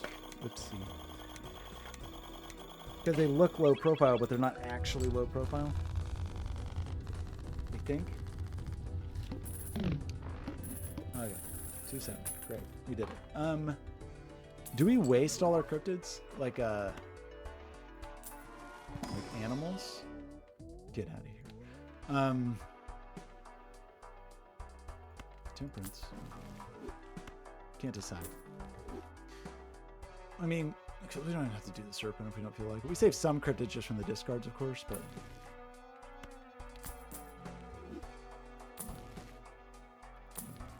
I haven't seen the negative. It's 294.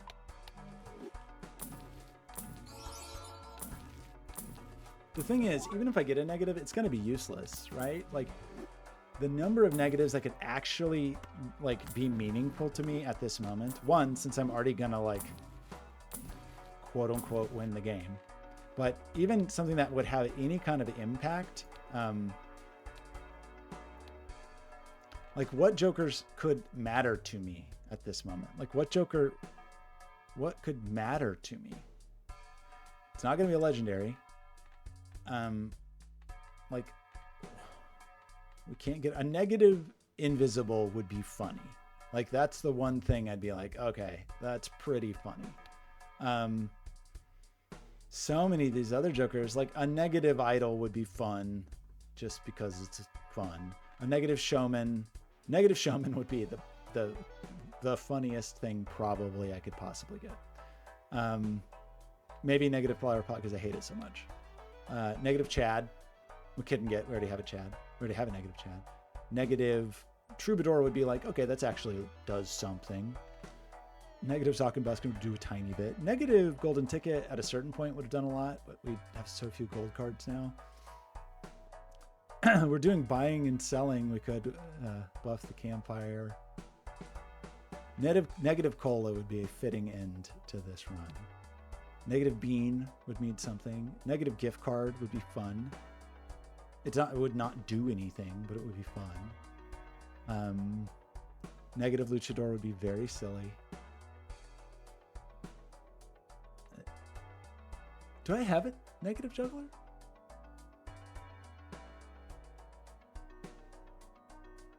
I don't think I do, because that would be useful. Negative Seance, my most hated card. I would take it. Negative Rocket, one of my most beloved cards. Negative Little Square Bear. Yeah, I don't know. Negative DNA would actually mean something. But nothing, I don't know. Nothing really. Okay, what are we doing? 295.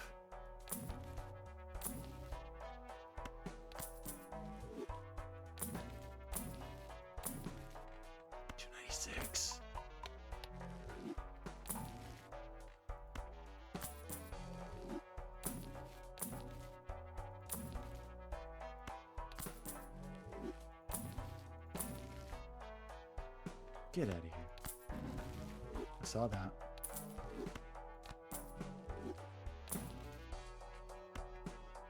Oh, 297.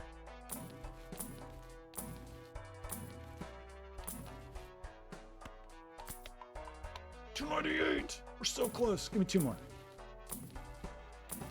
The one good thing about the idiot, worst, awful Planet Merchant cards, whatever they're called. What's the other one called? That's not a spectral card. It's a voucher. I hate it so much. It's called, oh yeah, Planet Tycoon. I hate you. Kind of hate Tarot Tycoon too, but not as much as I hate Planet Tycoon. I'm rolling until I get more Pluto, by the way. I don't care if it takes all my money and I die. That's money. That's actually money. That's what? 5 times 5 times 5? Nice. Right? Because it's an additional discard of 5.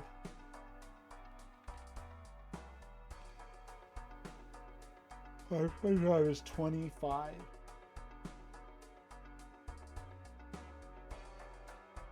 With the re-triggers of... Okay, so one discard is 5 cards of $5 each, right? That's 25 times 1, 2, 3, 4, 5. Right? Which is $125. So this is an extra $125 a go. Very exciting. Okay, but still I want the Pluto. We got one of the very few negatives that like does anything. I'm not stopping until I get Pluto. $299. This temperance is going to pay for it.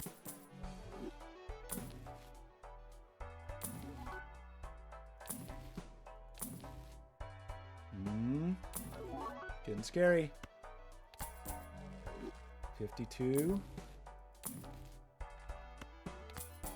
Temperance can't even afford it now. Oh, come on. Plutonium. 300 Pluto. Okay, we're done, right? Copy per KO. Very excited about my new discard, even though that's going to make everything take even longer. Next round. I didn't move the mime. Bummer. So only got 4 instead of 6. Bummer. Okay, how much do I care about playing the individual hands? I have so many cryptids. I have so many cryptids. I don't think I care. I'm sorry, but I don't think I care.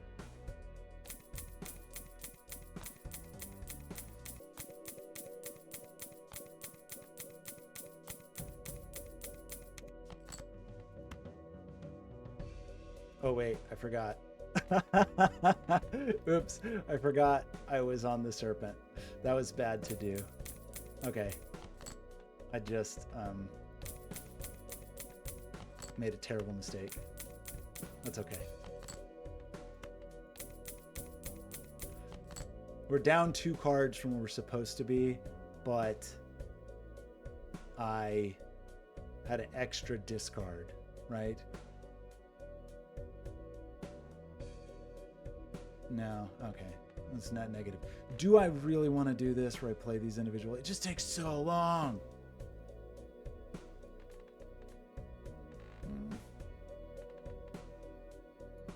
We'll do a couple and see if I can stomach it. Especially since this is my penance for screwing up just now. For my embarrassing mistake of... I got so excited by the extra discard I forgot that I was on the...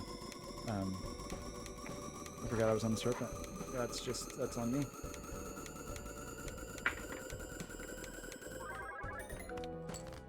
Where's the other,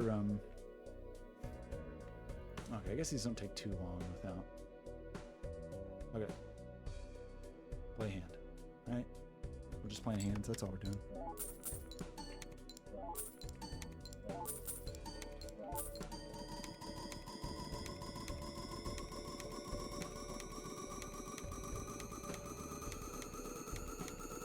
just be over here doing some other stuff. It is 3 o'clock. Oh my gosh, 4-hour stream. This is a problem. I really do actually have some work to do today. Yikes. Play hand here.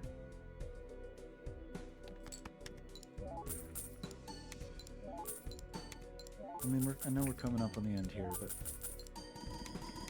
didn't actually mean this to be a 5-hour long stream. Whoa. It's okay. I'm at least getting my desk cleaned up. That was somewhere on a to-do list, probably. I mean, at least on a theoretical mental to-do list. Okay, we play one more here. And then we copy you. And we copy you. Can't believe I forgot to move the mine. I mean, actually I can, because that's exactly the thing that I've said I'm going to screw up, is like micromanagement.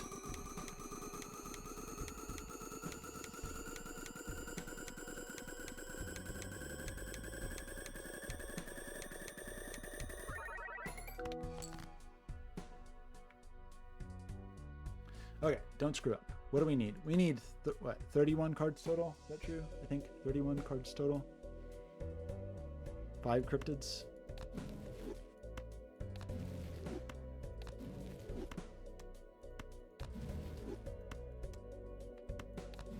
$31 cards total.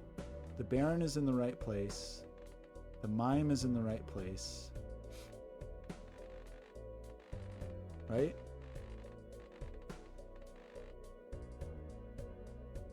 And this should be 270 something. More than this. Play this hand. Move the Mime. Move the Perkeo. Okay. Okay. Keyboard switches. Did I need to return these?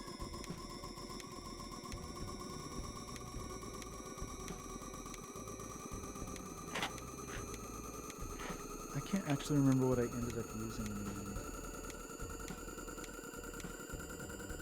Not these.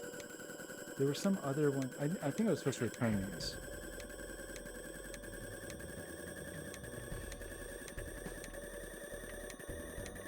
Yeah, I think those are supposed to return. I don't know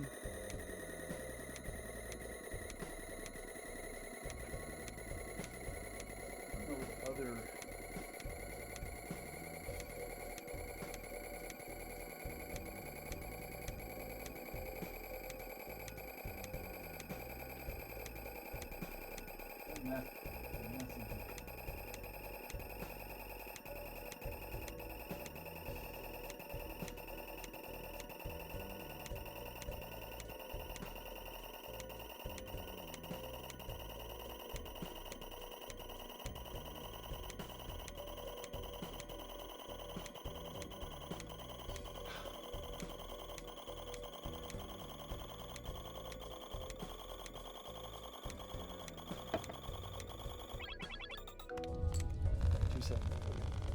Right, next will be like whatever we said, 286, 287.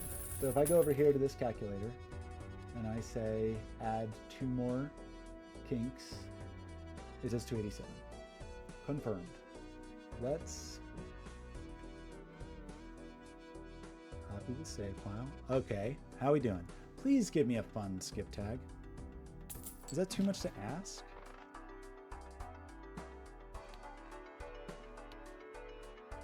Another voucher. That's insulting.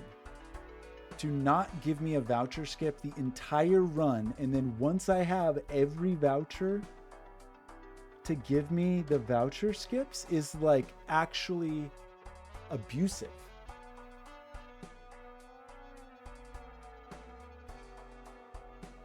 So we're now at like,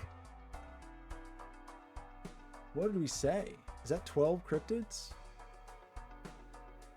We need to go from 7 to 30 to 26. We had 13 cryptids?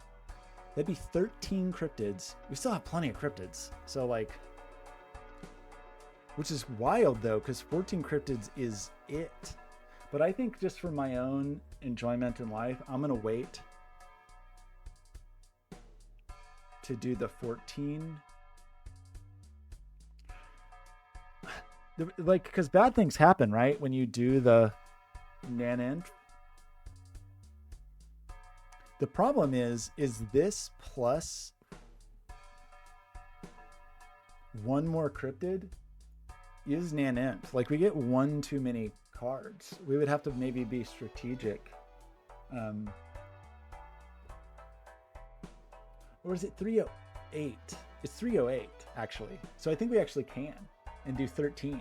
So we would be saying that we were doing like 12, 12, 6, or whatever it is. 12 plus 12 plus 6 is 30. We'd say we'd be using 30 of them here. And then next time we'd have 13 plus 13 plus 14. 30 here. And then 26.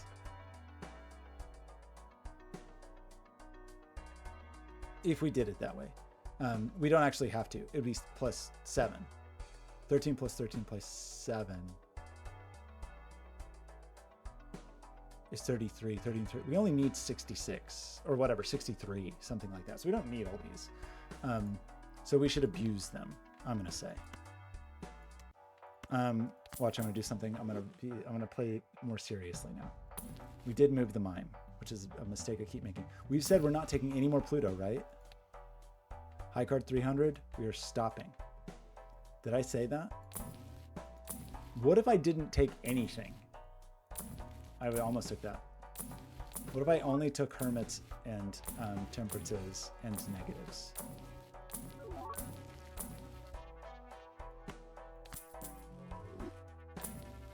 Oh man, I want it. I'm a finely tuned machine for buying Pluto, but I want to keep it 300, like nice.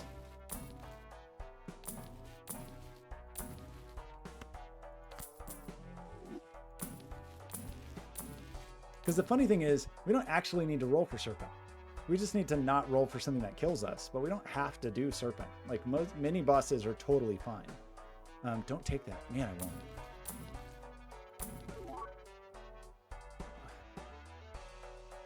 Should I roll the 50? Oh, I want it.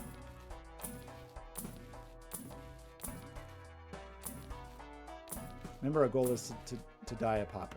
We don't need any money. I could have taken some funny cards to put in here, like deaths and things. We don't need to do any of this. But like to try to, if we still had any golds, we'd have to land on golds, which our deck has 528 cards, so maybe not likely. Okay, so copy per KO, right? What are we trying to score? 287 is our new like ability with whatever 13 cryptids or whatever. Oh, that's actually not enough.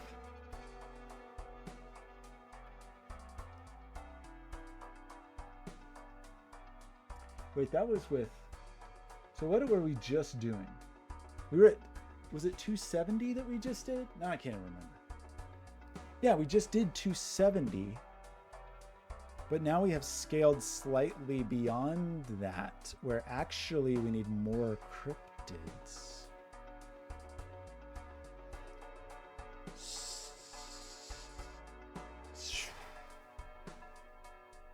But we don't want 14, because 14 is too many, right? Was this with 12 or was this with 13? Now I don't remember. Okay, this is with what? That is 30 cards in hand. 30 cards in hand. Minus 7. 23. So we need 23 to score that. And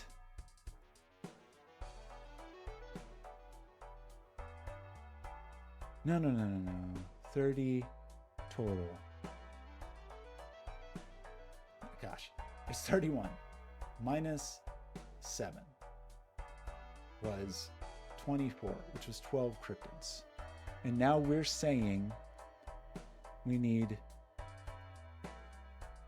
13 cryptids, which is 26 for that 7 but I think it's actually not quite enough. But it's very hard to say because our scoring is like, we seem to be overshooting a little bit. Oh, right, of course, because I didn't go here and say that I have a level 300 high card. I have a level 300 high card, which is actually still not enough.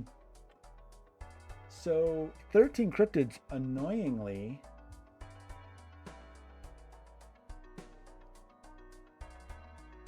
I don't think is enough.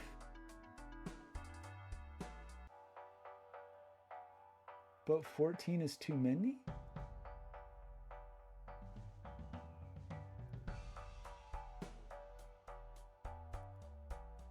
No, 14 is just under.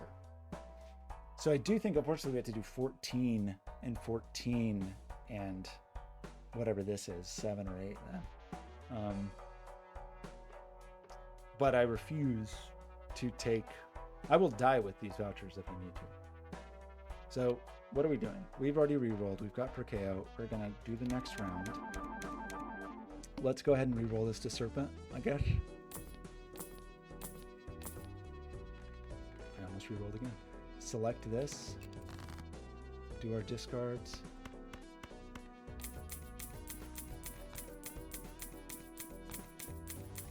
I mean, I think we have enough cryptids to do whatever we want, basically.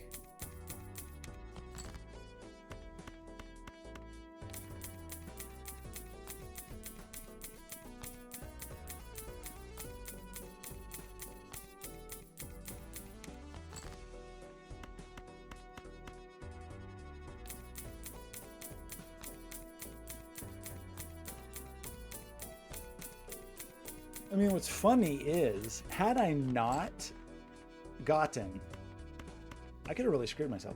Had I not, so imagine a scenario.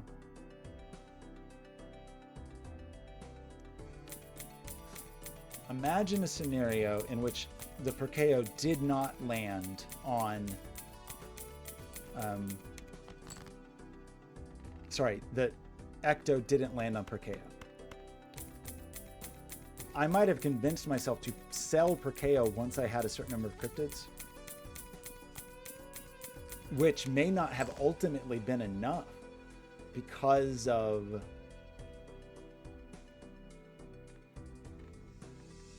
not getting the reroll voucher for so long. I don't know. I mean, I guess I probably would have waited until I got the reroll voucher. So I would have probably already had enough cryptids, and then I could have another Blueprint or Brainstorm now, which would be fun and cool, and I would feel like a fun, cool guy. So maybe that would have been better, actually. Okay, we need how many cards in hand? We need so many. So did I say 14 cryptids? I think I can do this faster with a controller, but this might be unwise. 2, 3, 4, 9, 6, 7, 8, 9, 10, 11, 12, 13, 14. So, slight worry here that this is too many points and that we get Naneinf already. I don't think it is. I think it's just under. We're projecting around like 305. I think 308 is the danger zone. So basically, all of our subsequent rounds from now forward, we want to have 35 cards, I think.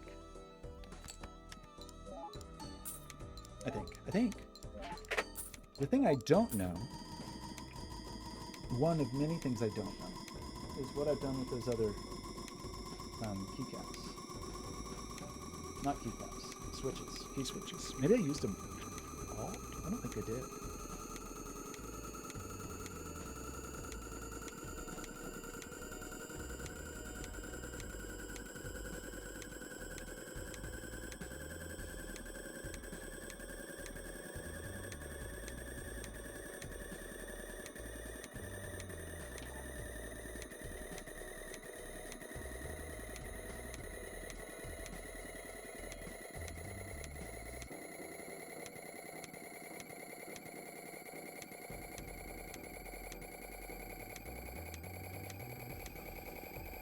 I don't know where they are.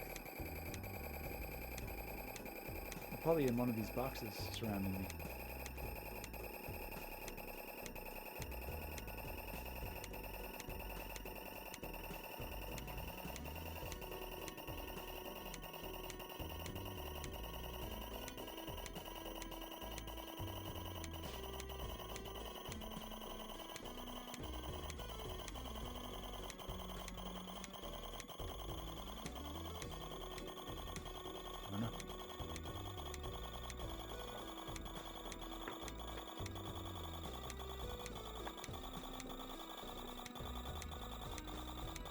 No, they're here.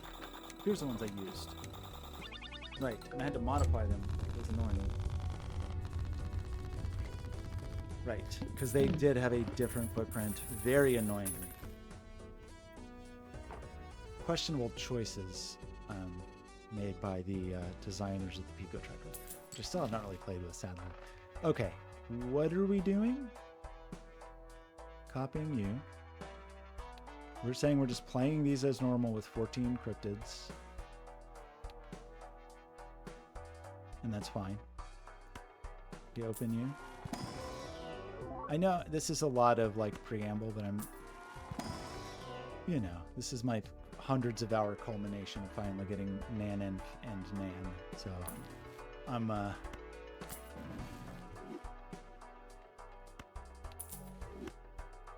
stretching it out a little bit. Or a lot. Remember, we don't take high card anymore. I mean, oh man, I want to. All we're doing is look. I had a negative and I rolled past a negative.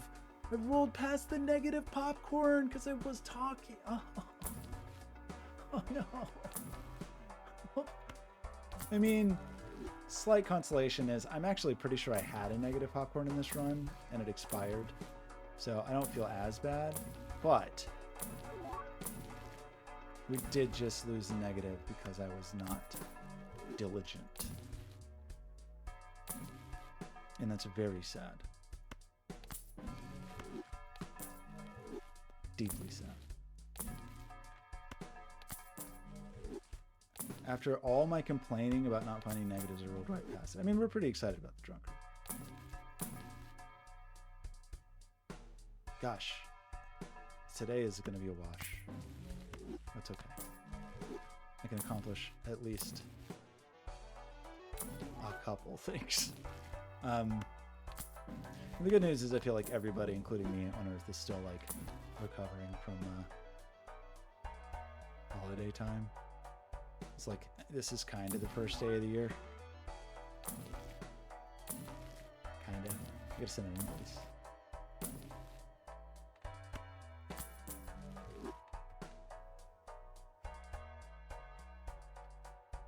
Remind me to invoice this afternoon.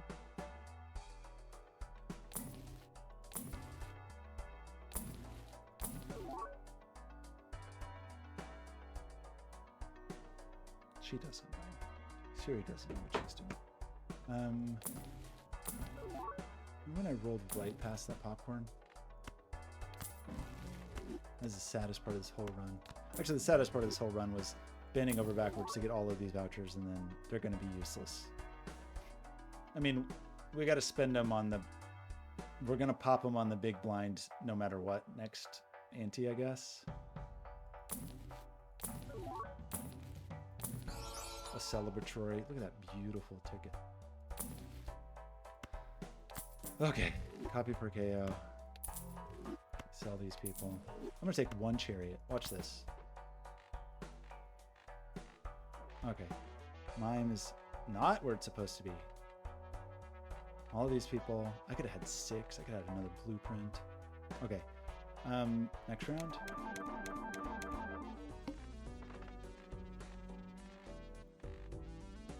We are playing this. We said it's 14 cryptids. We said we're copying this.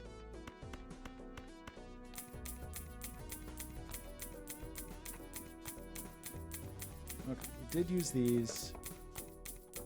These people in here. Deck has 556 cards in it. Discard all these.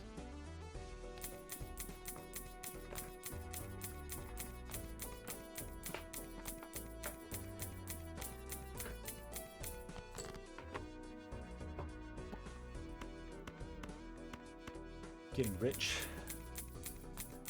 We're returning these. We're keeping this. What is this? Is just our little keyboard parts box, I guess. Are we just not going to get any golds now that I have I got a single chariot? I was ready to go. I was proactive. We didn't. That's funny. Discard you. Okay. Barone. Maimon.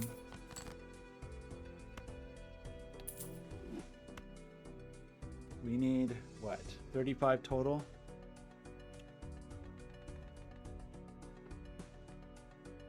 Which, what did we say, is 14?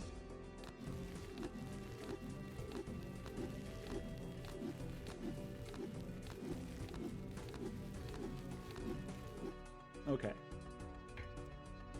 This again is 305. Feels overkill, but we get them in twos. We actually don't need one of these kings. We got the Baron, 2 copies of the Mime, and I think we just do it. And then there's the question of, do we play the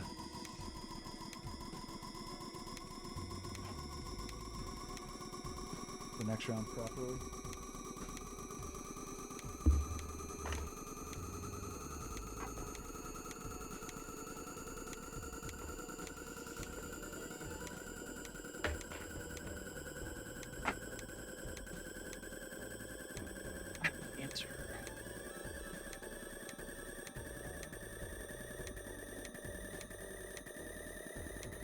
I mean, the next, you know, when we do the serpent. This takes so long. Seems so likely I'll make a mistake.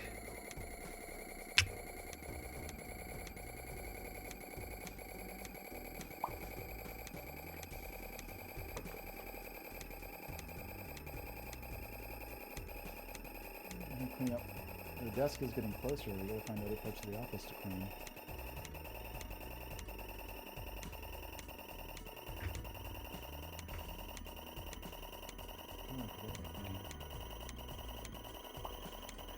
Okay.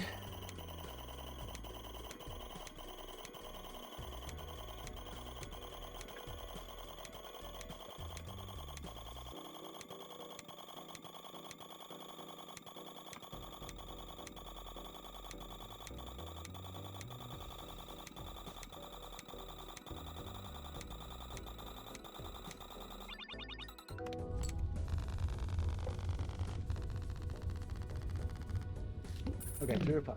As anticipated. Quite close to our projected score. What are we doing?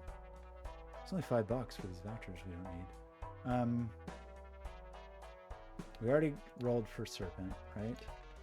We're copying Perkeo, removing the Mime. We're... Oh, I want it, but I'm not going to do it. I'm definitely going to forget and accidentally buy it. Tissue. High card. I'll just reroll for a while.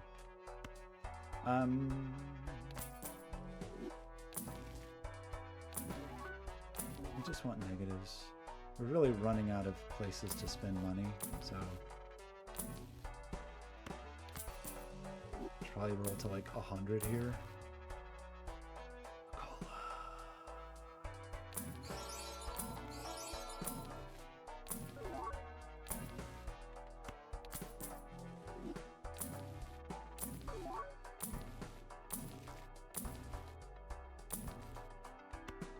Ignoring everything except for temperances and hermits. Mostly right now. I just need to spend down.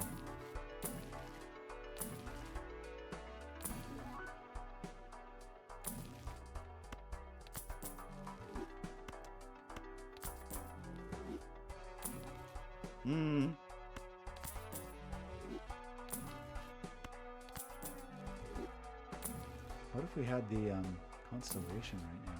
Buy all these cards, all these planet cards.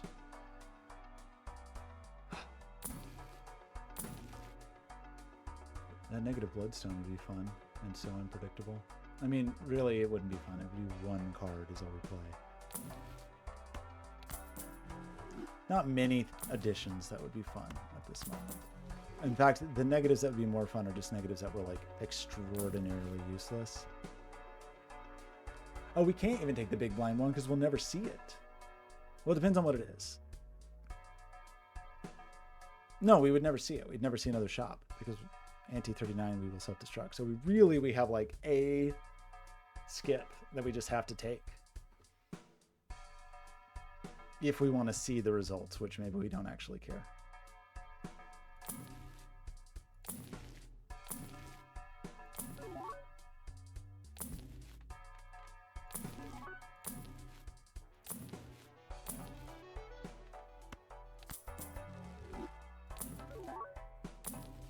Should I keep rolling?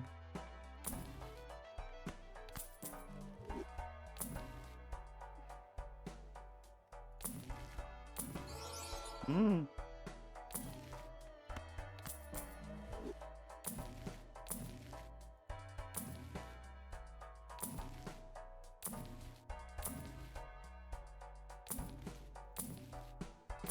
Probably should stop rolling at some point, but I don't have to. I don't have to. I do whatever I want.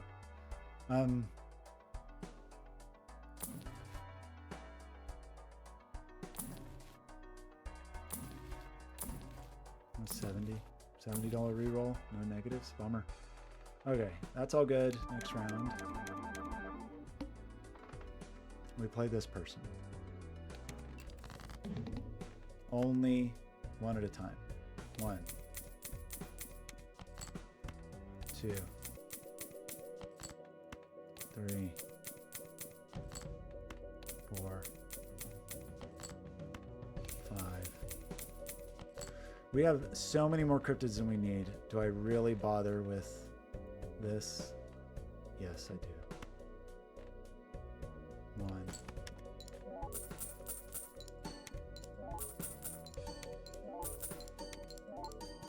Look at all that 5 molt from my smiley face. Oh my gosh, this takes so long.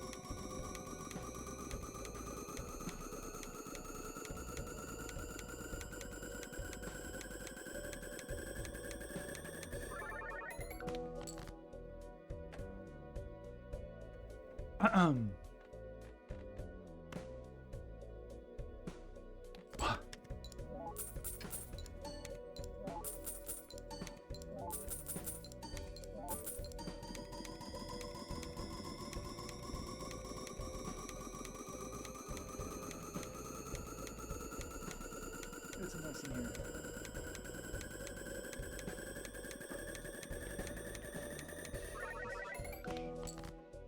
Play. That's valuable treasure. Valuable treasure. Like the speed boxes.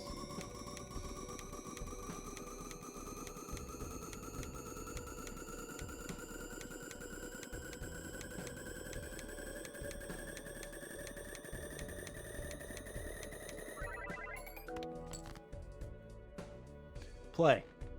This golden one. Play it. Okay, we need 35 cards in hand. However many people that requires. Mime, get over here. Baron is where it goes. Mime is where it goes. And as long as we have 35 cards in hand, we score a sufficient number of points. And still have so many cryptids. We'll burn all the cryptids at the end. I don't care. We'll have an embarrassment of cryptids. So, we need to do this. 1. Is that all? 5?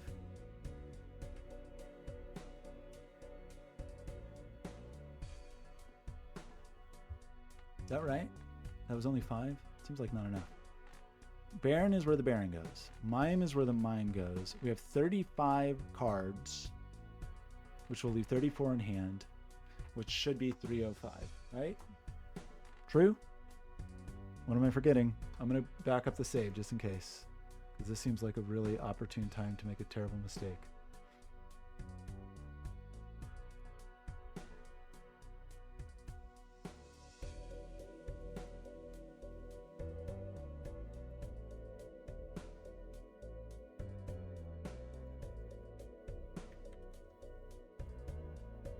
Okay.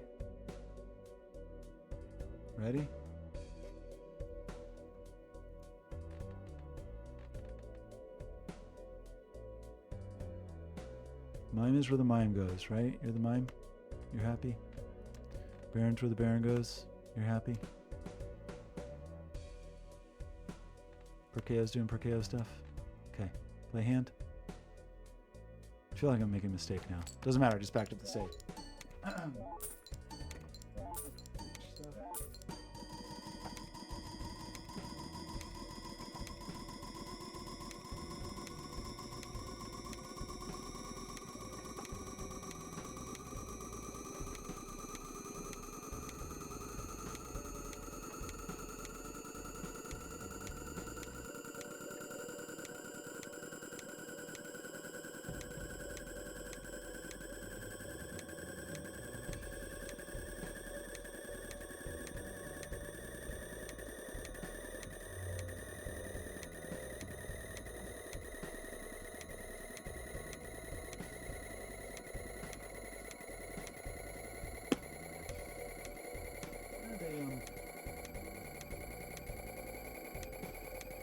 Thing.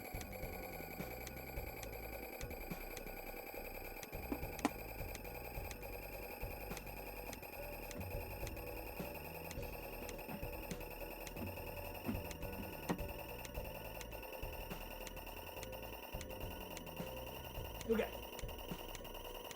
I'm back. I mean, I didn't really leave. You saw me. You know what I mean.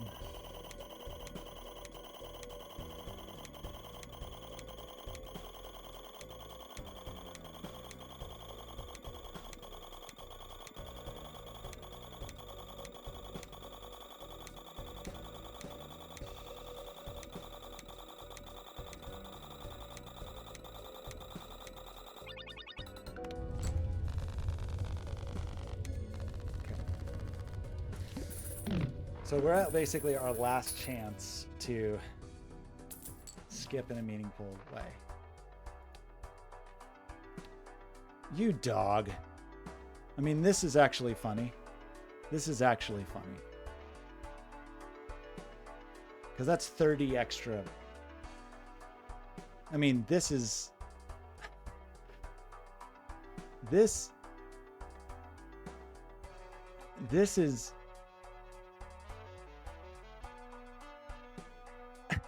Okay, hang on.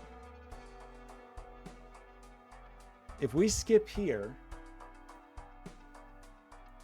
we get 30 extra. We start with 30 extra. 33.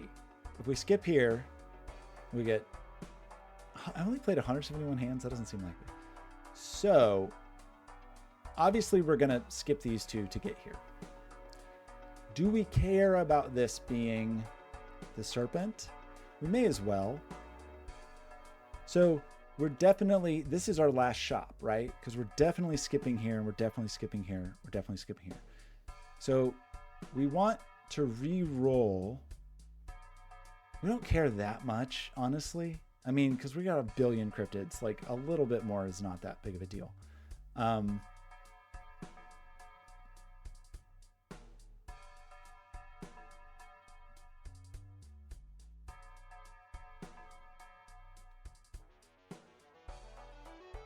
To be clear, we will still score Naneinf, right? But then we'll just die because Naneinf is less than Nan. I hope so. It'd be really sad if we didn't like get the Naneinf. But I think I will get the Naneinf, but it just won't be enough. Right? Like my score will be Naneinf, but it won't be enough. The thing I'm debating is like, oh, should I have actually done a Naneinf on the last round just to see that I got Naneinf? But I kind of want to do them both at once. I guess I can always go just for kicks, load the save if I feel like it. But so this is our last shot. The annoying thing is we can't re-roll it until we decide to move forward. And at that point, like,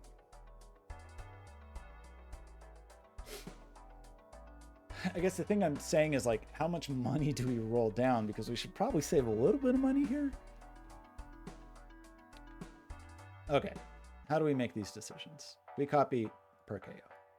Always. We move the mine. Always.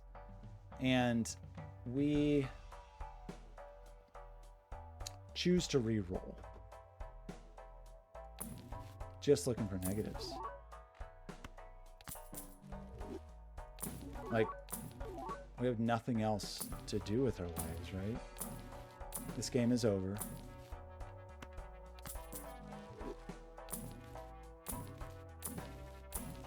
Kind of wish I'd gotten the Nan last time. Just kind of wish I had. On the last ante. I sort of forgot that all of the scoring requirements on this ante are Nan. But that's okay.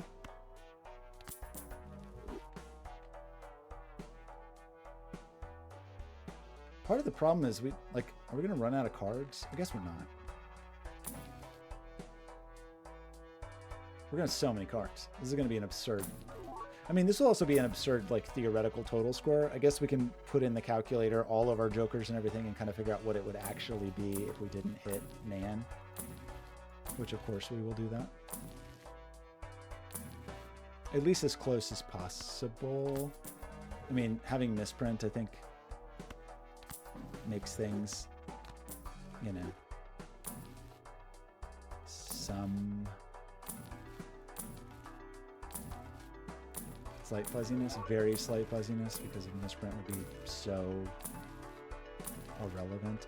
The thing that's not irrelevant is how much money should we save to reroll. We don't actually have to reroll for the serpent, but it would be funnier to reroll for the serpent.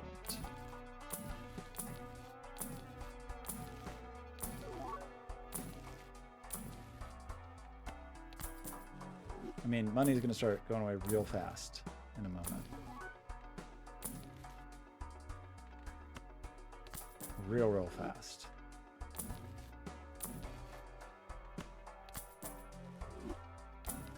Like this next 1,000 is going to go real. Jolly! What a jolly fellow to join us. I don't actually like Jolly very much. I like his brother. And that's mainly because, as I mentioned, Sly can actually be pretty meaningful early in a plasma run. Jolly's just like, okay. Like if you're on your gold stake and you get a little Jolly, that's okay. You get 8 molt for just a pair. I don't mind Jolly. I don't love Jolly like I love Sly, but okay, we got a negative. That's exciting. 24 is by far, that's the most jokers I've ever had. I know it's not even close to any kind of record, but none of this is close to any kind of record. It's just my little adventure.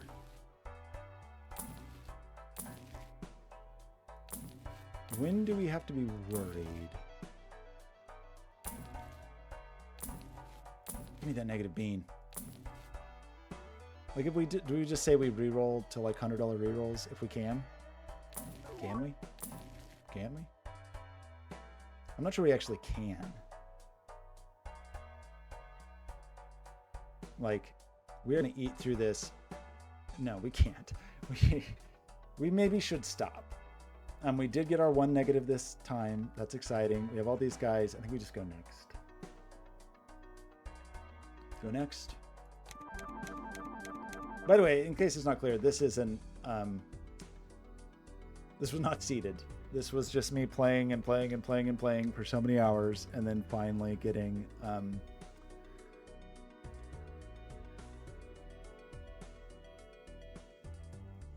Finally getting like a viable long-term run. I guess I should have like documented in some moment the moment of it when I beat Ante 8 so you could see the color of the seed, I think.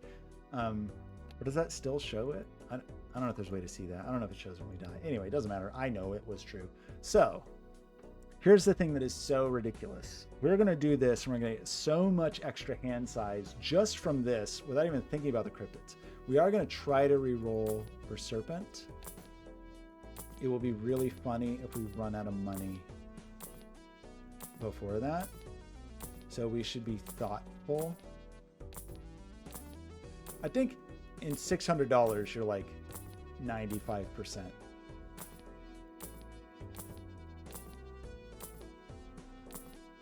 I mean, some of these don't matter. It would just be more fun to have the Serpent. It would be kind of fun to play the Ox. Most of these don't kill us, right? Some of these kill us, like this. kills us, and then we don't get the Nan, and that would make me sad. Okay, we got the serpent. So, what is our goal? We want to do our discards. We want to play our cards. We're going to skip here. We're going to get so many hands just from this. Right? We do it, right? That's all we can do. All of those become juggle tags. We do this and get a couple bucks. Irrelevant. We select the serpent. We will have so many hands. Sorry, so many cards in hand already. Not so many hands. So many cards in hand. Beautiful. Beautiful. Okay, so next thing to do is let's discard these golds that we see poking through. Discard gold. There's a gold there. Discard. Get this gold out of here. It should have been cleaned up years ago. Discard. Okay. Next thing to do is play. Oh boy. Next thing to do is... No, I didn't finish the I forgot I got more discards. Wait. Sorry, forgot. Discard. I ran out of gold and thought I was done discarding. Also, we got the dude up here, drunkard. Okay. This is absolutely Nan. This is well beyond Nan, but we're going to go further. Discard. No, play this king. All copies on business card? Or should we copy the Chad?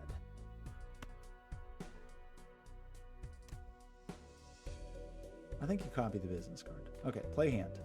Play hand? Play hand. And then it's going to take a billion years for scoring that is relevant. And I apologize for that.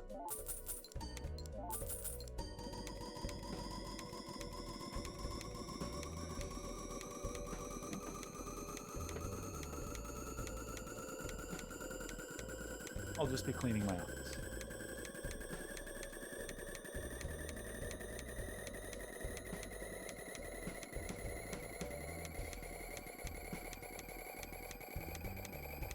It's a mess back there. I don't want to do it. Dusty in here. What a mess.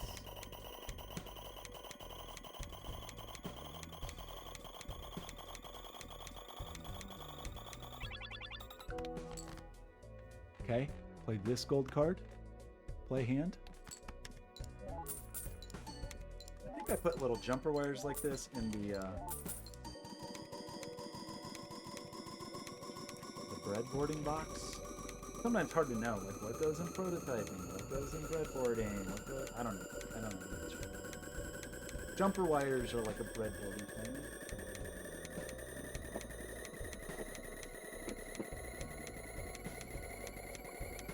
I think. There's other jumper wires in here.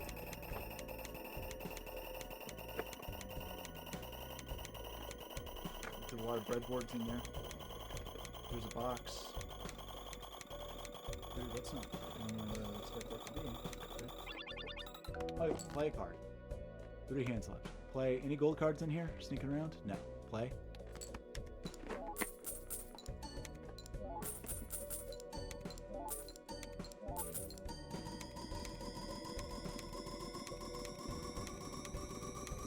A lot of cards.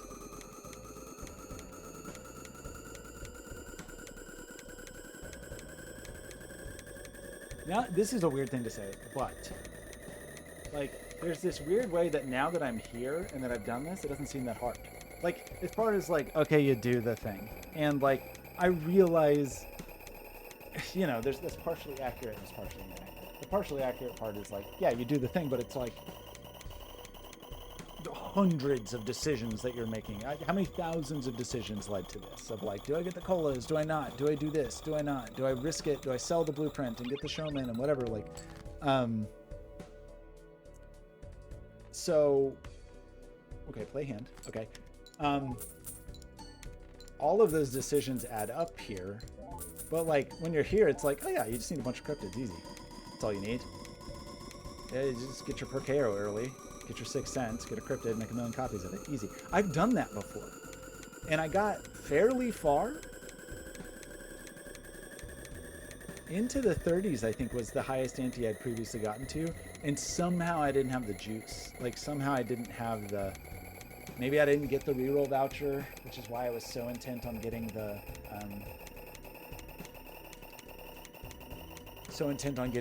skip tags this time. Maybe I didn't have enough money, which, again, so much of the money I have here is related to this negative... this run would have been a different run had I not gotten the negative rebate, for sure. Like, I think I maybe still could have done it. Okay, so this is it. We now pop a million cryptids, because why not? We could play right now and get the Naneinf. But I think we popped all the we're going to pop all the cryptids. I think...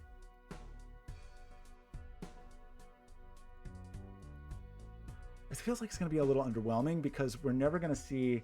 like the Naneinf be on fire. Or maybe we do see it on fire. I don't know. No, we'll never see it on fire because it's not gonna be enough scoring. That's a little sad. So maybe actually when this is done, I will go back and load one save. Which I guess would be...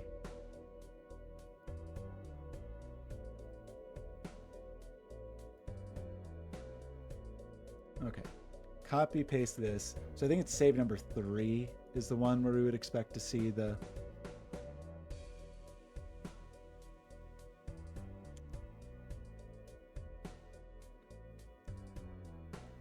the business.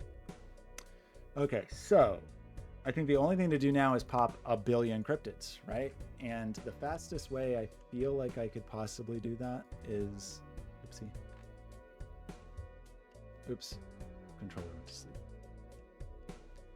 Is just hit this button 150 times. So we're popping every cryptid. Baron is in the right... We'll double check all this. Baron's in the right place. Mime is in the right place. We're just going to pop all of our cryptids now because this is it. There's no more. There's no more game after this. This is the end of Balatro.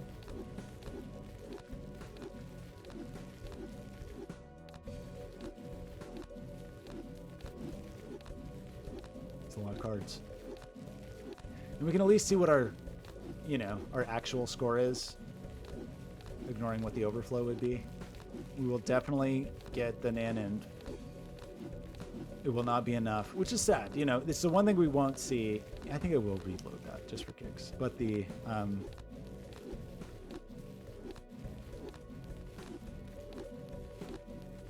which I can't remember is like, is it going to be a little too early? I don't remember which save it's going to be. But all I want to see is the Nan on fire because then the game kind of breaks. I think you even break your save, actually.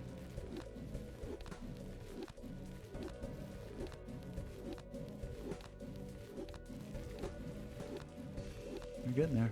There's a lot of cards in hand.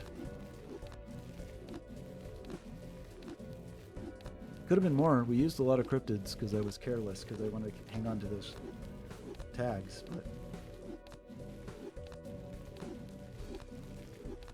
Funny that we got the hand size ones. The negatives, I would have liked to have gotten the negatives. Like,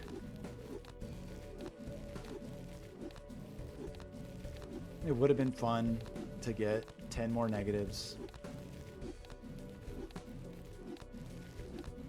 Obviously, since I still have $1,000, I should have re-rolled in the shop more.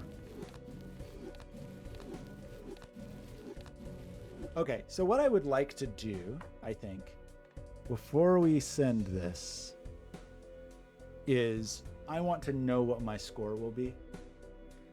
So we have 359 cards. So that's pretty easy here. If I set this to like count in tens or something and do...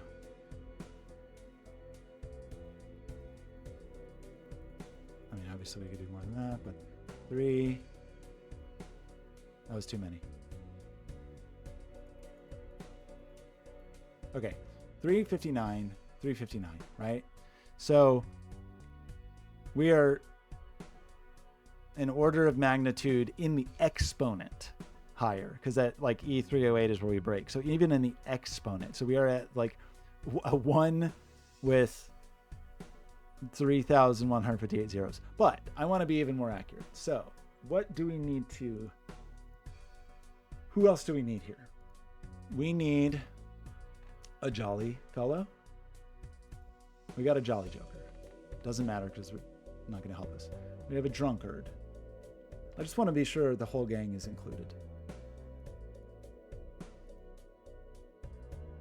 We got a jolly joker. We got a drunkard. We have a Chad. We have an egg. Look at our egg. I forgot we had the egg. We probably should have sold the egg.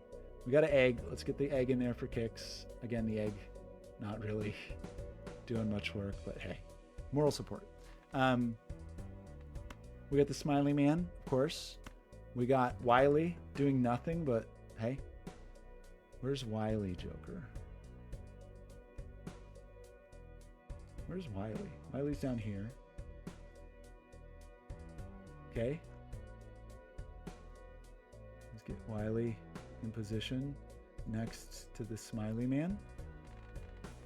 Wiley, followed by Erosion, also doing so, like, it'd be funny if Erosion, like, was inverted and would be removing score from me. Okay, we got the Erosion. I definitely did this backwards. Oh well.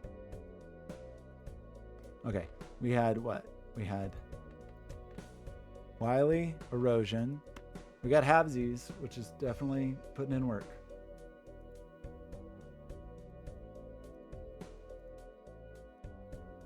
Halvesies after Erosion. This is the whole gang. Smeared, doing absolutely nothing, but hey. I used to really get excited about a Smeared when I played this game and wasn't very good at it. And was like, I can play so many flushes. I got Smeared on the... Turns every jack into the checker deck until you get debuffed easily because of the Smeared. We got Scary Face, always a crowd pleaser.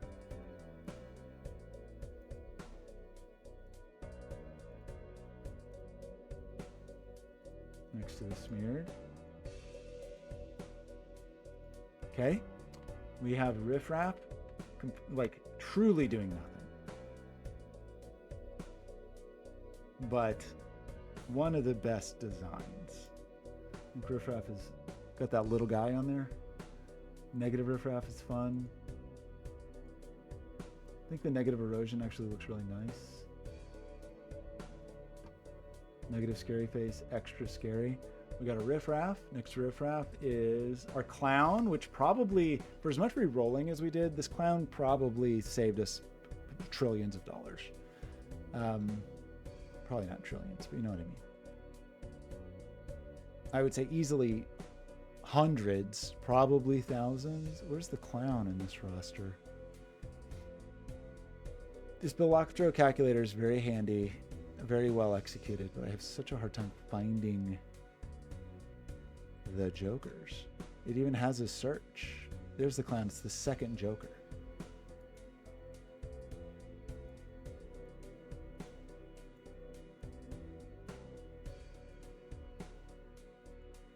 Okay, Clown. Green Joker somehow has Molt on it, and no one, I don't understand how that's possible. Because I discard so much.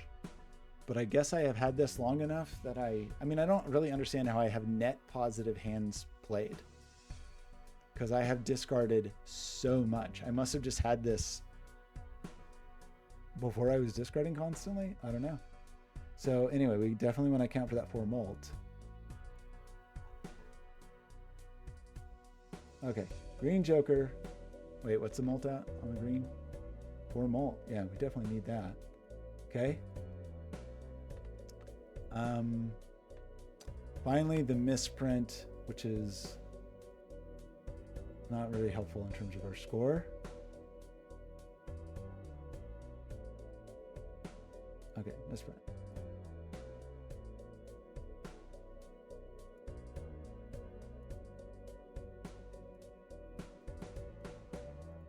Sorry, I'm being very meticulous about copying everybody. We're actually not even done yet because we need to add. Why am I like this? There's no reason to put them into position. Unfortunately, this app does not make it easy to position when you have an embarrassment of jokers, but I'm gonna do it. After misprint, so remember here's a business card. Okay, there's a business card. I'm gonna say the business card is here because I'm tired of moving these around. Okay, jokers. Business card.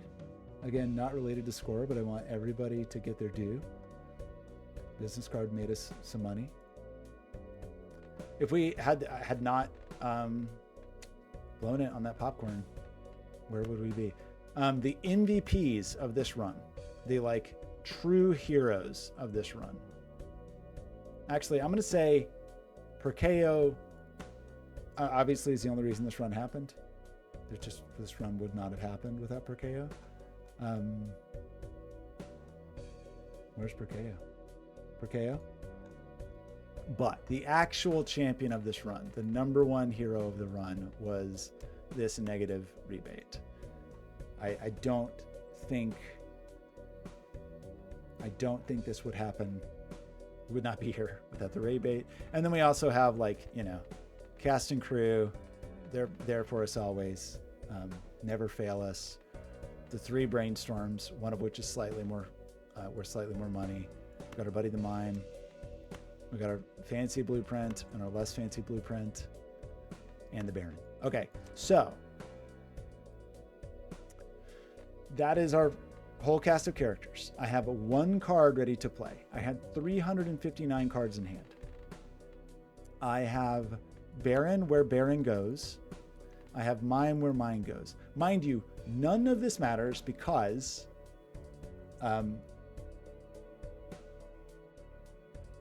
we can't beat Nan. I want to see the Naneinf catch on fire, but anyway. So according to this roster of jokers, 24 jokers, we end up with E3158 is going to be so we're going to call the score. We will never see it because the game can't count that high. But okay, so everything in position. Baron in position. Mine in position. And all that happens is we will ship this. It will take a long time to score, and then I will be dead. That is what we will see. And then everything will be done, and then just for fun, we will maybe copy the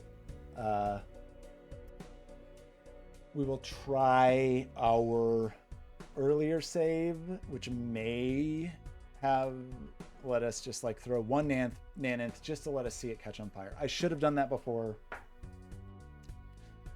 but I didn't. I kind of forgot these were all Nan. Okay, so we play, and then this will score now for...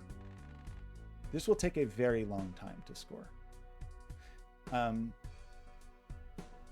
is gonna take a long time to score.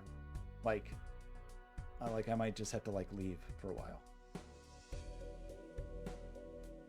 Just clean my office. This is gonna be a long time. It's gonna be like 10 times longer than what we've seen so far. But I guess I'm just gonna ship this.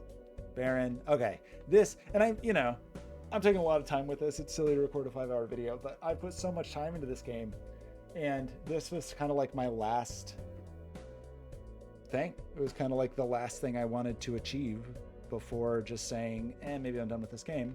So let's ship it. Uh-oh. Is it broken? Ship it? Can we ship it? We ship it. Okay. So it's 5:05. We're at 5:05 right now in terms of the time of the video. I hope we don't run out of space trying to record this, but this is gonna take a really long time. Now, good news is we don't have free parking. Maybe some other jokers that would make the scoring take even longer. I think it's actually free parking would probably be the thing that slowed it the most. But okay, I think it's not going to take hours to play, which is good. I think when Balatro University did the crazy super high score cryptid run, it had 700 cards in hand, and I think also maybe had parking somewhere negative, and I think that took like, I don't remember, 2.5 hours to score the hand, but this looks like it's not going to be too outrageous. Maybe, I don't know, 20 minutes or something. I don't know. So,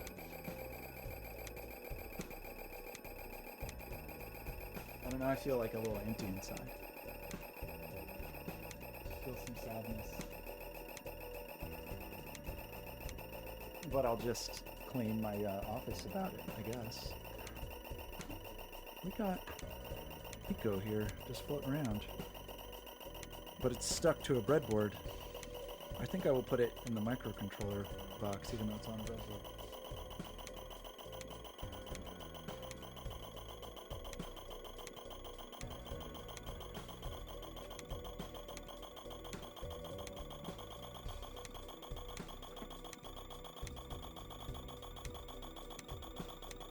Found the microcontroller box. Oh, there's other breadboards in here, so. Okay, so how we doing? Okay, we're really ticking along. This is the messiest spot right now. I have these diodes, these flyback diodes. I don't know if I'm going to use these. I don't know what to do with them, actually. They're just big old Shakti diodes. I don't have just like a misfit.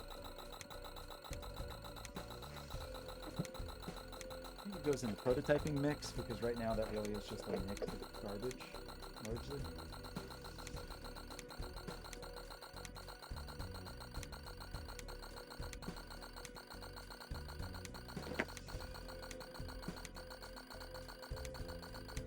Okay, these are for parts for current projects. Don't mess these up. Current projects. Your current. Ooh. That's okay. Current projects. Okay. Good. Also, so this is reach V1.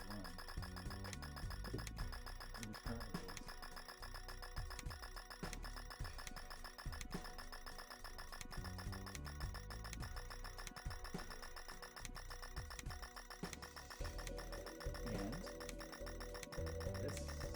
this box currently reach V2. How are we doing over here? Oh, we're just cranking right along. Look at those scores.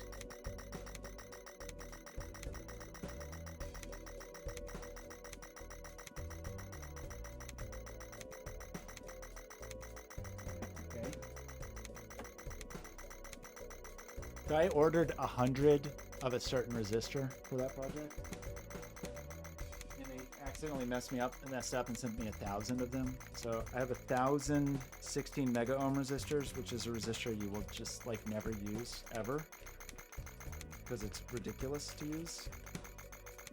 But I have them, and I guess I have them forever, and I guess I have an amount that is inconvenient to store forever, but got them. As part of Reach V2, these are the boards for Reach V2.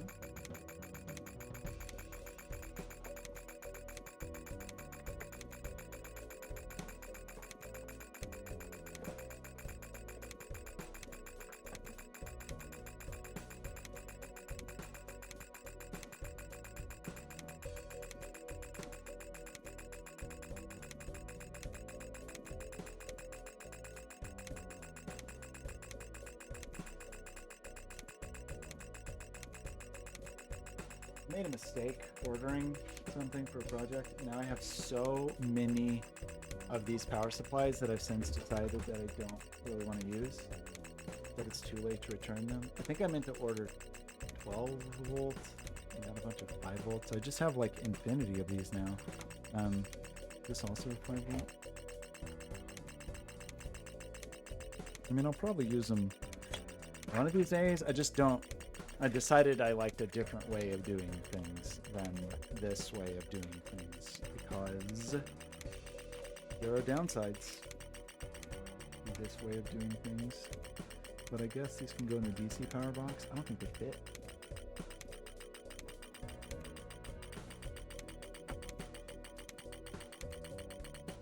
What's in here? This keyboard stuff. How are we doing? Alright, maybe like roughly a quarter of the way there.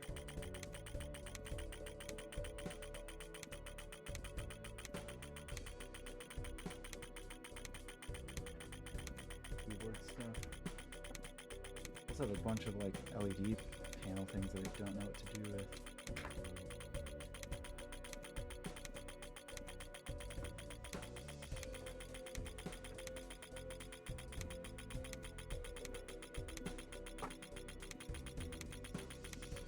Okay.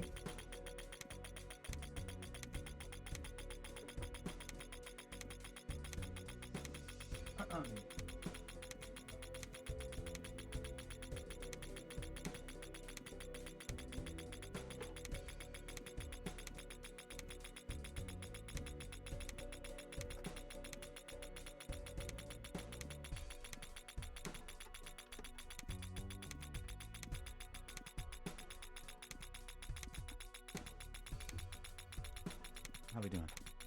Okay. What do you want to talk about? Got to reprint some brackets today. Okay, gosh.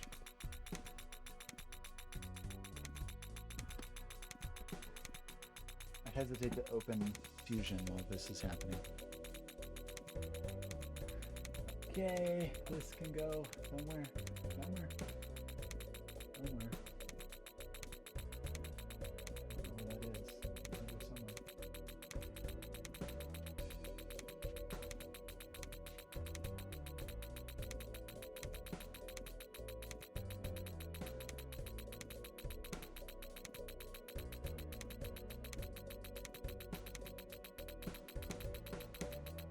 I don't really know what this chip is. What are they doing here? It's a 3-volt to 5-volt little number. What was I doing?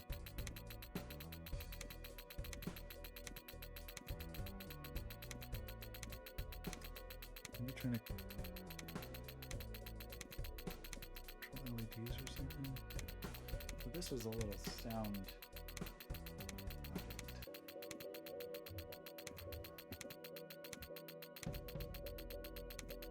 Okay, got some documents here. Need sorting, some LEDs for the LED box.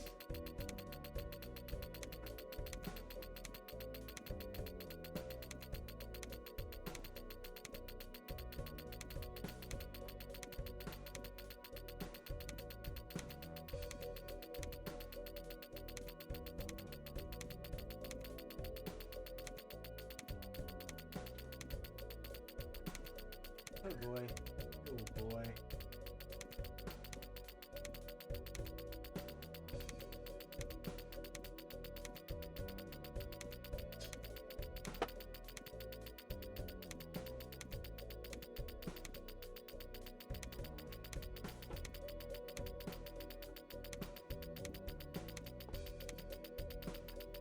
See, sometimes this is a problem I have with just like sorting and organizing things, where there's a certain point where it's like, should this just all go in the trash? Is there like actually a value to me, like keeping and organizing all of these things? The answer is like almost assuredly no. I don't like throwing things away.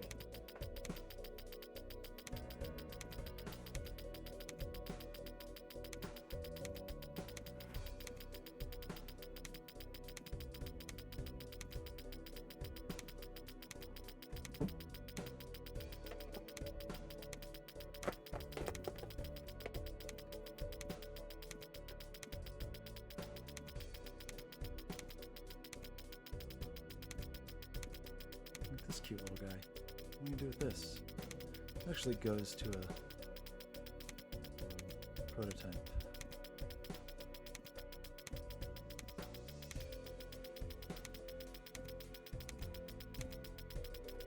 Okay, I'm gonna throw away some tiny snips of wire. I've saved these all the time, but it's too much. Time to throw some things away.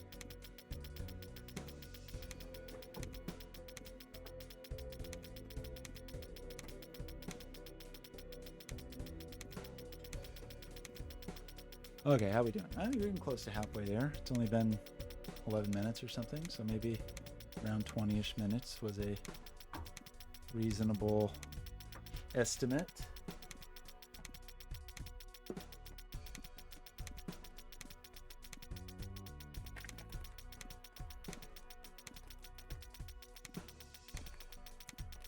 Bunch of lightning cables from like old Apple devices. I don't have lightning stuff anymore except for one iPad, and I almost never touch it. And so I've got all this stuff, and I don't really know what to do with that.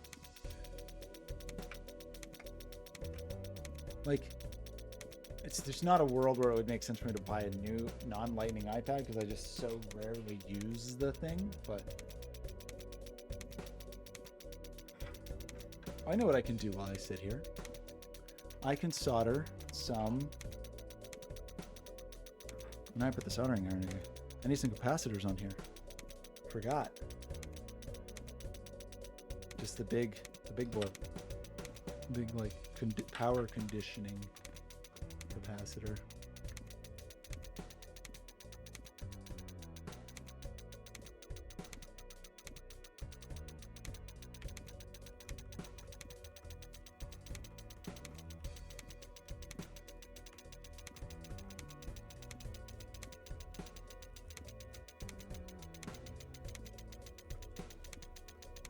I don't have any components in here though. Need to solder on the capacitors. I need to solder on some pins for jumpers.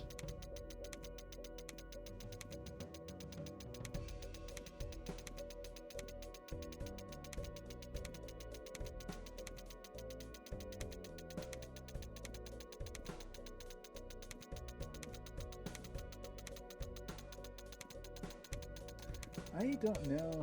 I had some capacitors in here.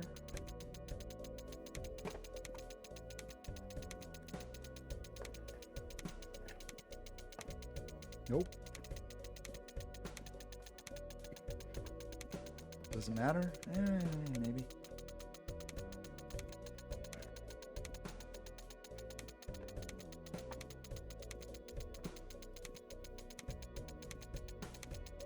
Just need a few jumpers on here as well.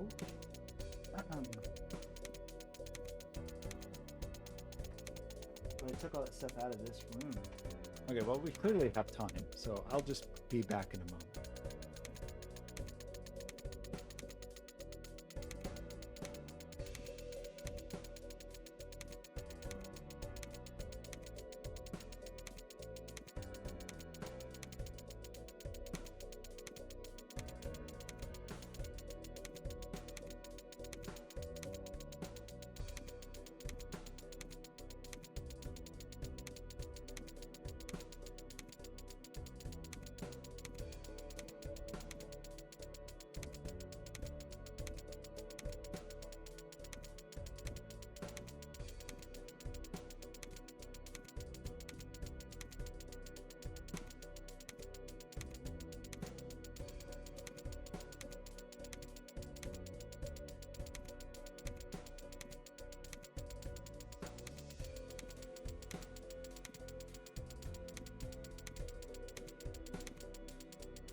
Okay, can feel a tiny bit productive. We're not out of time though. So I want some like so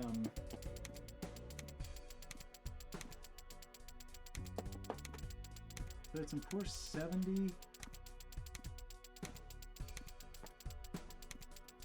Is that nanofarads? And 10 UFs. I have some of these. 100.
Still going, huh?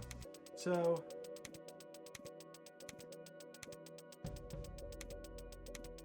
we got some cute little 10 UFs here. Not really the right footprint, but probably fine. Let's do that.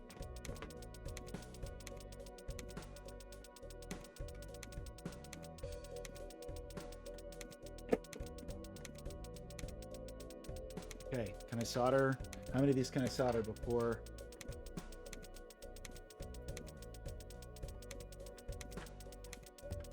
we finish scoring? Can I solder any before we finish scoring? This iron heats up pretty quick.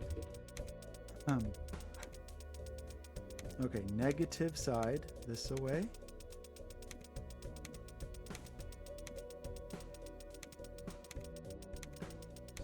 Solder. How are we doing? Getting close. I think I do at least one. My iron got stuck. Ah, foul. Okay. Okay. Running out of time. Made good progress on cleaning my office, though.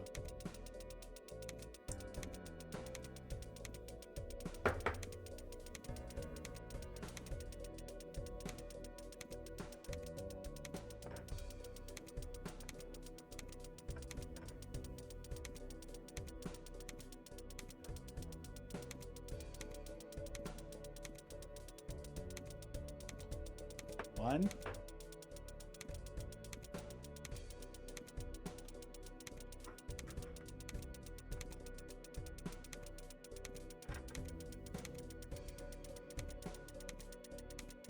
Your side this way.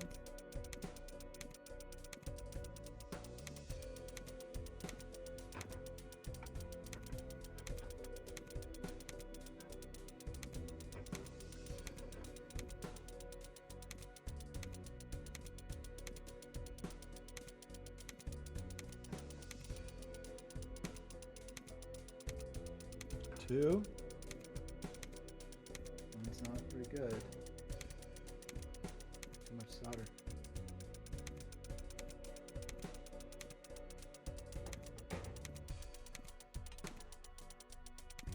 Number three. So we'll do the jumpers too. Focus on capacity. I mean, jumpers. Oh no. Negative side.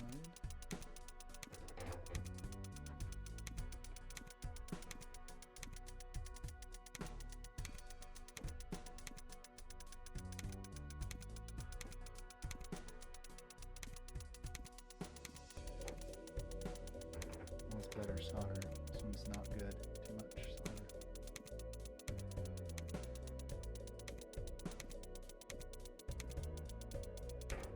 Okay. Still going, huh?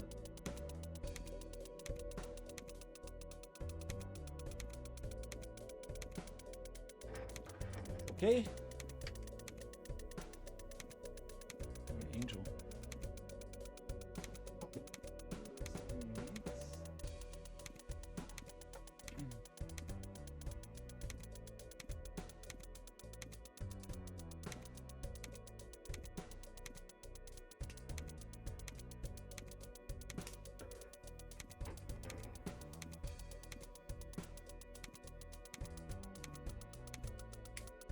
There's a lot of time spent scoring just so we can die. I don't want to miss it because I'm not paying attention.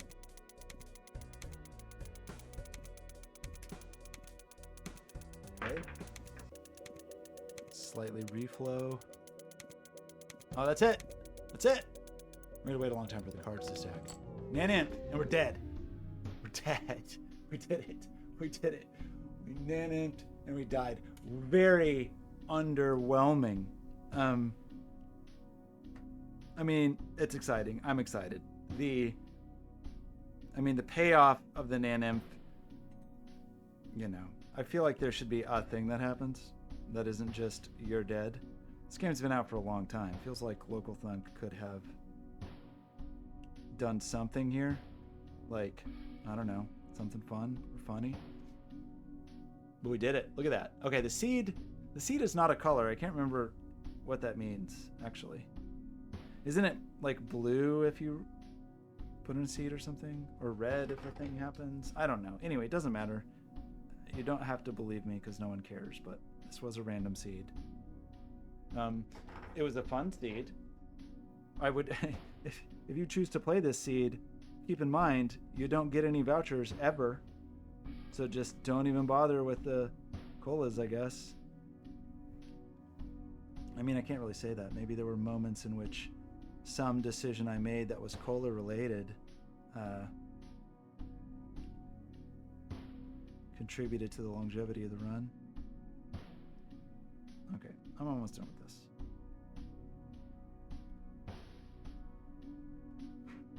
Okay, I want more, I want a little more validation and satisfaction. So, we did the thing, obviously. We got the numbers. I got all of the things there that says that they're high. I got my first Ante 39, which is like kind of anticlimactic, but in a way I guess I sort of knew. What it feels like actually is the thing that has happened to me a number of times that always bums me out, and I try to never do it anymore. When I play an early access game and really enjoy it, and then beat the early access game, but like the ending isn't actually done yet, and it's like, oh, I just like beat this, and there's just like not anything here anymore, and that's a bummer. That happened to me with a game called, what was that game called? Can't remember the first game that it happened with, but I like when it actually came out and I tried to play it, I was like, oh, I think I got like everything I needed out of this in the early access period, and then was just kind of like not super jazzed about the final game. But I seem to remember the early access version didn't have the full ending. I know that happened with Factorio, for example. Like I played and beat Factorio when it was very close to done, but not quite done. And so there was like basically zero payoff when you won. I'm not sure if it's like something extravagant happens now. This is not right. Shoot. I just did this on the wrong board. Okay, well, that's frustrating. That was not necessary. Okay, sorry, I'm gonna do one more board. We've already wasted a tremendous amount of time, so what are you gonna do? So let's do main menu. Okay, so I got my Naneinf. I got my Nan. I got all the business. Definitely my highest ante, so yes, these are my great achievements of the day, but I want slightly more satisfaction. So let's do main menu. And let's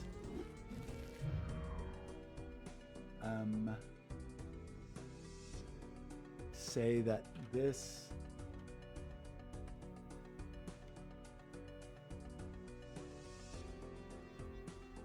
oopsie.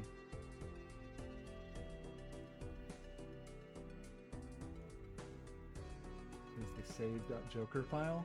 Play this. It's gonna work. Ante 38. Is this in the right place?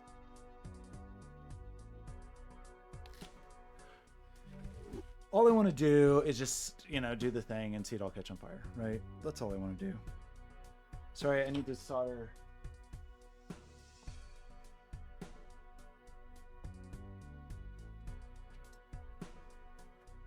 Let's solder one more thing.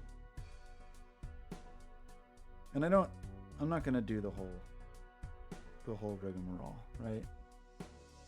I'll just do some of the rigmarole, just a partial rigmarole.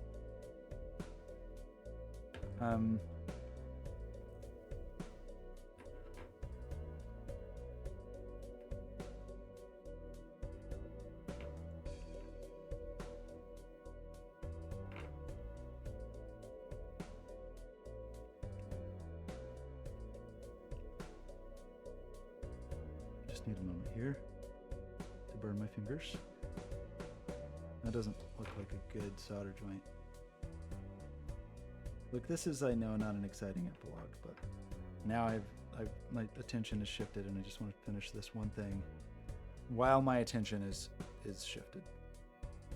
You can call this like a deliberate building of suspense.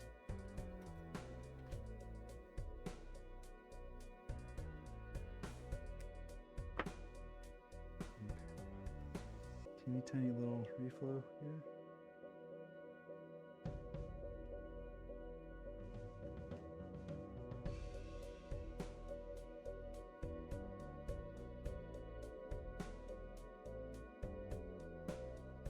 I'm gonna like go and inspect all these boards, but okay, we got capacitors. I didn't do jumpers yet, but we got capacitors. Look how nice they are. Cute, cute little capacitor. That's a big decoupling capacitor that's probably not really necessary here. So what are we doing? All I want now, gosh, I really like missed out on a lot of things I intended to do today, but oh well. Where are we? We were ready to play, but we just, what did we say got us to Naneinf? I already forgot because we put too many cards in our hand. I think it was 35 was just under. So I think we want 37 in hand, and that is Naneinf, right? Does that sound true? How quickly can I delete, excuse me, hundreds of cards from here? Pretty quickly, turns out. So it was a clear, oh yeah, clear hand? Okay, cards. 10 of these, 20 of these, 30 of these.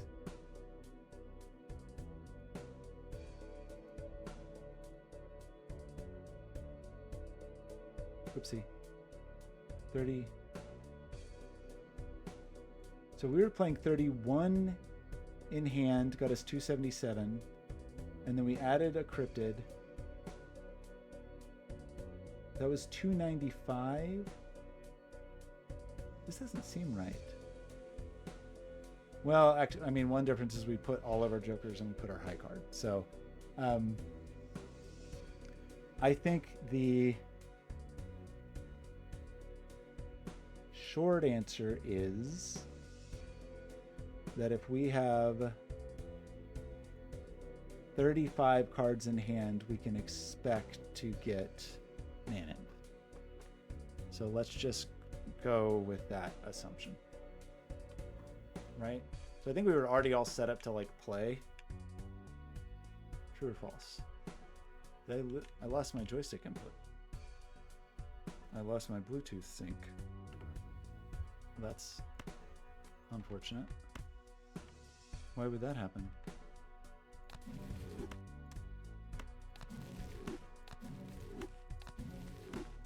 Do this manually.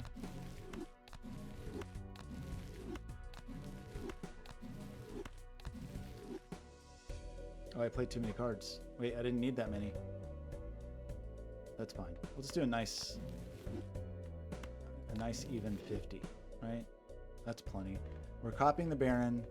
We're copying the Mime. Just so we can see Naneinf. This is the last ante at which we could actually see that happen, right? Because anything after this is going to be Nan as the scorer. So this is our last chance. So this is it. This is my time to just see this be on fire. I should have just done this while we were playing. Obviously, we still had a billion cryptids, so okay. Final send-off. This is a little epilogue. Ready? Oh, goodbye, dear friends. You know, I feel like I'm probably going to do the thing where part of me is like, okay, I feel like I have closure in my heart with Balatro. I have closure now. Some part of me is like, I should play the whole thing from the very beginning and unlock everything again. But man, the completionist plus is not fun. Black Stake just is not fun. Was there supposed to be a big Balatro update this year that didn't happen? I don't know. So either I probably don't start from scratch. Either I wait for the new update, which could be fine and fun. Or I probably likely will do the thing I often do when I sort of am at the end of the game like this, is just sort of like still do a run here and there for a few days or weeks, just because I'm like chasing the high, and then ultimately find that it isn't fulfilling and then move on with my life in kind of a sad way. These boards look not terrible. Okay, so we do need an annoying...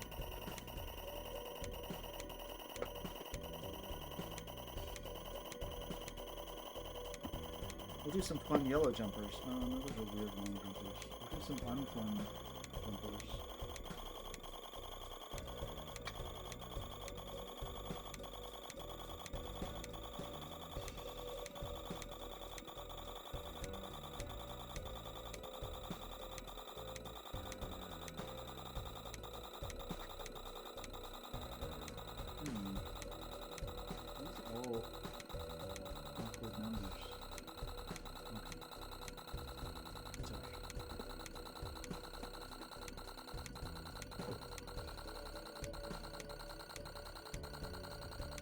Don't miss it. Don't miss it. Don't miss it. Uh-oh. Don't miss it.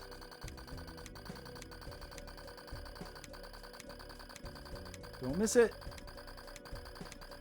We'll get to see all the cards fly back. We'll get to see all the stuff we didn't get to see. Okay, ready? I don't know why I didn't just play this while we were playing. Okay, well, actually, I think this breaks your save, right? Doesn't this break the save? I think is maybe a true thing. Okay, we did it. The game broke because it got so hot that we burned it out. But we did it. We scored our Naneinf. We got to see the Naneinf on fire. I don't know what else to do.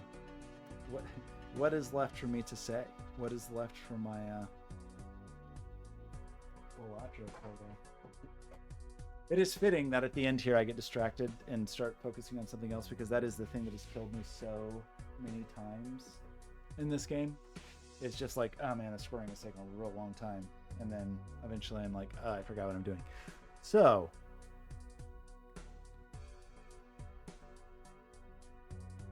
I guess one worry though, where does it score like your high score and stuff? I guess that's in your profile.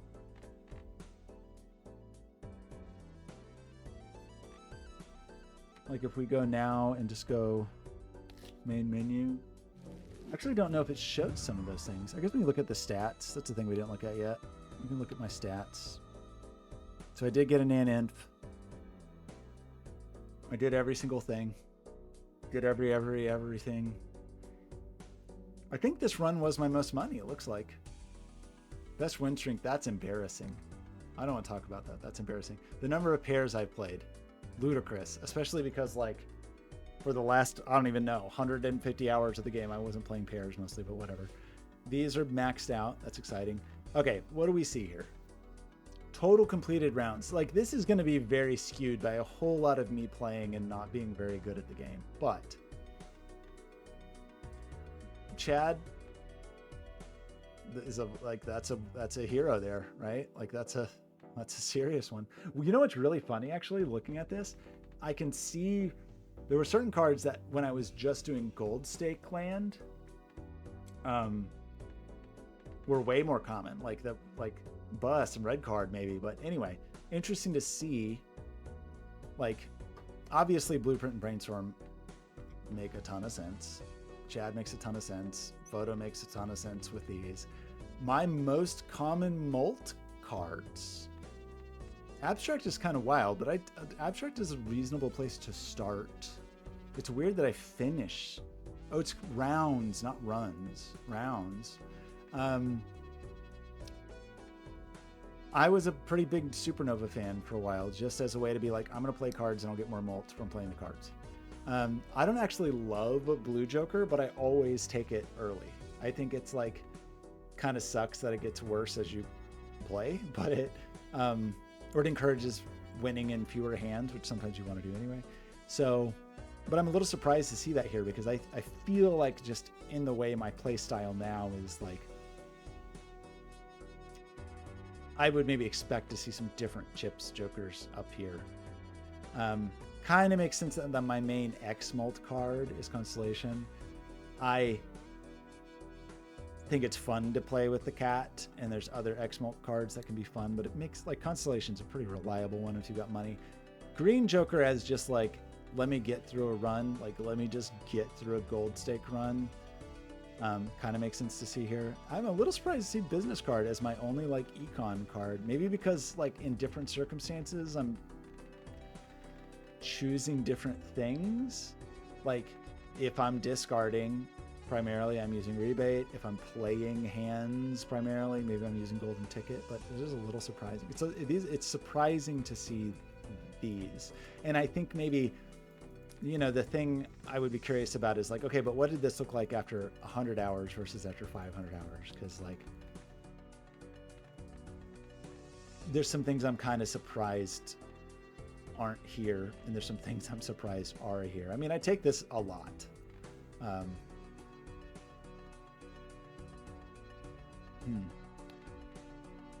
mean, we did this just in like this run, right? No, we got 300 of these, 10% of these were just this run. These make obviously a ton of sense. I think there was a period where I was playing a ton of pairs, especially like, I think pairs were my go-to for winning gold stake runs. Pairs, and then like a green joker, and just get the pairs out, and you've got supernova. You've got this while you're leveling up your pairs, like pairs for gold stake winning, a reasonable strategy. Death is obviously major for deck fixing. I would actually like, surprising, I would maybe expect this about pairs, but hey. Emperor and Fool makes sense. Three of a kind makes sense because it's often a stepping stone for me to four of a kind or flush 5, and so like, because it's a stepping stone, makes sense. This is almost certainly just because my first dozens and dozens and dozens of hours, I just didn't know how to win without flushes. So this is probably very heavily weighted from early runs because it's just so rare that I would do a flush build on purpose now.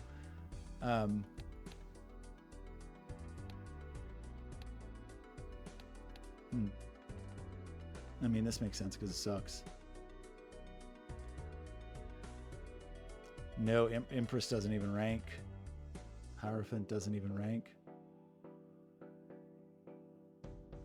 Who else are we missing? There's 16 tarots.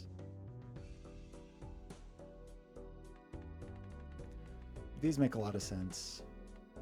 I mean, you kind of expect more of this, but beyond a certain point, you're not really strengthening anymore. Oh, actually, kind of surprising, Chariot. But I guess Chariot is one I don't necessarily use a ton. It's something I do and then end up copying with Death, maybe. Little surprising this is so low.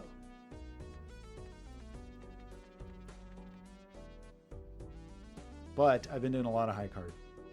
And before that, I apparently did a lot of that. And there was a long period where I was just doing this. And again, this I think is on the way somewhere. This is on the way somewhere. Like when you look at these, it's sort of like, you know, it's a one run is potentially doing that. Oh yeah, not even close. And I mean, how much of that was just this run? This is all me probably starting and failing gold stake ghost deck runs, just because you get the free hex. These generally, I guess, make sense. You know, I use Ecto on a lot of runs, but like you only use it once or twice. No stupid Ouija. I don't know that this comes from preference versus just what I happen to get. Versus like definitely some I'm skipping the ones I hate. Definitely skip the ones I hate. And the second tier ones, you have to have the first one in the first place. So you, by definition, already have the first one if you've had the second one. So you will always have equal or more of the first. But I guess this generally isn't too outrageously surprising. I think especially here, because I think I used to think this was good. There are certain things now that I will really endeavor to take on a first Ante which is not always easy to do financially. Okay, that's it. That's Balatro. It's a good game. It's a very good game. That's a lot of hours in Balatro. I don't even know what to do now. I feel this like sense of emptiness. It's sad emptiness with Balatro. But hey, we did it.